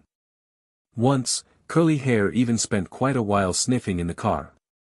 Because of that, Nanfeng thought the car had been tampered with and immediately sent it for an inspection out of worry. It was later discovered that besides some scratches, there wasn't anything wrong with the car. When Fang Zhao asked later on, Curly Hair said that he was hungry and had smelled the scent of food. Curly Hair seemed to know what he could and couldn't eat. Even if it was something he had never seen before, Curly Hair could still differentiate it. Curly Hair didn't have many chances to go all out and eat over the last year. But now that they had moved into a new place, Curly Hair wasn't willing to let this opportunity slip. He couldn't wait any longer. He had already endured for the entire day until Nanfeng and the others had left before suggesting that he wanted to go out and hunt. Fang Zhao checked the weather forecast. The weather in the past 2 days had been fine. Since Curly Hair had already met the requirements for the test and was able to answer a few questions posed by Fang Zhao felt that letting him out to roam would be alright. During the day, there was a higher risk of getting noticed. There were always people near the beach, and Fang Zhao had even seen some people setting off on yachts to fish not too far from them. Fortunately, it was nighttime now. Fang Zhao nodded. "Sure. I want to swim further and find some stuff to eat," Curly Hair said. "I will be back before 8 tomorrow." He wanted to enjoy himself a little. Fang Zhao thought about it and agreed. "Take note of changes in the weather. Avoid boats and return immediately if you find anything amiss." "Yes. Remember, no eating of protected species." "No eating. Definitely no eating. And no indiscriminate eating either." "I won't eat indiscriminately," Curly Hair promised. "Go on then." Having obtained permission, Curly Hair scampered out and jumped into the sea under the cover of darkness. Fang Zhao gazed at the ocean and placed the leash on the cabinet by the door. This was the first time he was letting Curly Hair go out on his own, and Fang Zhao was a little worried. However, he couldn't keep looking after Curly Hair forever. He was only willing to let Curly Hair go out independently this time his long period of discipline. He would assess Curly Hair's performance this time to decide on future measures. Curly Hair was no small matter, and Fang Zhao had never relaxed Curly Hair's restrictions. If he didn't give any guidance, Curly Hair could become a killing weapon by the hands of certain errant people. There was nothing wrong with a weapon on its own. The fault would lie with the user of the weapon. Fortunately, Curly Hair was a complete life form that had its own consciousness, cognition and emotions. Furthermore, Fang Zhao had always felt that his rebirth had something to do with Curly Hair. He simply hadn't discovered the connection yet. Being strict to Curly Hair was both for guidance and protection. Never go astray. The night wind grew stronger. Waves battered the shore before retreating out of sight in the darkness. Everything was full of the unknown. At this time, Curly Hair, who was oblivious to Fang Zhao's worries, was really an out-of-control wild dog swimming about and riding the waves. Oxygen. Breathing. There was no need for that. Curly Hair had entirely forgotten there were such things the moment he had jumped into the sea. He disregarded air supply, water pressure, and light. Curly Hair happily chased schools of fish. Corals couldn't be eaten, so he went to lick the rock beside the coral. Can't be eaten. He saw a turtle and went over to tease it. Curly Hair even sang. La la la la la la, watching that sea turtle swim in the water. As the dog of a musician, he could sing if he could talk. Nobody could hear him anyways, so he wasn't worried about being discovered. If he sensed any people nearby, he would dive in or hide himself. Although Curly Hair was hungry, he didn't let loose and start eating the moment he entered the ocean. Instead, he decided to play for a bit first. He had plenty of time to play now. Fang Zhao wasn't here, and there was no one minding him. After chasing the sea turtle and the school of fish for a bit, Curly Hair discovered a big fish. It belonged on the New Era Protected Marine Species list and was something that Curly Hair was forbidden from eating. However, that didn't dampen Curly Hair's interest towards it. Protected species can't be eaten, but that doesn't mean they can't be toyed with. Curly Hair gave up on the school of fish and the sea turtle and chased after this large fish.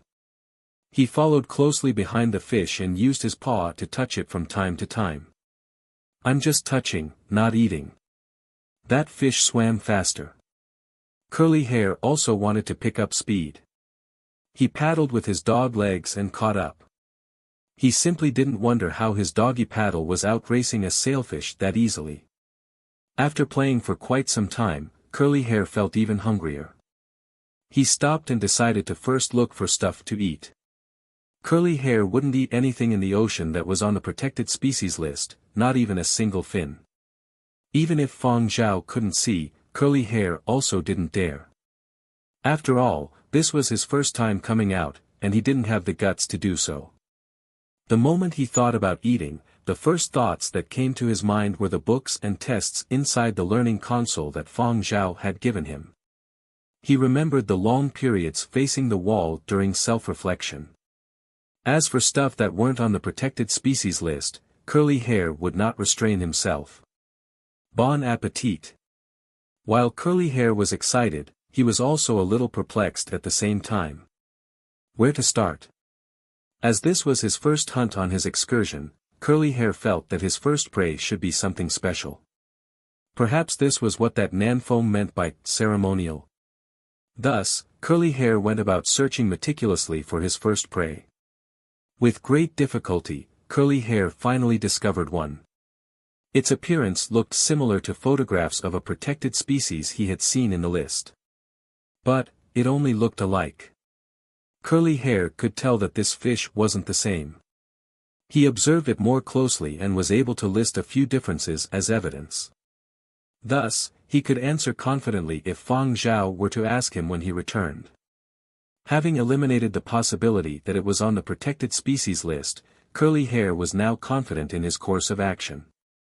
Although this prey wasn't too large and only about a meter long, it attracted Curly Hair greatly. With sights set on the target, Curly Hair dog paddled after it. 1 a.m. A certain counterterrorism department in Yenzhou was still at work. Night security teams have yet to discover any suspicious persons. Sonar hasn't discovered any suspicious targets. Continue this vigilance towards the target region.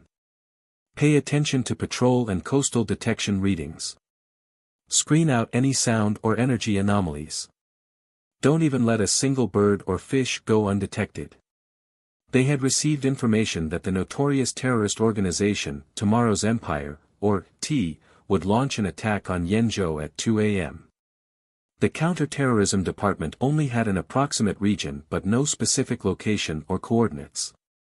Furthermore, the T organization had stolen the latest bionics technology. Who knew what sort of modifications those bunch of lunatics could implement? At the same time, in a secret basement. Only the flickering lights of display screens could be seen in this dusky basement. A bunch of people were either seated or standing. Their eyes were all glued to one of the screens. Successfully bypassed a patrol vessel. Someone cried out excitedly, and his bloodshot eyes gazed towards the map at the side that had a blood-colored T stamped on a certain area. They had formulated a new plan. This was the first operation and their first trial run. They were going to use a newly manufactured bionic torpedo to strike a harbor that was 100 kilometers from Yenzhou's Qian city.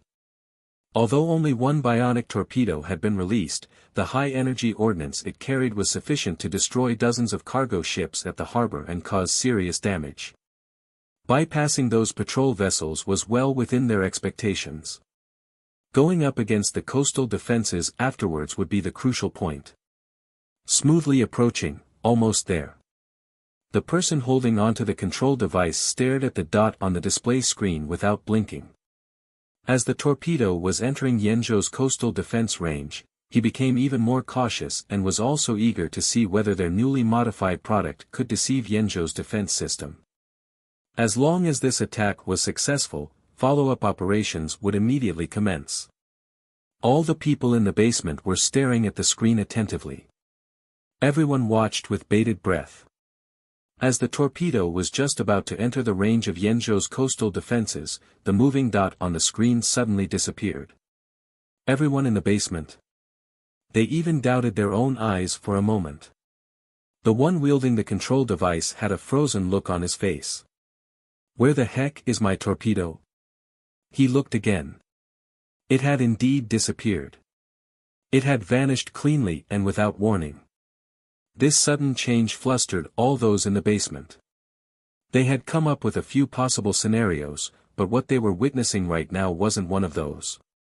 It was as if it had ended even before a single splash could be made. This psychological blow was too great, and they couldn't come to terms with it right away. What's going on? We have lost the bionic torpedo's signal. Unable to detect any energy reaction. Cause unknown. Impossible. Is it a display malfunction? No, the monitor is fine. Control device is fine too. But there is no response from the torpedo.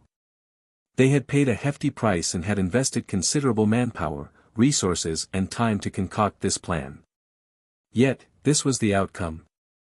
Had it actually just disappeared without a trace like this? Have Yenzhou's coastal defenses become this strong? No. I don't believe it. The lips of the man wielding the control device were trembling. His scrunched-up expression was distorted, and there was a crazed look of unwillingness in his bloodshot eyes. He had no way of accepting this sort of failure. Another man seated in the corner said gloomily, inform the others to immediately halt their operations. Determine how their coastal defense system stopped it first. They had spent a rather long time formulating this plan, and the first attack targeting Yenzhou had failed. On the other side, Yenzhou's counterterrorism department was also puzzled. They had waited and waited. Even after 2 a.m. had passed, they didn't dare to relax or get complacent. They continued to wait all the way until 7 in the morning. There wasn't a single sign of activity. Those lunatics from T organization wouldn't lightly terminate their operations even if their information was leaked. Instead, they would go about it in an even more crazed and provocative fashion. However, it was already daybreak, and the counter-terrorism department had yet to receive any news of an attack. It was peaceful on both dry land and in the sea. It was reasonable to see that there were no detection blind spots. So, why wasn't there any activity? Strange. Could it be that the information was wrong? Night gradually receded and the sky turned bright. Rays of the sun shone on the surface of the ocean, dispelling the chill of night. Swish. A dog's head broke the water's surface, and spray was expelled from his nose. As if suddenly remembering that he could breathe, he moved his head and inhaled the crisp and fresh morning air. Curly Hair slowly swam towards shore, his paddling legs splashing about. He shook himself off after standing on dry land. Belch. Fang Zhao had given Nan Feng, Sui Yu and Yen Biao 3 days of leave. However, Nan Feng worked hard to be a responsible assistant and sent Fang Zhao a message.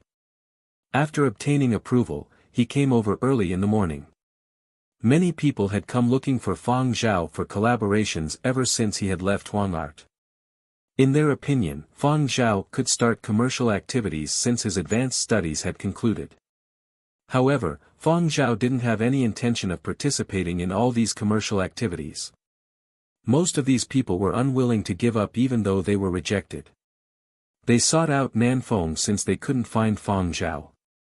After all, Nan Feng used to be involved in Huangzhou's entertainment industry, and many staffers knew him. Thus, contacting Nan Feng was way easier than getting in touch with Fang Zhao. Therefore, Nan Feng gave himself the title of part-time manager, and enthusiastically came running over with his work. After giving Fang Zhao a summarized brief of all these matters, he looked around but didn't see Curly Hair. In their little team, other than the boss, Nan Feng cared most about Curly Hair with his valuation of close to 300 million. Where's Curly Hair? Curly Hair was so excited to move into the new place. Why do I not see him at all? Did he exhaust himself from playing too much and is sleeping around somewhere now? Fang Zhao looked at the time and said, he went swimming and will be back soon. Nanfeng's jaw dropped. He wanted to say, are you stupid? You actually let a dog worth nearly 300 million out to play in the ocean, but didn't dare say it in the end. Nan Feng put whatever files he was holding on to down and said instead, boss, I'm going to the beach to take a look. Nan Feng received a call from Yen Biao after stepping out. Yen Biao inquired about the situation and asked if Sui Yu and him were needed. Nan Feng went to the beach to search while answering the call. At this moment, Curly Hair had just come out from the sea. He shook off the water on his body and ran over towards the house. Nan Feng thought that Curly Hair's fur glittered like gold under the sun. As expected of our 300 million dog. He even glitters like gold under the sun. Nan Feng took a photo and sent it to their private group chat. Even his footprints in the sand are so cute. Yen Biao. Sui Yu. Nan Feng continued, I'll turn on the camera for you guys. Can you see that running silhouette glistening with light? Our little Curls is the most beautiful pet in this district. Yen Biao, and the most expensive, right? Boss, Nan Feng wanted to say the boss was stupid, but his tongue got stuck when he thought about Fang Zhao's hearing ability. The boss doesn't always have time to watch the dog. We have to watch him closely while we are here, especially when he goes swimming in the sea. It is too dangerous. Nan Feng jogged over towards Curly Hair. Curly Hair stopped by Nan Feng and shook his wet damp fur. Belch. Put. Curly Hair belched and farted. Nan Feng was excited. He regretted not being able to record this scene. It's my first time personally seeing a dog fart. Curly Hair deserves his 300 million yuan valuation. Both his burp and fart linger for some time. And, on closer inspection, it even smells like smoke. Yen Biao. Sui Yu. The brains of their comrade had already been deeply corroded by money. This brainless flatter was incurable. While Nanfone was fancily lauding how our dog is just different from others, Curly Hair had already bypassed Nanfone and rushed into the house. He looked at the time. It was 8:02 a.m. Before leaving, he had told Fang Zhao he would return by 8 in the morning. He had been late by 2 minutes. Curly Hair needed to explain himself. I was already ashore before 8 a.m. But, I wanted to dry myself outside before entering the house. Nanfone even stopped me. Curly Hair still wanted to continue defending himself but heard Nanfeng's footsteps. He quickly shut his mouth. Go to the dryer and dry yourself completely, Fang Zhao said. After Curly Hair finished drying his fur and came out, Fang Zhao had already dismissed Nanfeng. Fang Zhao looked in Curly Hair's mouth and between his teeth. There wasn't much else besides some green stuff that looked like the remains of some sort of algae. How much did you eat this time? Fang Zhao asked. Curly Hair confidently replied, I ate 1 fish. Just 1. And maybe some other snacks. Curly Hair wanted to prove that his own appetite really wasn't that large. He had heard people talking about how keeping pets was a waste of money. Those that ate a lot could even be abandoned. Curly Hair needed to defend himself. His appetite really wasn't huge. Did you really just eat 1? Aren't you hungry? Fang Zhao asked. He knew what Curly Hair's appetite was like. Really? Not hungry. Curly Hair said confidently. Did you secretly eat a whale? No. I didn't eat any whales. Neither did I eat any other protected marine species. Not even a single fin. The fish I ate was a little longer than me. It looked like a protected species, but it actually isn't. I surveyed it many times and verified it.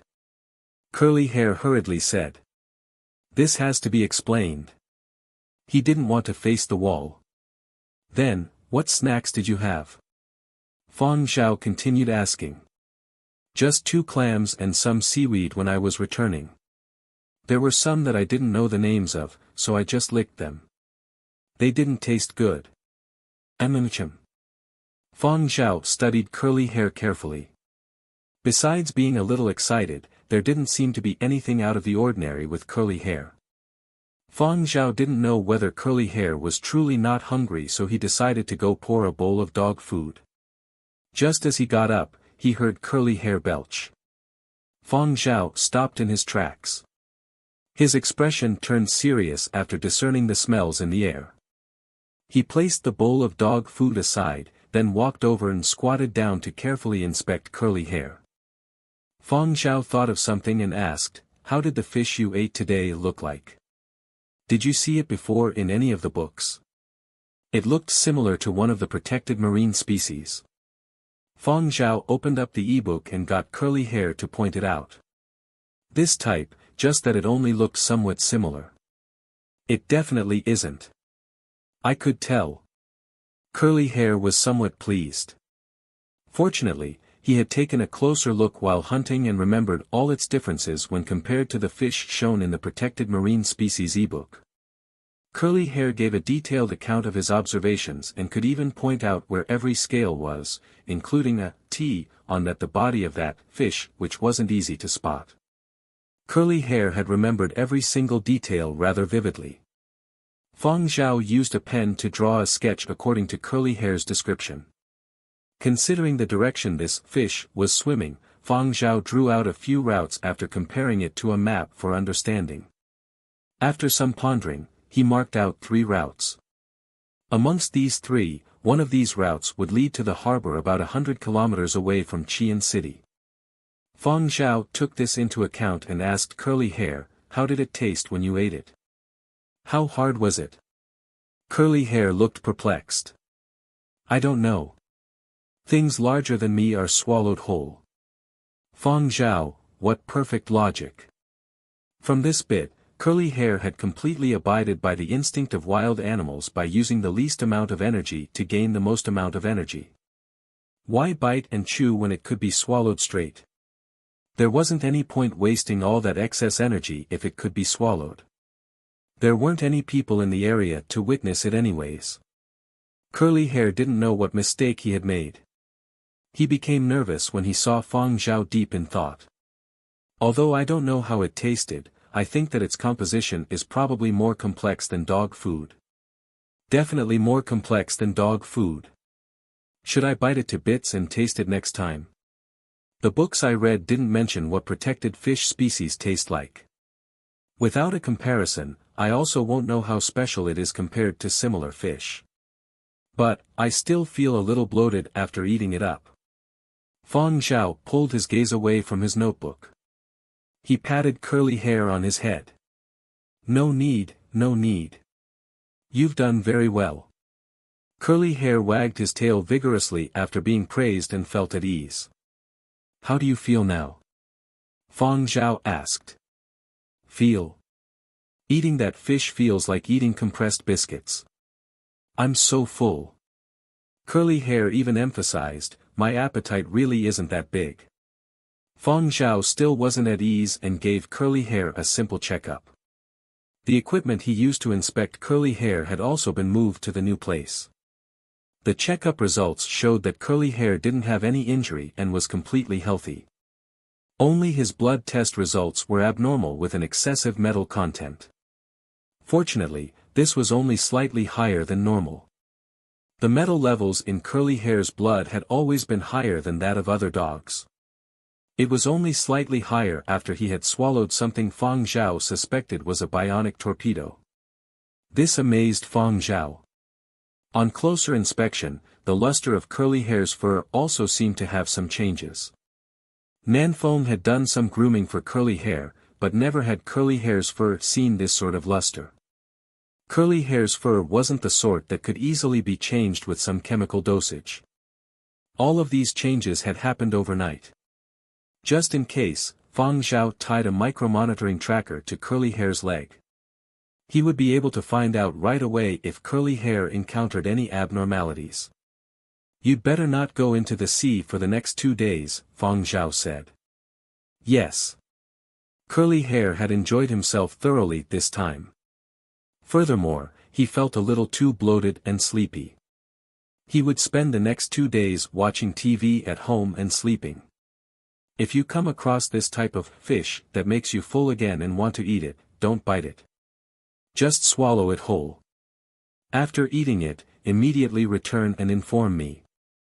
Alright, yeah. Curly Hair wagged his tail vigorously. I'll go find it again the next time I'm hungry. It was so filling, and Curly Hair felt that having one of such a fish could last him for half a month. This can help Fang Zhao save a lot of money. It did make him burp a lot though. Curly Hair was delighted from his full stomach and narrow escape from criticism.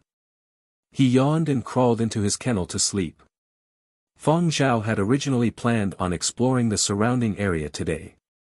Now that he'd graduated, Fang Zhao was looking forward to some relaxation. Earlier, Fang Zhao had asked the realtor for information on renting a speedboat. The plan was to do some leisurely fishing for fresh seafood for the rabbit.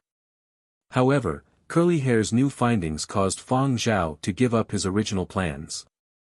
Fang Zhao returned to his study and scrutinized the sketch he had just made in the notebook. He brought up multiple diagrams on his monitor and circled an area on a map of Yenzhou. The T represented tomorrow's empire, the organization that liked to spring attacks and wanted to bring back the period of destruction. The first time Fang Zhao had encountered them was during his time serving the military on planet Baiji. He had encountered them over at Whale Island as well. Fang Zhao studied the 3 routes on the map and analyzed their objective. As someone who had survived close to 100 years in the period of destruction, Fang Zhao was still rather sensitive to many things. Some influences were deeply ingrained into his soul and would never go away even in a new body in spite of years of peaceful life in the new era. That smell of smoke had immediately caught Fang Zhao's attention.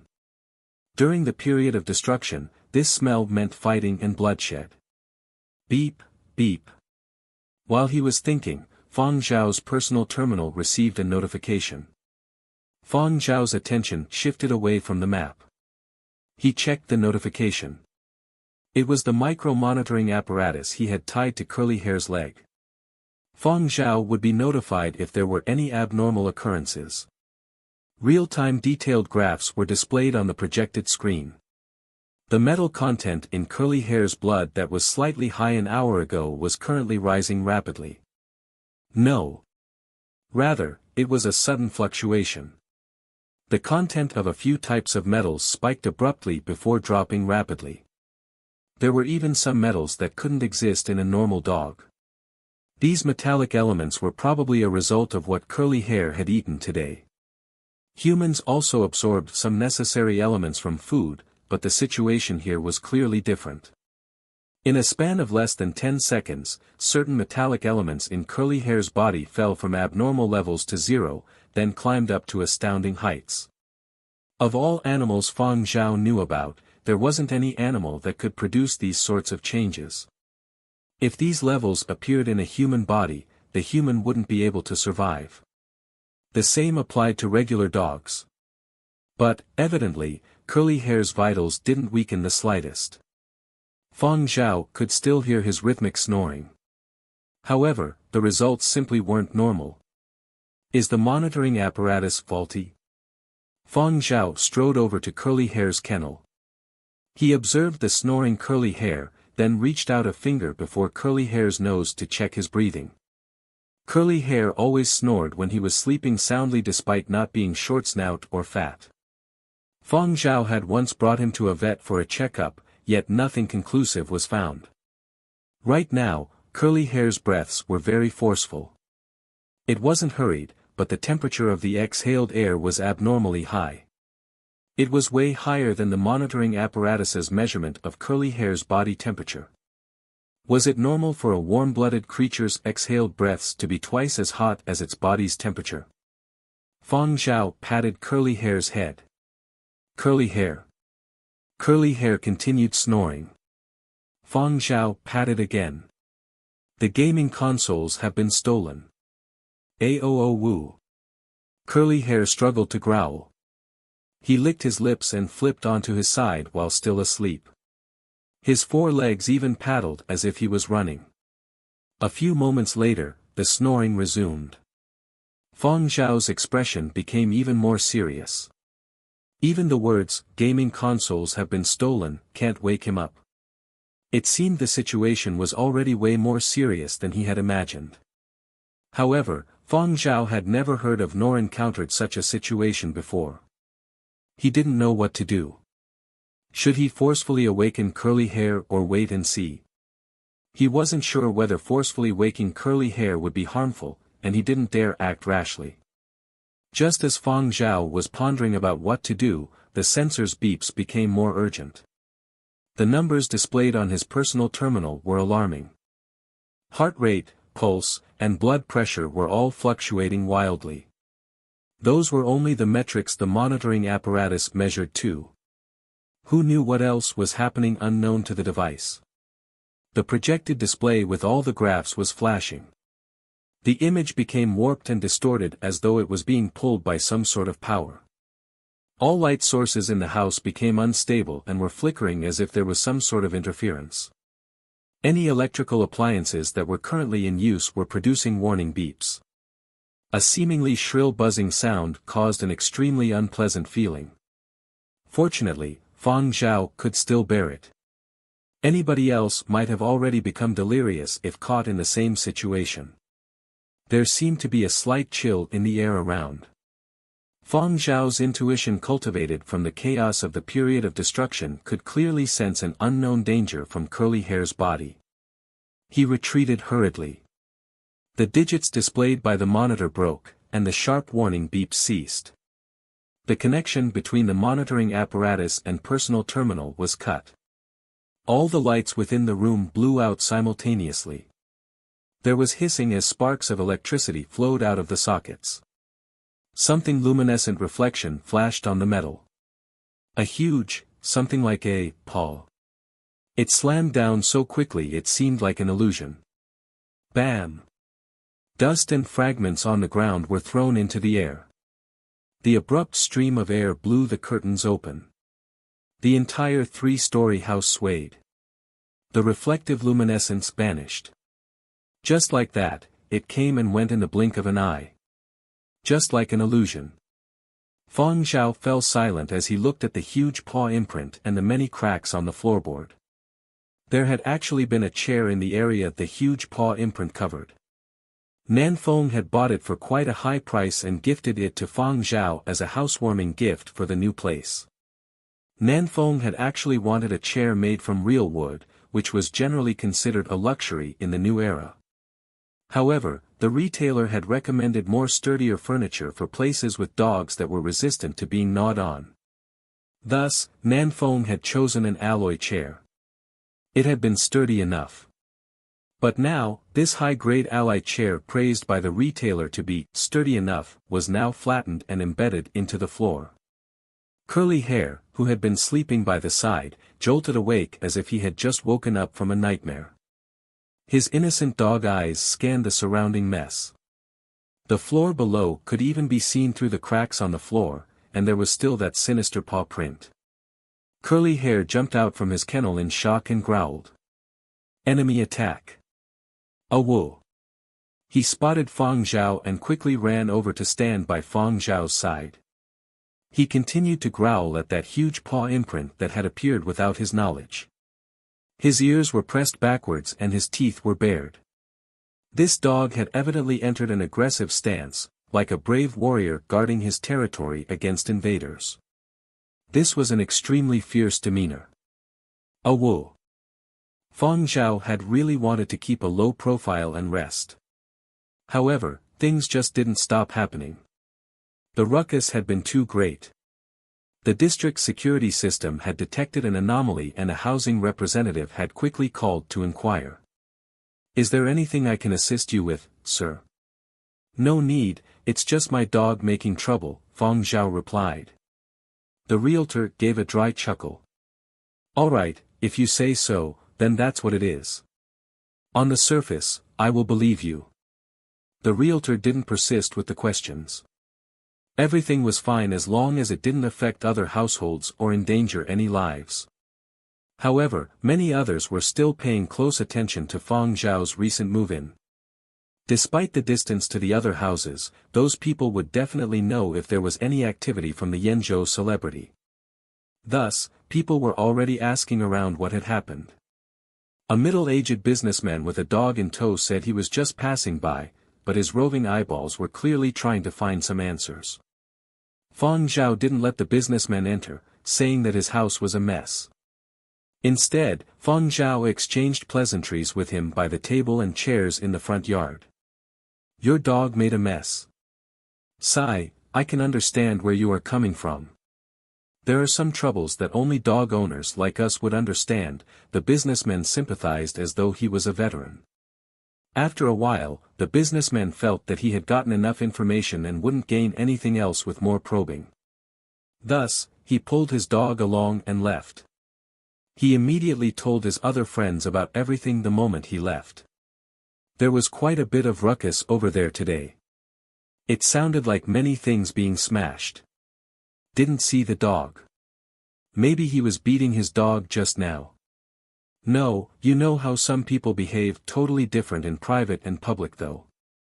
Who knows what goes on in their own home? He. Too much stress from outside, so they can only vent when they get home. It is rather common for celebrities like these to have terrible tempers in private. I know, everyone has their own secrets. It's easier to just blame the dog when anything happens. After all, the dog can't say anything. Fang Zhao's neighbors wouldn't talk to the media. They would only mention it in private conversations. Nevertheless, in a short time, some shocking news began circulating in some social circles. Apparently, Fang Zhao had violent tendencies and wasn't honest when it came to private matters. At the same time, there were all sorts of rumors. They ranged from Fang Zhao being smeared by competitors, a relationship dispute, a terrorist attack and many others. There were even people who observed silently and reckoned they had deciphered the truth.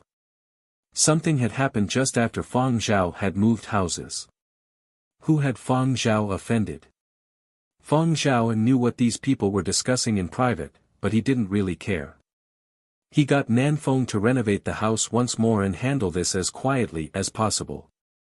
The huge paw print was too obvious in the area curly hair had damaged. Fang Zhao could only get rid of this paw print by bashing a hole in the floorboards himself.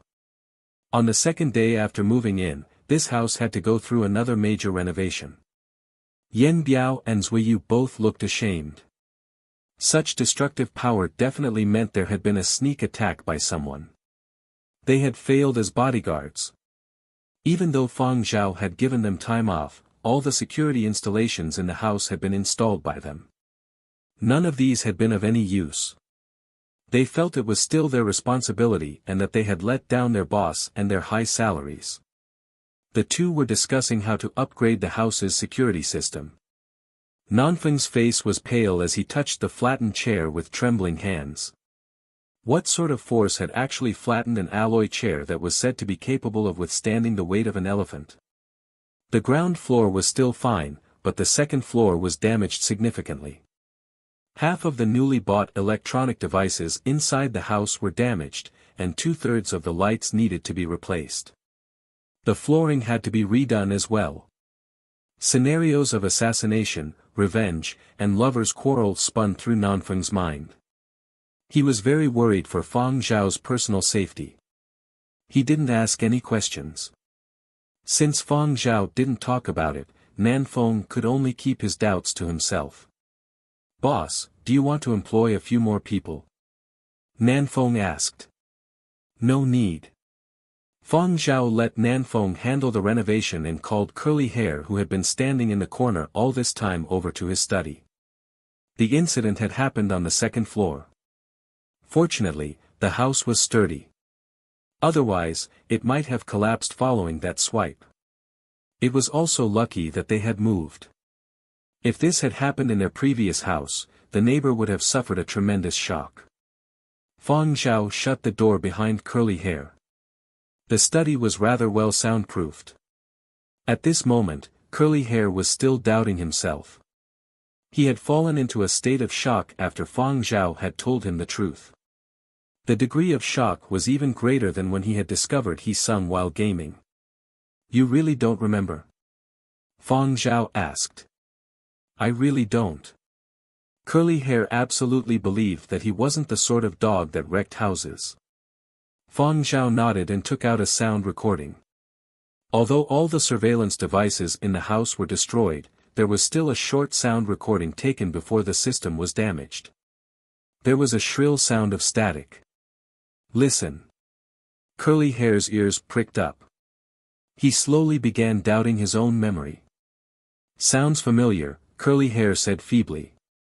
Fang Zhao raised an eyebrow. "Could this have happened before? When did you last hear this?" Fang Zhao asked. Curly Hair thought seriously. "When you were locked up." Fang Zhao thought back to that time. Curly Hair was probably talking about his quarantine. "On Whale Island?" Fang Zhao asked. "Right. What did you do back then?" "Swallowed a person. But, I pretended to faint on the spot after swallowing. Nobody discovered anything." "Very good. Are there any other similar instances?" "Think carefully." Curly Hair pondered for quite some time. "There may have been one other time. But, I can't remember when it was." Curly Hair couldn't remember clearly, but Fang Zhao had a conjecture. Once, Will had brought Curly Hair along to an art exhibition to seek inspiration for painting. However, there was an accident, and Curly Hair had dragged Will out from a burning building. At that time, the locks on the dog pens had all broken, and the surveillance systems had gone haywire. Even now, the perpetrator still had yet to be determined. Curly Hair only remembered bidding open the pens but wasn't clear what he did to the surveillance. Curly Hair hadn't even aware of it then. Up till now, Curly Hair still didn't know that he would damage surveillance systems every time something like this happened. He had come from biting open cages to swallowing a person whole on Whale Island. Now, a giant paw had nearly destroyed a building. In the last year, curly hair had begun changing faster than ever. Fang Zhao guessed that curly hair's changes had certain forms. Like evolving. Nobody knew how long this process would persist for. What would happen in the future was impossible to predict. What was even more worrying was that curly hair himself couldn't control these changes. What would they do the next time something like that happened? They could only try to find a place with no one around. Fang Zhao recalled the size of that paw which had nearly destroyed the entire floor. That had only been a paw. If it had been an entire body, it wouldn't even fit in the house. How do you feel now? Fang Zhao asked. I don't feel much. Does my soul feeling itchy count? Curly hair lifted up one of his front paws. Fang Zhao inspected curly hair's paw that had supposedly split the floor open and saw only some slight scratches. As Fang Zhao watched, the scratches were disappearing. The paw even seemed like it was well taken care of. After speaking to curly hair about things to take note of, Fang Zhao went through his bank account and frowned. Alas, supporting a household was hard. Fang Zhao sighed helplessly, then called Nanfeng. Nanfeng had been fretting over how to strengthen the building during the renovations. He had expected Fang Zhao to ask him to keep the renovations as low profile as possible and indeed had a few plans, but then. I want to buy an island, Fang Zhao said. Nanfeng? Buy a what? Calm down, boss. Buy anything but an island. In Nanfeng's opinion, there was totally no need for Fang Zhao to buy an island. Even amateurs knew that private islands were currently depreciating. The new era had once seen a period when buying islands had been popular. A bunch of merchants had jointly jacked up the prices of islands.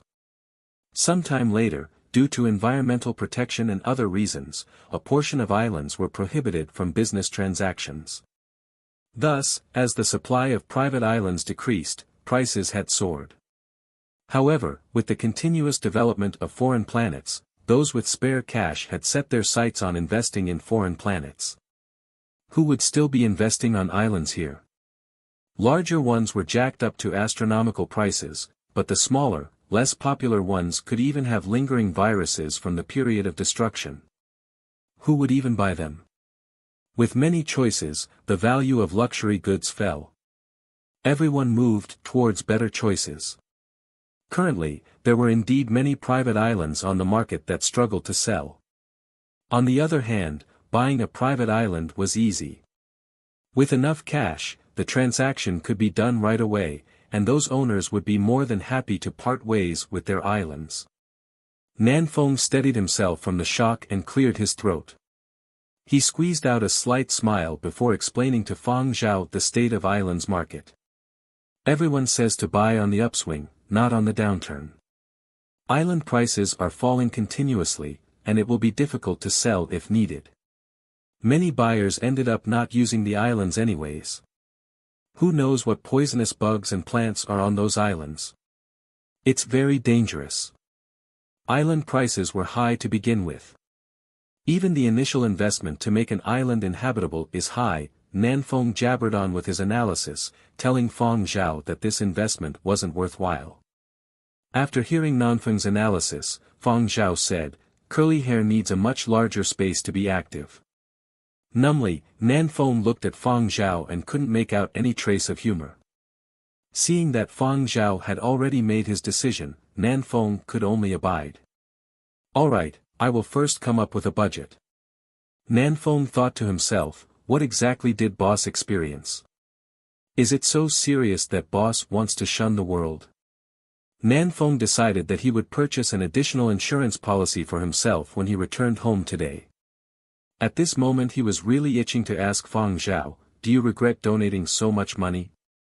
If you hadn't donated that much, even a whole bunch of islands wouldn't be out of the question.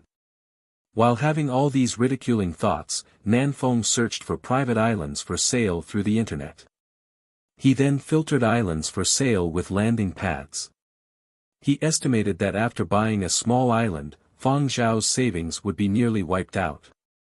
Perhaps Nanfeng would be able to understand if there had been another reason. But, if it was really for the sake of keeping a dog, then that was too. On this day, Nanfeng learned a life lesson from his boss: keeping pets could make one poor. On Earth, islands were easy to purchase, and there were many choices. Nanfeng shortlisted a few for Fang Zhao. Fang Zhao selected one amongst them. Island owners were more than happy to meet potential buyers.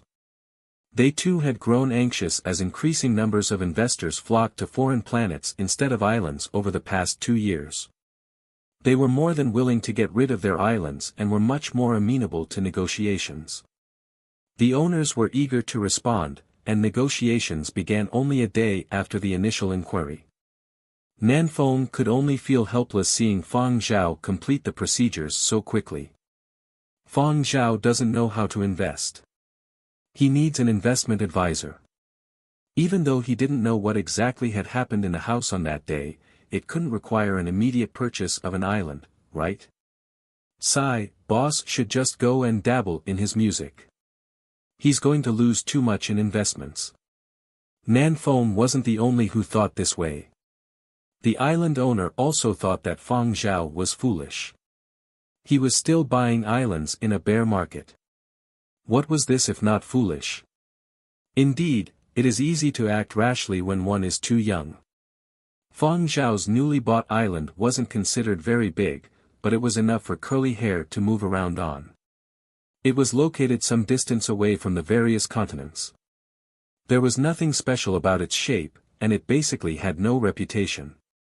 The island owner himself had never gone to the island for almost 20 years. He only sent a maintenance team there twice a year. Thus, it could be considered a rather primitive island. The calamitous period of destruction had engulfed the entire globe. There had been no safe havens, and the islands on Earth too had been ravaged during that tumultuous period. But, after 500 years, its flourishing vitality had returned. The island house had been constructed over 50 years ago. Because of frequent storms, it had seen a few upgrades here and there. The house was in good shape. Since it was still habitable, Fang Zhao didn't make many modifications. After the security systems were installed, Fang Zhao asked Nanfeng and the other two to return and remain on standby. The surface area of the island wasn't too big, and game was limited. Supplies would need to be delivered to the island.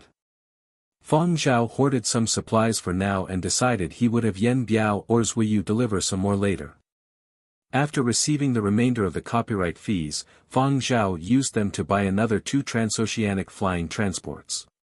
His recently replenished account once again became near empty. Nanfeng and the others felt their hearts ache. All 3 of them had the same thought: had boss gone crazy?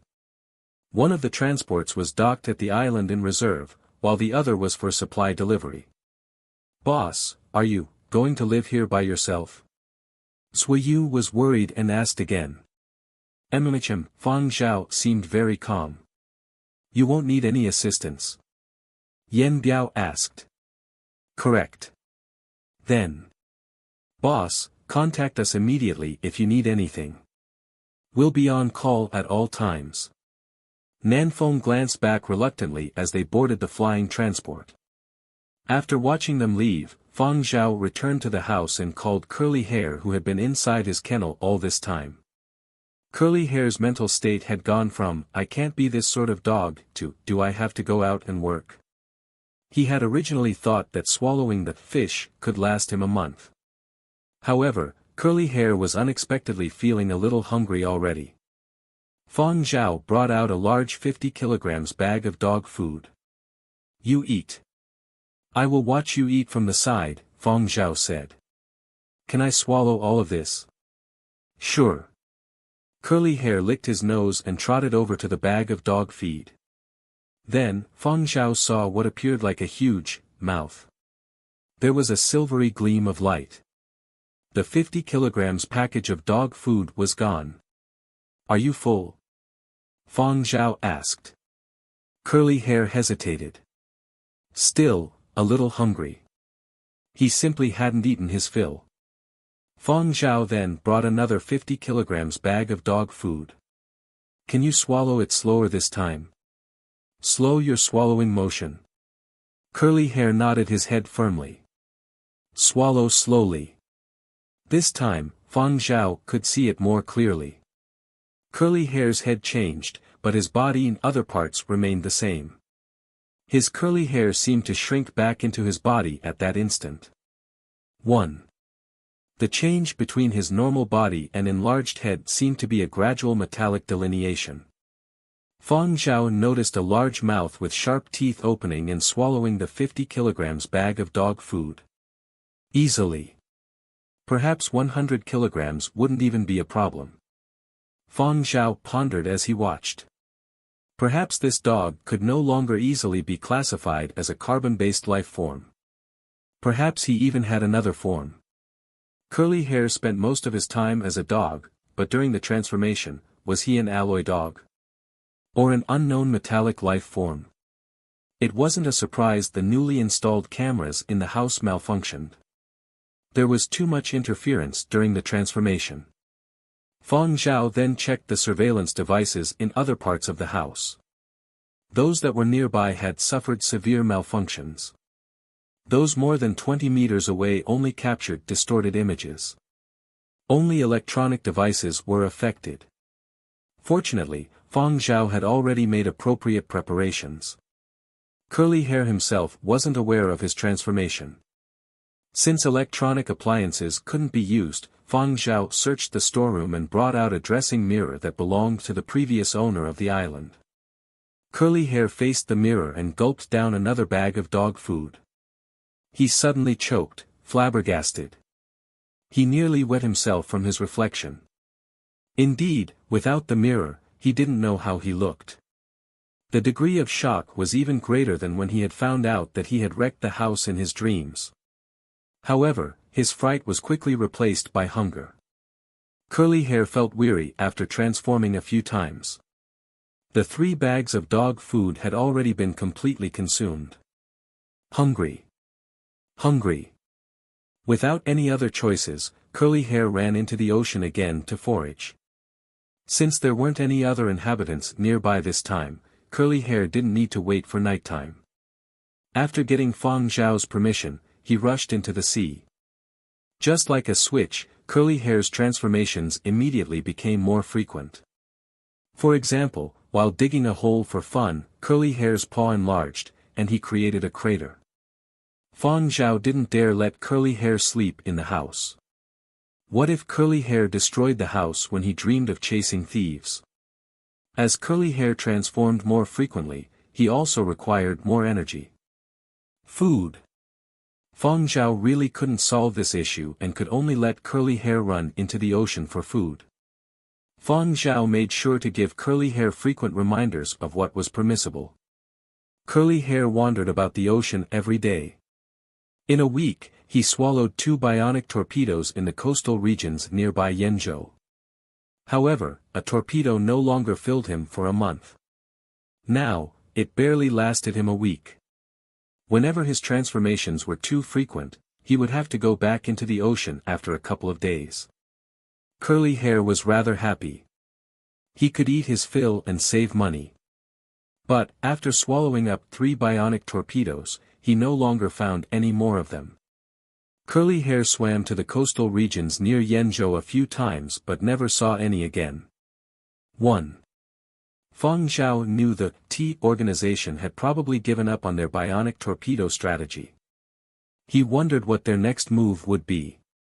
Yenzhou's counter-terrorism measures were decent. Even without Curly Hair swallowing torpedoes, there was also a very high probability that the bionic torpedoes would be stopped. Without torpedoes, Curly Hair could only change his targets. This time, he decided to swim further away. Fang Zhao neither agreed nor objected. He handed Curly Hair a set of comprehensive test questions he had personally set. They covered how to react during crises and other important things. Curly Hair finished these questions very quickly and scored 93 marks out of 100. For the 7 missed marks, Fang Zhao gave Curly Hair supplementary lessons before allowing Curly Hair to go out. Curly Hair was out for longer this time and returned after more than 12 hours.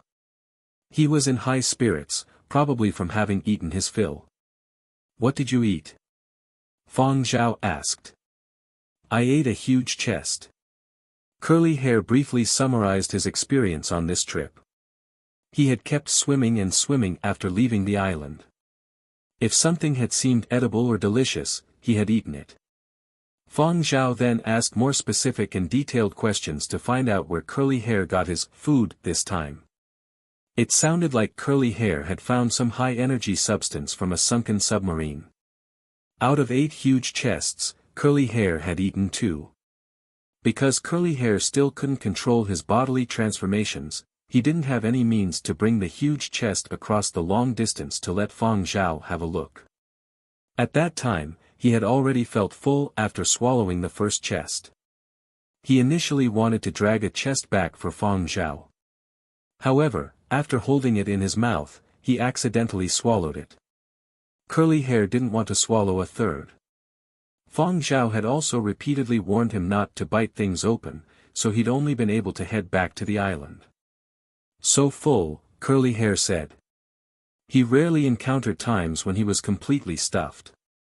Fang Zhao also had no way of seeing the chests without any diving equipment and could only make guesses through Curly Hair's descriptions. Curly Hair was unable to discern when the submarine sank, and Fang Zhao had no way of sketching an approximation. Thus, with insufficient information, he could only wait for Curly Hair's next trip to provide more clues. The effects after Curly Hair had eaten his fill was very noticeable. Curly Hair had been totally unable to control his sudden transformations at the beginning. Now, he was vaguely conscious of the feeling. Whenever he felt the transformation coming, he would try to avoid any unnecessary damage. Thus, he didn't add too many extra holes to the island. However, the transformations were becoming more frequent and intense. Fang Zhao had told Curly Hair to run into the ocean anytime he felt a transformation about to take place. He didn't want aircraft patrols or satellites detecting abnormal energy surges. Curly Hair didn't mind. In the following month, Curly Hair ran out a few more times and swallowed the remaining chests inside the sunken submarine. With the additional information from each expedition, Fang Zhao could more or less ascertain that it was a T organization submarine sunk by the Yenzhou Navy about 100 years ago. It was rumored that this sunken submarine carried at least 8 tons of grade A power ore. Many people had attempted to find the submarine for the 8 tons of grade A power ore. However, their efforts had proved futile. It was easy to be swallowed by the undercurrents or get attacked by deep-sea creatures. Rumors said that the area was also a zone with magnetic anomalies. Communications would suffer from interference, and diving gear could malfunction. It really wasn't worth risking so much for a tale that wasn't necessarily true. Gradually, people forgot about the sunken submarine and the fabled 8 tons of grade A power ore. Fang Zhao fell silent as he thought back on why the Yenzhou Navy had mobilized during that time. He was filled with complex sentiments. Curly Hair didn't have too many other ideas. After he'd finished all 8 chests, he returned a few times to search for similar chests but to no avail. Fang Zhao had told him not to casually eat the deep-sea creatures there. Scaring them was fine, but eating wasn't. Thus, Curly Hair left, but not before biting a few more chunks from the submarine wreckage. The power core was especially tasty. Above the submarine wreckage, 3 fully armed submersibles cautiously made their way towards this area that people termed the Devil's Trench. They had indeed experienced multiple instances of communications interference as they approached the fabled abyss of danger. Fortunately, they hadn't encountered any strong undercurrents during this time. The stifling environment at the sea floor left the crew uneasy and fearful of this unknown world. Humankind had already headed into outer space and stepped foot on other planets. However, they still hadn't truly conquered the ocean. Many areas in the deep sea still hid their secrets. "We've reached the middle without any issue. If there is nothing wrong with the map, we will reach the target soon. No dangers discovered. Looks like luck is with us today. They had never imagined to find success on the first try. This was an exploratory operation. Who would be willing to brave the dangers here if they weren't forced to do so? But, it was strange. Their 3 bionic torpedoes seemed to have suddenly disappeared off the face of the Earth. The 3 torpedo attacks had failed, leaving them ever more apprehensive of Yanzhou's coastal defenses. Seriously, their interceptions were so strong it made their hairs stand on end. Not even a ripple remained. The T branches in other regions had immediately stopped with the bionic torpedo plan and instead discreetly researched the current state of the art in interception technology.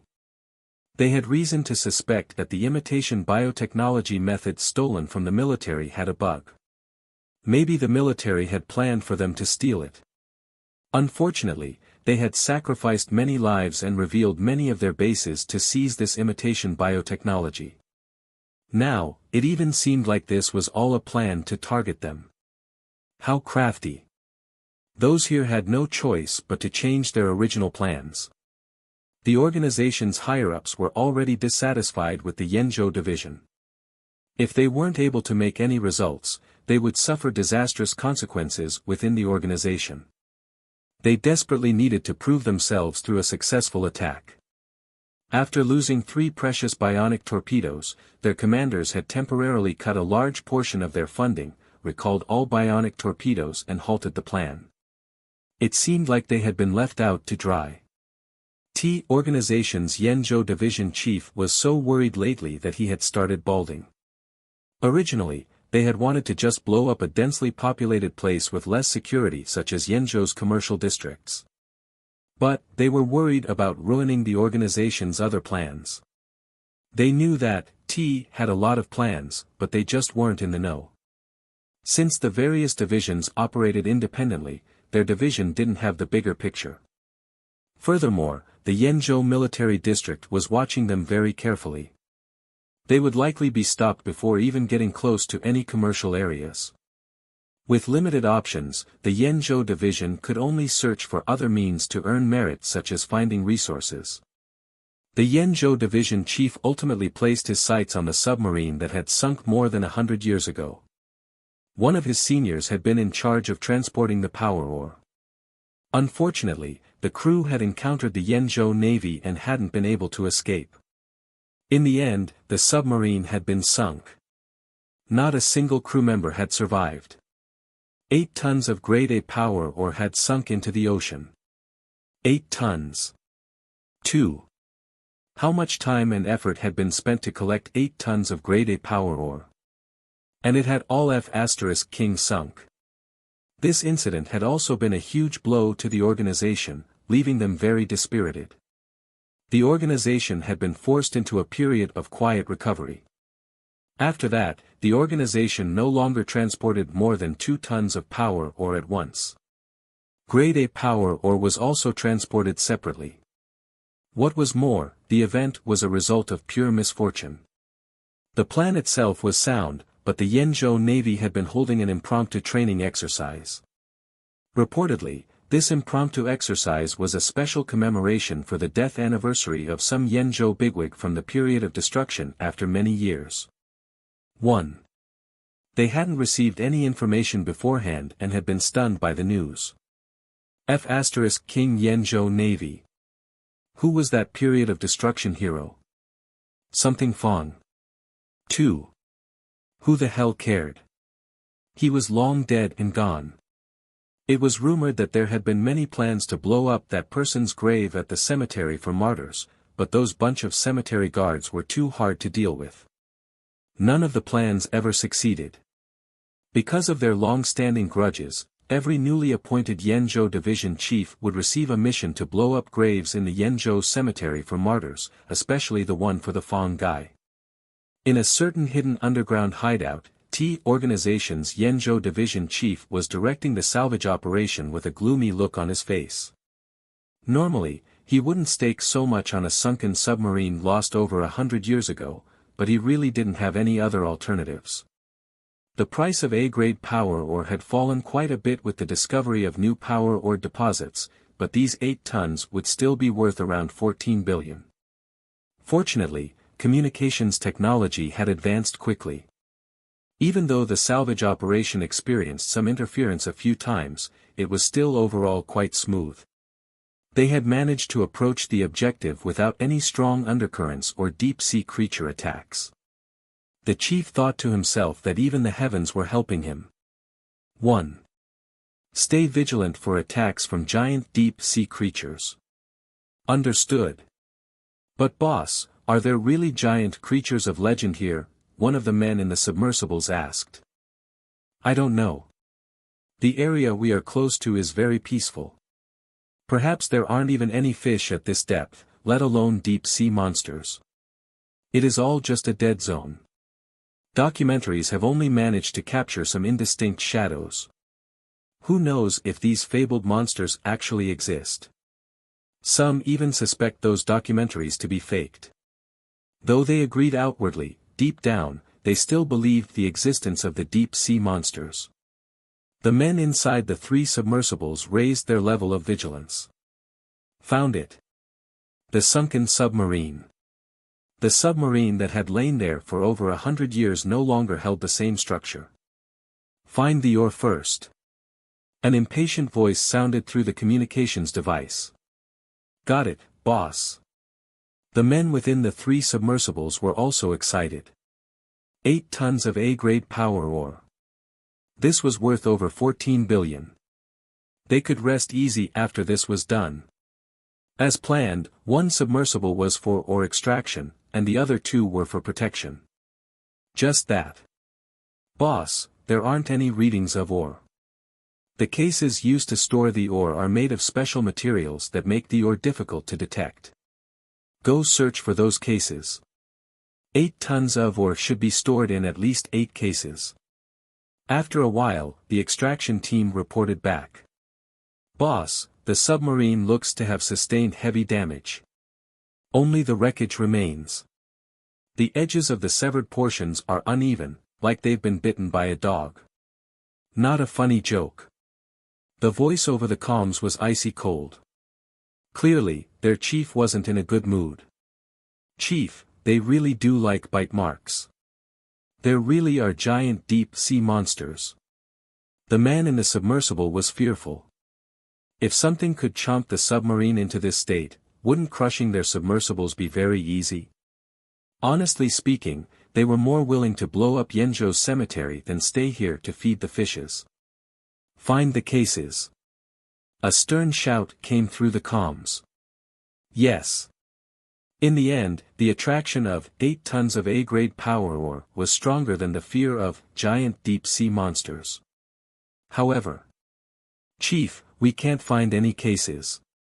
It's empty here. A whole chunk of the submarine is missing. The power cores have also vanished. It looks like something bit through it recently. Heavy breathing could be heard on the other end of the comms. The chief was probably livid. He felt that everything was going against him. Look again. Search the vicinity. See whether there are any. BZZ. Traces. BZZ. What did you say, Chief? That wasn't clear.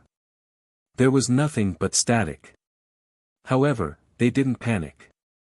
They had experienced some communications instability earlier. It would come back. But, after a while, they still had nothing but static. In fact, the submersible's control systems began encountering issues as well. This time, the men in the submersibles all panicked. Retreat, retreat, retreat. Quickly withdraw. Regroup in the shallows. The submersibles were losing more and more control, and their movements became erratic. As the submersible began pumping water out of the ballast tanks to rise, all instruments suddenly stopped working, as if there was a power failure. A shrill ringing sound echoed, and the crewmembers' visions went blurry. Elsewhere, Fang Zhao was on a call with Nanfeng. Nanfeng was reporting some recent matters to Fang Zhao. He had received many requests for collaboration ranging from variety shows, news interviews, and others. Fang Zhao's decision was needed for whether to accept or decline them. Ever since Fang Zhao moved to the island, Nanfeng's duties had become more important. However, he had no complaints and instead was rather happy about it. Fang Zhao had given him another salary raise, but that wasn't the only reason he was happy. Most importantly, Nanfeng had made connections with many other important people. This would benefit his future professional path. Then, I will reject the variety program and only accept Yenzhou television station's interview program. As for the collaborations. BZZ. Nanfeng heard some static before the communications were completely cut. Nanfeng turned to Yen Biao and Zhuyu. I already said it, the signal on those remote islands is too lousy. Nanfeng, Yen Biao and Zhuyu were worried about losing contact with Fang Zhao and wanted to head over to take a look. However, they received a notice from Yenzhou's coastal monitoring station saying that a mild earthquake had occurred in a nearby marine trench causing serious magnetic anomalies. They asked people to avoid this stretch temporarily. Thus, the three of them couldn't do anything but sit tight and wait. A mild earthquake wasn't much, but magnetic anomalies were troublesome. The degree of severity of the anomalies was uncertain, and they weren't willing to risk malfunctions while flying over. Sigh, the city is great. Why did boss want to move to a tiny island? At this moment, on the tiny island. After the communications were cut, Fang Zhao discovered that a familiar flickering was appearing on all display screens. Fang Zhao stepped out of the room and gazed towards the ocean. What sort of changes were happening now?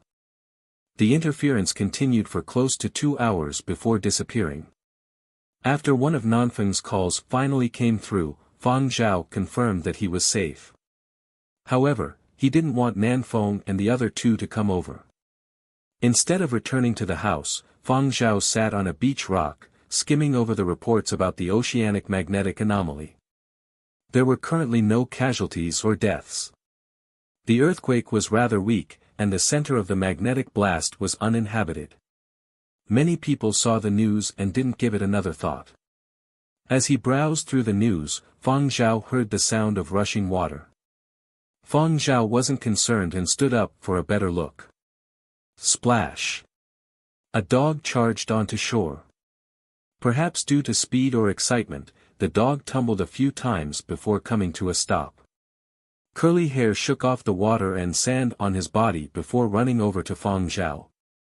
He wagged his tail excitedly. Fang Zhao saw that Curly Hair didn't have any injuries and patted his head. Had your fill? Yeah. That yeah was so full of vigor and delight. What happened? You caused quite some ruckus this time. Fang Zhao showed the news articles regarding this incident to Curly Hair. Curly Hair had a guilty conscience when he saw those news pieces but lightened up after discovering that nothing too serious had happened. Can you change form now? Fang Zhao asked. Yes. Curly Hair said with confidence. Fang Zhao didn't let Curly Hair transform here. Even though there were no other people on the island, the previous incident with the magnetic anomaly had resulted in tighter satellite surveillance. They needed to be more careful. Let's go into the ocean. Fang Zhao changed into his diving attire. With some equipment in tow, he swam into the ocean. He wanted to prevent satellite monitoring and the destruction of his electronics on the island. He didn't have enough spares. After moving some distance away, Fang Zhao dove deep underwater and motioned for Curly Hair to transform. Sunlight shone through the ocean's surface. Even little bits of floating plankton could be seen. Fishes of all shapes and sizes were swimming around leisurely. Suddenly, there was a ripple, and all the fishes scattered. A huge creature with a cold metallic sheen appeared. Blue light reflected off the creature. The uncertain light and shadows from the waves produced an ethereal sight. The creature still had 2 ears, 4 limbs, a tail, sharp teeth. Fang Zhao could still roughly discern a dog's form. Fang Zhao ran his hand over the legs. With a mouth of that size, swallowing a human whole was indeed easy. Fang Zhao stared bewilderedly at this strange form before him. He had never imagined that a small dog-sized organism could become this sort of metallic-looking new life form. The instant when Curly Hair had transformed, Fang Zhao had even heard the high-pitched whirring of machinery. Fang Zhao waited for the new form to stabilize before turning on his underwater communications device. Very magnificent. Can it be smaller? I don't think so. Curly Hair tilted his head and thought about it. Currently no, not sure in the future. I can now control my transformation. But I can't maintain it for long. He added, I won't need to eat a lot as long as I don't assume this form. In Curly Hair's opinion, he wouldn't become hungry as long as he didn't transform. This way, he could save on dog feed. Curly Hair quickly reverted to the little dog and paddled happily beside Fang Zhao. He felt that he had finally solved a huge problem. No longer would he have to be so worried anymore. Fang Zhao still had many questions, but this wasn't an appropriate place to have a proper conversation. They returned to shore and entered the house before Curly Hair told Fang Zhao about the cause of the recent incident. There weren't any cases to eat. After nibbling on the submarine, I searched along that trench and smelled food in the deeper area, so I dug it up to eat. Food? What did it look like? Fang Zhao asked. Looked like a rock.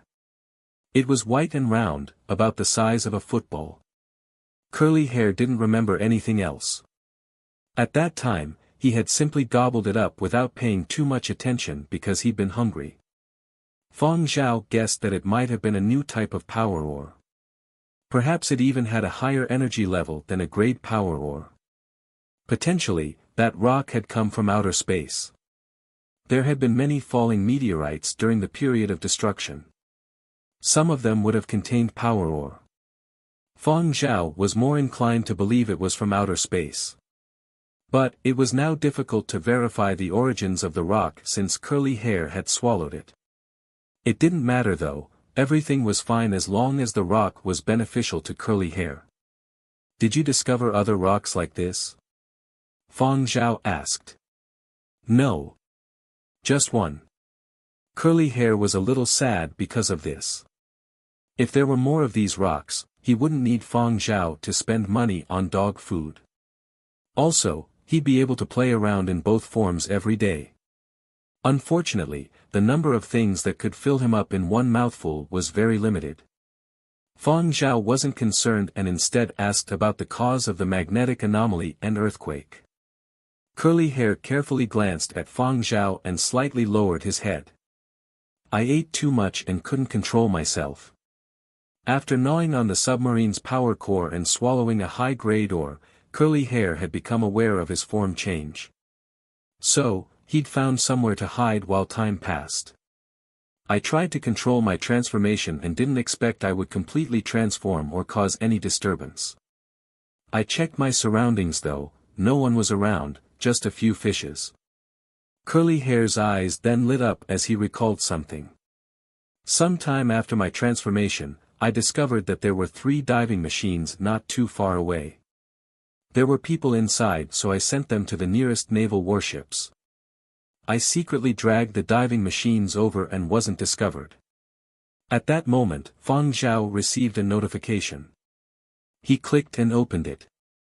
It was a news report about a Yenzhou Navy patrol detecting 3 submersibles. The crew was confirmed to be part of the T organization. Furthermore, they had confirmed that the submersibles had been at the center of the earthquake and magnetic blast. Thus, the T organization became the prime suspects behind the magnetic anomalies. Fang Zhao had mixed feelings watching Curly Hair scratching himself with his hind leg without a clue. After a while, he said, "Well done this time." Curly Hair immediately perked up and wagged his tail. He gazed at Fang Zhao expectantly. "Then can I have a gaming console?" "Sure." Actually, Fang Zhao had already made preparations. Fang Zhao brought out 2 boxes. The first box contained a gaming helmet. Curly Hair's eyes lit up as he watched Fang Zhao bring out the brand new gaming helmet. An actual gaming helmet. Not a fraudulent learning console. Fang Zhao then opened the second box. This one was smaller than the first. Inside was a bracelet-shaped personal terminal engraved with little dogs. Curly Hair's attention shifted away from the gaming console to the brand new personal terminal. This was the personal terminal he had dreamed about for such a long time. Curly Hair licked his lips, wagging his tail excitedly. "Which do you want?" "You can only choose one," Fang Zhao said. Curly Hair's gaze alternated between the gaming console and the personal terminal. He whimpered in indecision. "Actually, there is another problem," Fang Zhao said. Curly Hair's clear and innocent dog eyes widened as he gazed at Fang Zhao pitifully. "Whichever it is, it wouldn't survive for long," Fang Zhao said. "Impossible." Curly Hair guarded his possessions well. The hated learning console was still around. Each time you transform, the interference affects all electronics. In serious cases, they're rendered unusable. Curly Hair no longer said anything and became depressed. However, Fang Zhao continued. "I see that you have improved a lot recently. Initially, you had no control over your transformations. Now, you're able to completely control a full-body transformation. I believe that you have the capabilities to transform without causing electrical interference." Curly Hair regained his confidence when he heard what Fang Zhao said. Fang Zhao gave Curly Hair time to make his choice. During this time, he had to figure out how to control the magnetic interference. Curly Hair quickly entered a new training phase. Dogs also needed to have goals. Only with goals would there be motivation and direction. Otherwise, he would only think about eating, sleeping and gaming. Fang Zhao rearranged the storage space to be able to fit Curly Hair's transformed form. Even if Curly Hair accidentally transformed, the house wouldn't be destroyed. Curly Hair practiced swallowing cans of dog food, fruits, bones and other foods every day. Each time he swallowed, he tried to control and minimize interference. After his control over transformations had improved, Curly Hair could limit his transformation to only his head. While the electric interference wasn't as strong, it still fried any close-by electronics. Fang Zhao returned the dressing mirror to the storage space for Curly Hair's use. Curly Hair would occasionally look in the mirror to see his new form when he transformed. It was his only way to examine his new form. After settling matters with Curly Hair, Fang Zhao contacted Nanfeng and the others to replenish supplies. Even though there were lots of fish in the ocean and possibly power or in the depths, there was still a need to keep some supplies ready. Nanfeng and the other two were rather baffled upon receiving the order. Fang Zhao had really requested too much this time. The cans of dog food were understandable. Those were for Curly Hair. But, the list also contained so much fruit, meat, and compressed biscuits. Could Fang Zhao even finish them as the only person on the island? While glancing at the grocery list, Nanfeng said to Yen Biao and Zuiyu, "I suspect that boss is secretly keeping a shark, or perhaps some other sort of fish. Well, judging by the quantity, maybe he doesn't only have one." Nanfeng and the other two didn't want to dig into their boss's secrets for fear of losing their jobs. When the three of them brought supplies, Curly Hair wasn't training in the storehouse. Instead, he was lying on the sofa watching TV. Having finished stocking up, Nanfeng turned around to look and chuckled. Watching TV again, little Curly Hair. With their work all finished, Nanfeng stretched his back, then ran over to the sofa and watched television together with Curly Hair. A program involving dogs was currently airing. A dog owner was currently showing his dog. "Dog and land, I can tell with one look that the owner is from Muzhou," Nanfeng commented while sipping water. "Oh, look, that shepherd dog is even bringing a present to his owner. Look how much the dog owner is smiling.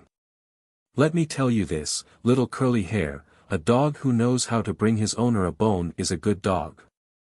When will you bring one to your owner? Your owner will definitely be delighted. 3 Nanfeng said all this without much thought. He knew that Curly Hair's IQ was probably similar to a toddler. He probably could only understand some simple words and orders. He didn't expect Curly Hair to fully understand his offhand comments. However, Curly Hair's ears twitched. He glanced at Nanfeng, then returned to lying on the sofa. He watched the currently airing program a little more closely. 1-inch boss, the supplies have all been stocked. I've already sent you the electronic inventory. Please check it when you can, Zhuyu said to Fang Zhao. 1-inch thanks for your hard work. 1-inch do you want us to bring a housekeeping robot next time? It can clean, cook and even chat with you, Yen Biao suggested. 2-inch there's no need for the time being. Fang Zhao shook his head. He didn't want to rely on too many electric appliances until Curly Hair could control his interference ability. After a while, Nanfeng and the other 2 left. Curly Hair immediately got up and shouted, I'm going out for a bit. 1-inch going far? Fang Zhao asked. 1-inch not far, just swimming near the island. Curly Hair looked around but didn't look straight at Fang Zhao. Fang Zhao frowned and knew right away that this dog had something on his mind.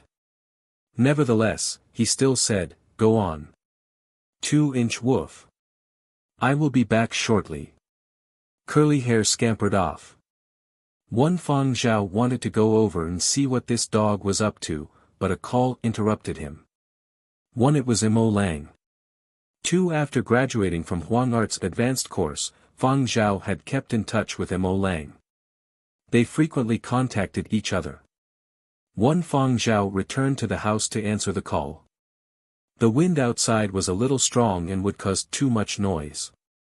Mo Lang first asked if Fang Zhao had encountered any difficulties and if he had been affected by the magnetic anomaly. He advised Fang Zhao to hire more people. The Yenzhou Navy had recently apprehended a few terrorists, and Mo Lang was worried about Fang Zhao's safety. Of course, that wasn't the only reason Mo Lang had called.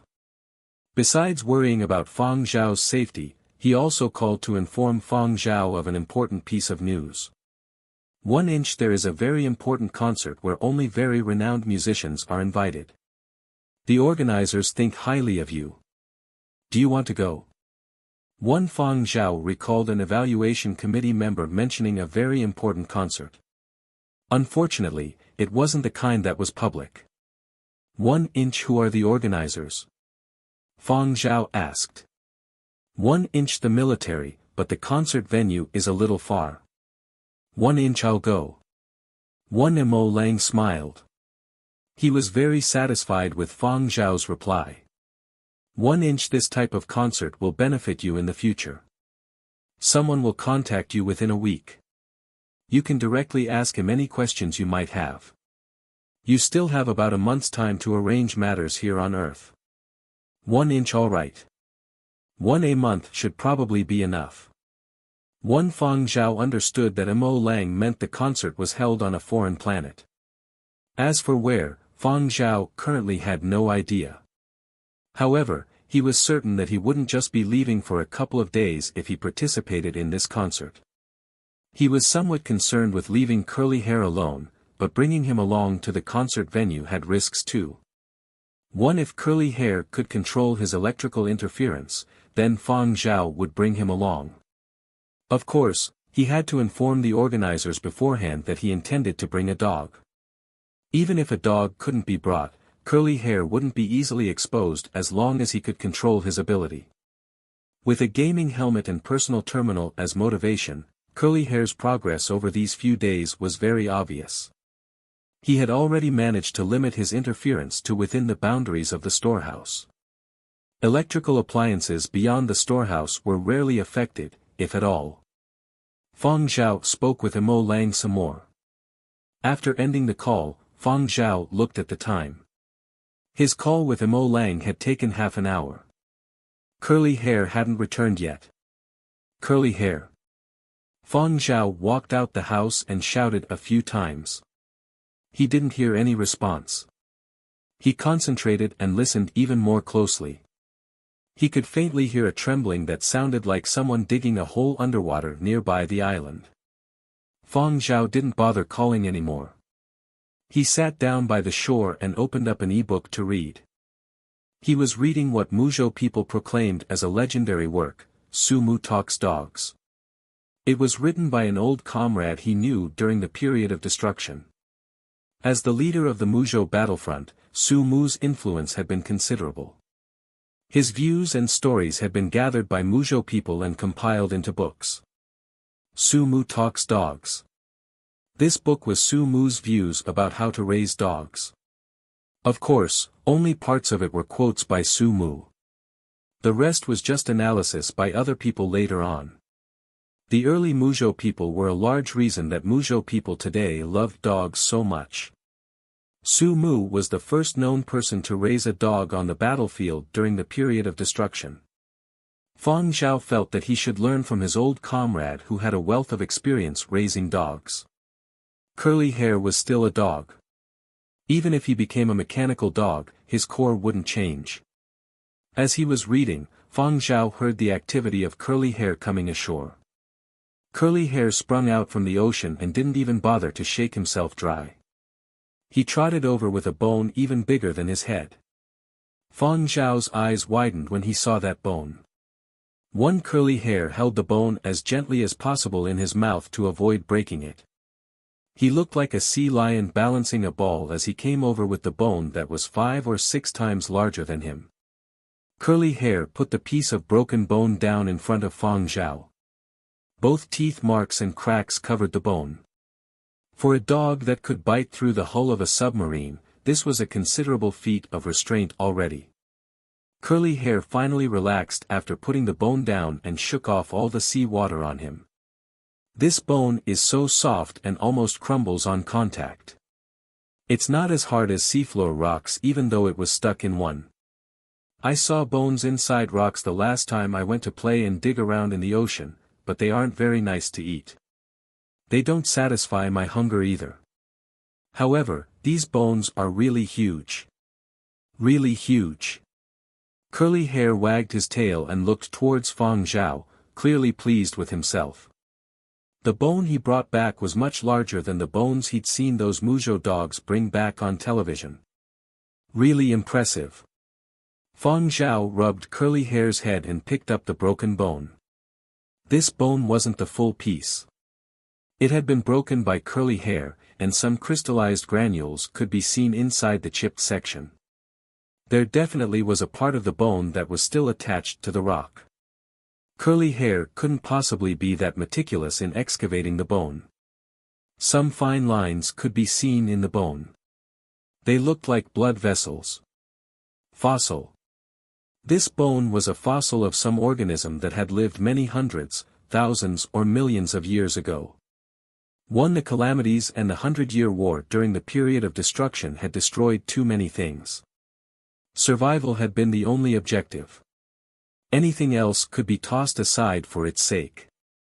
After the period of destruction had ended, culture of the new era began to flourish. Some became obsessed with those huge prehistoric creatures. They also started trying to unearth remnants of the past. Most of the time, they would find some fragments. Complete skeletons were rare and often became treasures of museums. These excavators would boast about them for years to come. Most huge skeletons were replicas created from surviving records of the old era. Those that were created using technological methods were not real fossil specimens. And, according to fossil transactions of the past 20 years, a tooth of a carnivorous dinosaur from 70 million years ago was worth as much as a 100-square-meter apartment in the heart of Yenzhou's Qian city. Curly Hair, you funded all your dog food. Curly Hair didn't really understand what Fang Zhao meant by that. He didn't think the bone was nice to eat. Neither was it very filling. However, he could tell that Fang Zhao was very happy with this present. While waiting for Fang Zhao to continue praising him, he heard Fang Zhao say, "Curly Hair, if you are able to control your interference to not affect electronic devices within a meter, you can have both the personal terminal and gaming helmet. Curly Hair was momentarily stunned from this surprise. He immediately jumped up and down while wagging his tail. For real? Starting from now. Curly Hair immediately sprang off to the storehouse to practice. Fang Zhao packed the broken fossil bone away, put on his diving equipment and went into the sea to where Curly Hair had dug the hole. The surrounding waters near the island weren't too deep. There were many traces of a dog digging around here. Even since they had moved over, Curly Hair would frequently dig for things to play with in the surrounding waters. The entrance of the hole Curly Hair had dug was really small and could only fit Curly Hair. Rather than widening the hole, Fang Zhao brought out a small energy radio transmitter. Without specialized equipment, Fang Zhao could only rely on his own hearing abilities to discern the composition of the rock strata. Fang Zhao's brain was like an imaging device as he approximately mapped out the general structure of the strata after carefully listening to the changes in sound waves. There were many things in the rock strata that could add noise, but Fang Zhao had a basic understanding already. After going ashore, Fang Zhao made some notes before bringing excavation equipment. For now, he wasn't going to use those tools to excavate the fossil of a giant creature that had been buried for God knows how many years. He was first going to cover up Curly Hair's leftover traces to ensure they didn't attract any unwanted attention. This was Fang Zhao's project over the next few days. Fortunately, the creature buried beneath was large enough and a portion of it could be excavated directly from the island. Meanwhile, the dual incentives of gaming console and personal terminal made Curly Hair's training progress at lightning speed. It took not even a week for Curly Hair to cut down the interference range to be limited to within a meter of himself. After that, he ran impatiently to Fang Zhao to collect his reward. Gaming console. Personal terminal. I have waited for so long. It's great without needing to choose between the two. Fang Zhao also didn't lie to Curly Hair. After checking that Curly Hair had met the requirements, he handed over the gaming helmet and personal terminal. He even customized the personal terminal from its form as a watch into a dog collar for Curly Hair to put around his neck. You can use them when you want, but stay away from them when you transform. Remember to remove your personal terminal before you transform, Fang Zhao said as he helped put the personal terminal around Curly Hair's neck. Whoa! Curly Hair replied. He would pay special attention even if Fang Zhao hadn't reminded him. This was a reward he had achieved through so much painstaking effort. How could he not properly take care of his own first-ever gaming console and personal terminal? After putting on the special neck strap, Curly Hair ran to the mirror in the storehouse and spent a good 2 hours admiring himself. He was familiar with gaming helmets, but this was his first time experiencing a personal terminal. The interface was very easy to use, and he had memorized the electronic manual Fang Zhao had given him. He no longer needed to look for Fang Zhao and could instead talk to him via the personal terminal. When Curly Hair ran to the storehouse's mirror, Fang Zhao received a notification containing a guide, managing personal terminal usage for kids. He deleted it. Curly Hair had only needed 5 days to decrease his interference range to within 1 meter. Curly Hair's control of his own body had exceeded Fang Zhao's expectations. Fang Zhao would have to set the bar higher in the future. After settling the matter with Curly Hair, Fang Zhao contacted Nan Feng, Sui Yu and Yen Biao. He immediately started a conference call. Nan Feng and the others didn't dare delay to respond. They dropped everything they were doing and headed online to await their boss's commands. The three were making guesses. Their boss generally contacted them once a week, but it had only been 5 days this time. Could the island supplies need replenishing again? They felt this was rather unlikely since the previous shipment was so large it could probably last Fang Zhao a whole month. What happened this time? But, when they came online, their boss didn't seem too anxious. Or, was he finally going to reveal his secrets? For example, owning a shark on the island? The three of them set their doubts aside and waited for Fang Zhao to talk. Curly hair brought a bone, Fang Zhao said. Nanfeng said excitedly, our little curls has learned to bring back bones. Suiyu ignored Nanfeng's idiocy. Boss, is it human or animal bone? Only then did Nanfeng realize the possibilities. Right, did something happen? According to the island purchase control, the island was clean. There had never been any accidents or deaths on the island since the previous owner had bought it. After all, the previous owner hadn't really lived on the island. There had only been simple modifications and the construction of the house. Unless, was there some malicious activity that the previous owner didn't know about? Fang Zhao wouldn't go as far to contact them if it was merely the bone of some bird or animal. The three of them saw that Fang Zhao didn't seem alarmed and patiently waited for Fang Zhao to continue. Fang Zhao continued normally. Preliminary evaluation is that this is a fossilized bone from a large creature millions of years ago, maybe even hundreds of millions of years ago. The three sounds of sharp inhaling ensued. Fo, fo, fo, fossil.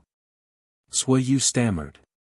Yen Biao didn't understand much about fossils and was still rather unperturbed. Like hell. Is it a dinosaur? Those huge creatures that existed a long time ago. As a dinosaur fanatic, Yen Biao was itching to fly over immediately.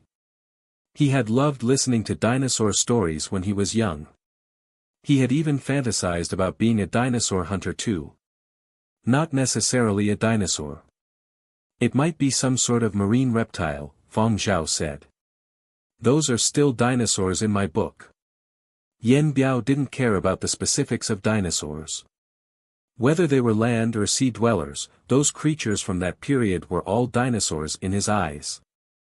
Yen Biao convinced Fang Zhao to send him a few more photos of the fossil bone. This bone is huge. Surely, this is a big fella. Boss, you can't dig it out alone. I'll head over and help you right away. On the other hand, Nanfeng appeared to be searching for something online in silence. After a while, when Zuiyu and Yen Biao calmed down, Nanfeng spoke. Boss. I just checked the relevant laws and consulted a few authoritative lawyers.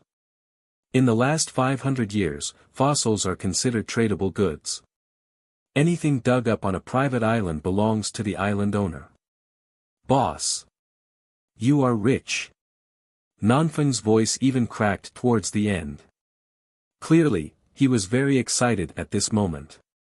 Private islands were typically all surveyed before going onto the market. However, the examinations in the early days had been mainly to check whether there was power or lingering contagions or dangerous creatures that survived from the period of destruction. The island Fang Zhao had bought was no exception. There was no need to think about power ore because it would have already been excavated a long time ago. If it hadn't, the island wouldn't have even been on the market. Thus, private islands without power were standard goods and included everything on the island.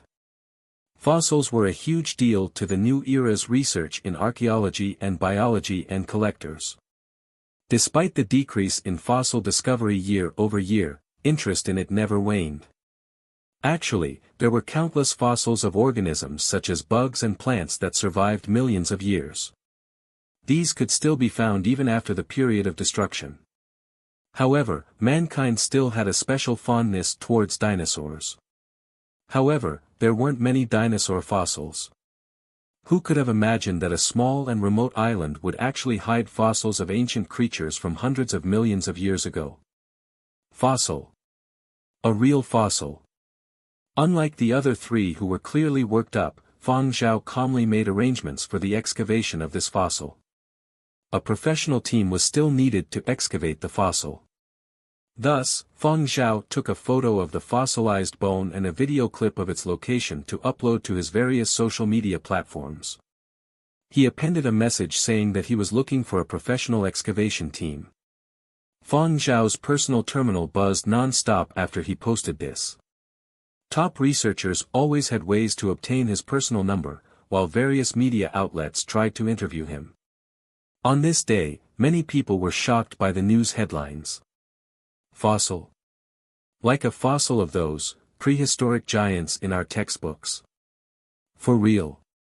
This isn't just for publicity. Those bones that have already been dug out are rather large, and there are still remaining parts that haven't been excavated. It is definitely huge. Fang Zhao again. His ability to dominate headlines is really beyond exceptional. It was his dog that dug it out. I suspect that the bone covered in saliva that my dog brought to me yesterday was also a fossil. But I threw the bone into the garbage. I feel like I have lost many millions. Fang Zhao alone generated a lot of traffic. And, with dinosaur fossils having a special significance in the new era, the whole world learned of this very quickly.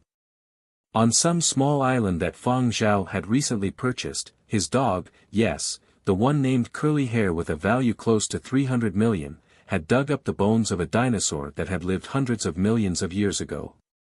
This news was too huge and immediately galvanized the internet traffic of several circles. Meanwhile, many professional excavation teams were flying towards Fang Zhao's little island. After news of Fang Zhao's dinosaur fossil discovery broke, many island owners put their plans for selling their islands on hold. Instead, they contacted professional surveying teams to search their own islands and the surrounding seabeds. Some even checked with 3 different teams for the surveying before giving up. Quick. See whether there are any buried fossils on the island I bought. In no time, the struggling ground surveying industry that had always been neglected was reinvigorated. However, academic researchers still focused their full attention on Fang Zhao's little island. They didn't know whether there would be fossils on other islands, but the one on Fang Zhao's island was confirmed. It was a large one. Thus, anxious island owners could only hire ground surveyors and other non-scientific teams. Although, some teams en route to Fang Zhao's island changed course for another island after being offered a large amount of money. The most dejected was the previous owner who had sold Fang Zhao the island. He knew very clearly all the flaws of that little island. Due to its remote location, it was hard to manage and remodeling incurred large transportation costs. With the previous market situation of islands, the previous owner had felt very happy getting rid of the inconvenience. But, how long had passed after it was sold? Had it even been half a month? The previous island owner nearly coughed out blood when he saw the headlines.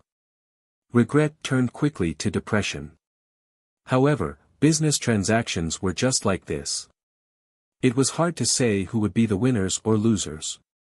Yesterday, he was a big winner, but today, he discovered he had lost thoroughly. How many people were joking about the person who had sold the island to Fang Zhao? The previous island owner felt his heart tighten each time he thought of the buried fossil. How regrettable. I should have just done another survey of the island back then. Fang Zhao. Treacherous. Too treacherous. I don't believe that you didn't know about this when you bought the island. Surely he had rushed to buy the island because he knew there was a dinosaur fossil buried there. Indeed, every action of Fang Zhao's had a purpose. Every single action had to be studied. Nobody knew what he was going to do next. As news about Fang Zhao this time affected too many circles, discussion about this news could be heard around the world. Even Mo Lang, who didn't really pay much attention to news, also found out about it. Mo Lang thought that Fang Zhao was making preparations for the concert on the small remote island. Yet, he had never imagined that Fang Zhao would be making waves after just a few days. Mo Lang didn't feel at ease, so he hurriedly called up Fang Zhao to remind him not to forget about the upcoming concert. The concert was extremely important and would concern his future prospects. Fang Zhao hadn't forgotten about that important concert. While handling fossil matters, he had still been preparing for the concert. Fang Zhao placated Mo Lang, and after ending the call, he saw Curly Hair coming over. Curly Hair ran over to Fang Zhao and raised his chin to look up at Fang Zhao. The new collar is not bad. It looks good, Fang Zhao said.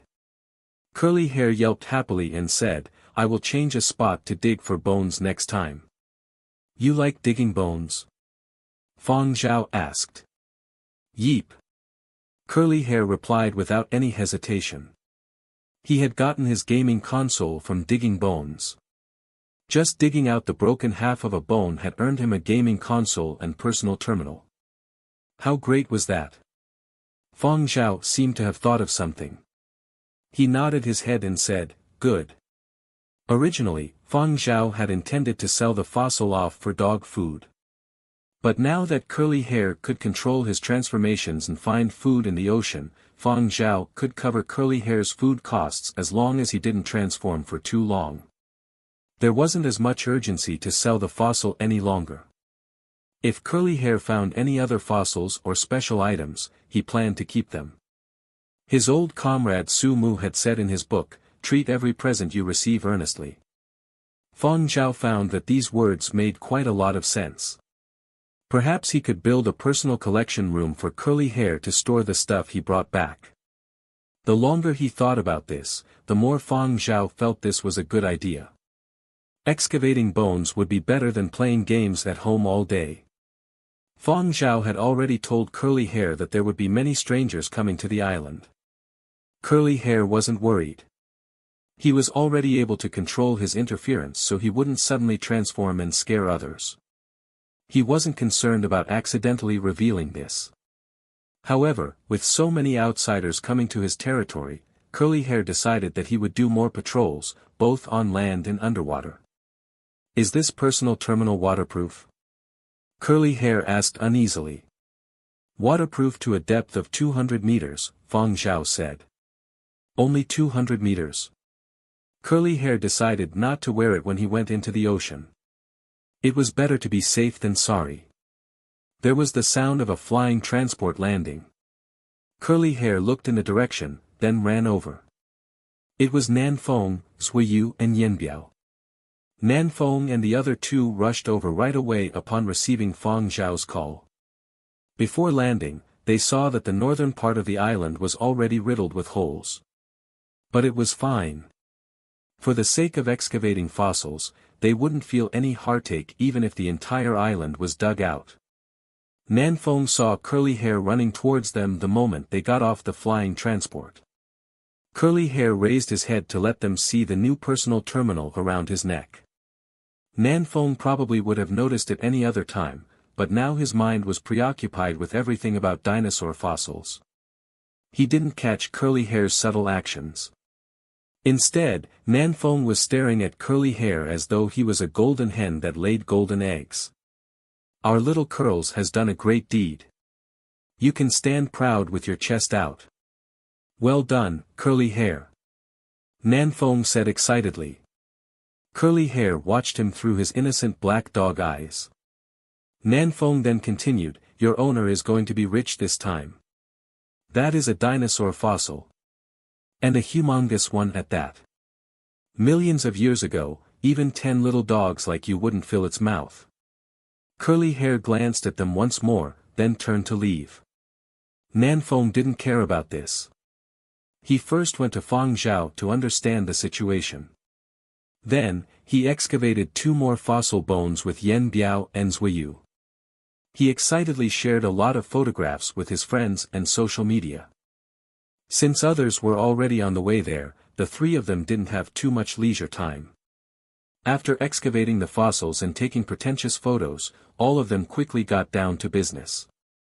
It was possible that the fossil under Fang Zhao's island was the first complete fossil of a large prehistoric creature over 20 meters tall to be found in the 500 years of the new era.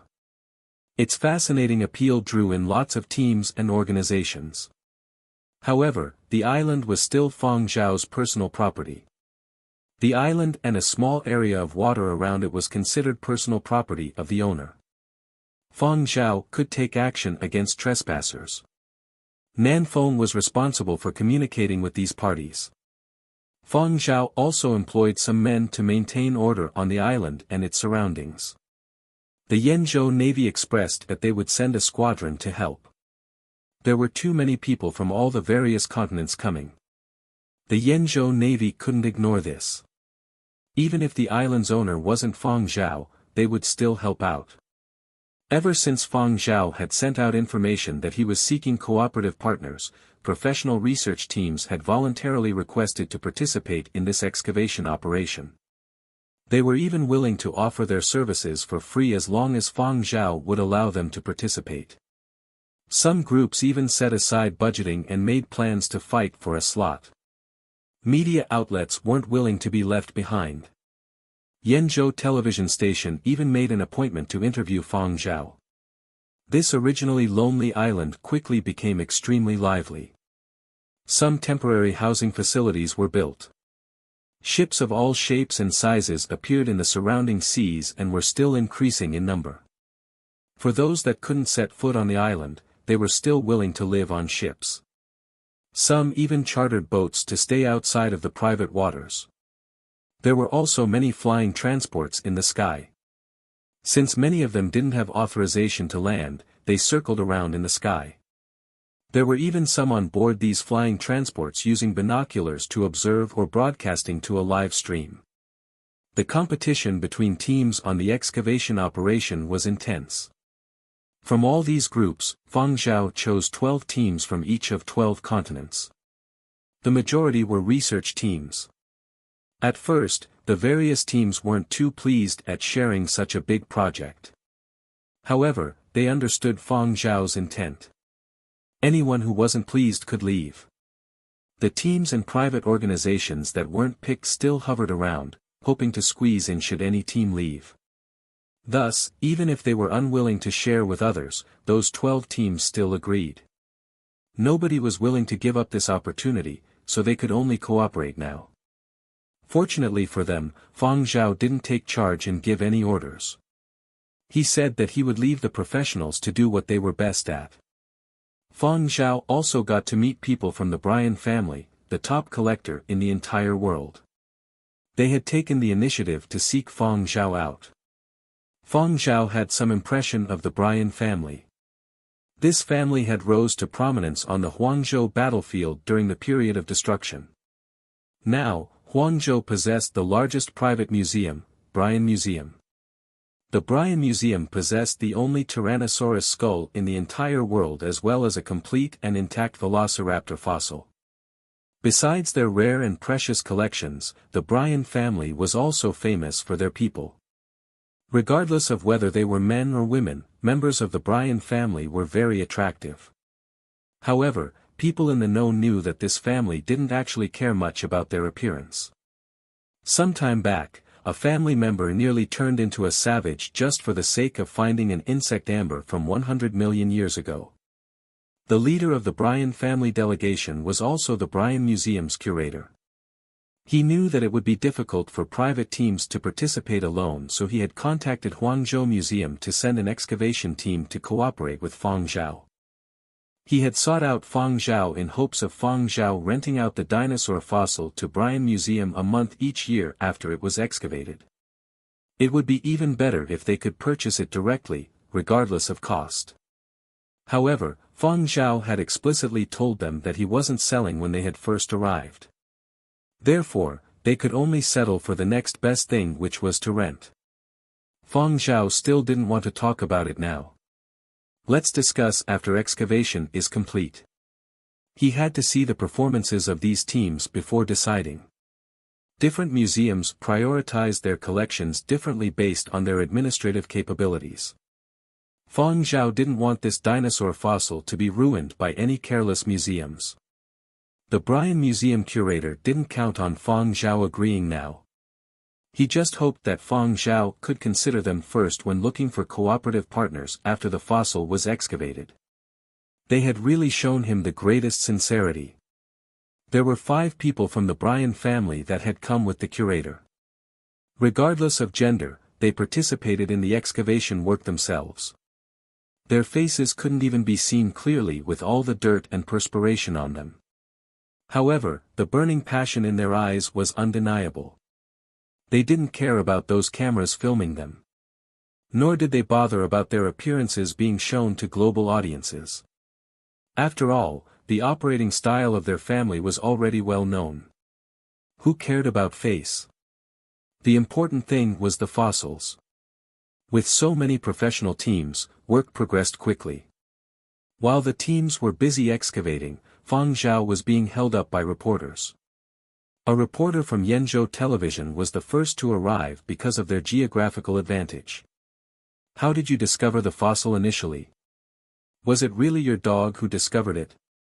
The reporter smiled as he watched the cute little dog squatting beside Fang Zhao. Yes, the first bone was dug out by him. The camera turned to focus on Curly Hair. Curly Hair raised his head, showing the neck strap as well as the personal terminal engraved with little dogs. He didn't let a single strand of fur cover it. After filming the dog for a bit, the camera lenses turned back to Fang Zhao. The reporter asked some questions the public was very curious about. For example, how had Curly Hair discovered the fossil buried underground? Fang Zhao replied, there was some construction carried out when the island was purchased. Because of this construction, some subterranean rock layers were exposed. Curly Hair dug out the bone from there. Nanfeng and the others watching the interview. The boss even pushed this onto Curly Hair to play down his hearing ability. Other people wouldn't know, but how could the three of them not? Since when had there been any large-scale construction works on the island? As for the reporter's question on why Fang Zhao would purchase this island, Fang Zhao just said that he wanted to find a quiet and peaceful place without many disturbances. Discovering the fossil was really down to luck. Luck? Most people didn't believe that. Luck my *SS. One, does he still need to be secretive about those ears? Even though the reporter found this ridiculous, he still adopted an understanding expression and praised the obedient Curly Hair by Fang Zhao's side. Curly Hair was especially delighted to receive praise from everyone. After the interview concluded, Curly Hair ran all over the place to patrol his territory. When the interview was about to be aired, Curly Hair went to sit in front of the TV. As Yenzhou's official television station, news was taken quite seriously. The original interview was broadcasted in its unedited form. Curly Hair knew the camera had been on him for quite a few seconds. Even smaller new channels were in high definition now. No doubt Yenzhou's official television channel could capture him. However, the personal terminal on the neck strap was blurred out, probably to prevent any product placement. Curly Hair seated before the TV. Do you like this video? Let me know by giving it a thumbs up and leaving a comment below. Don't forget to subscribe and hit the notification bell to stay updated on my future uploads.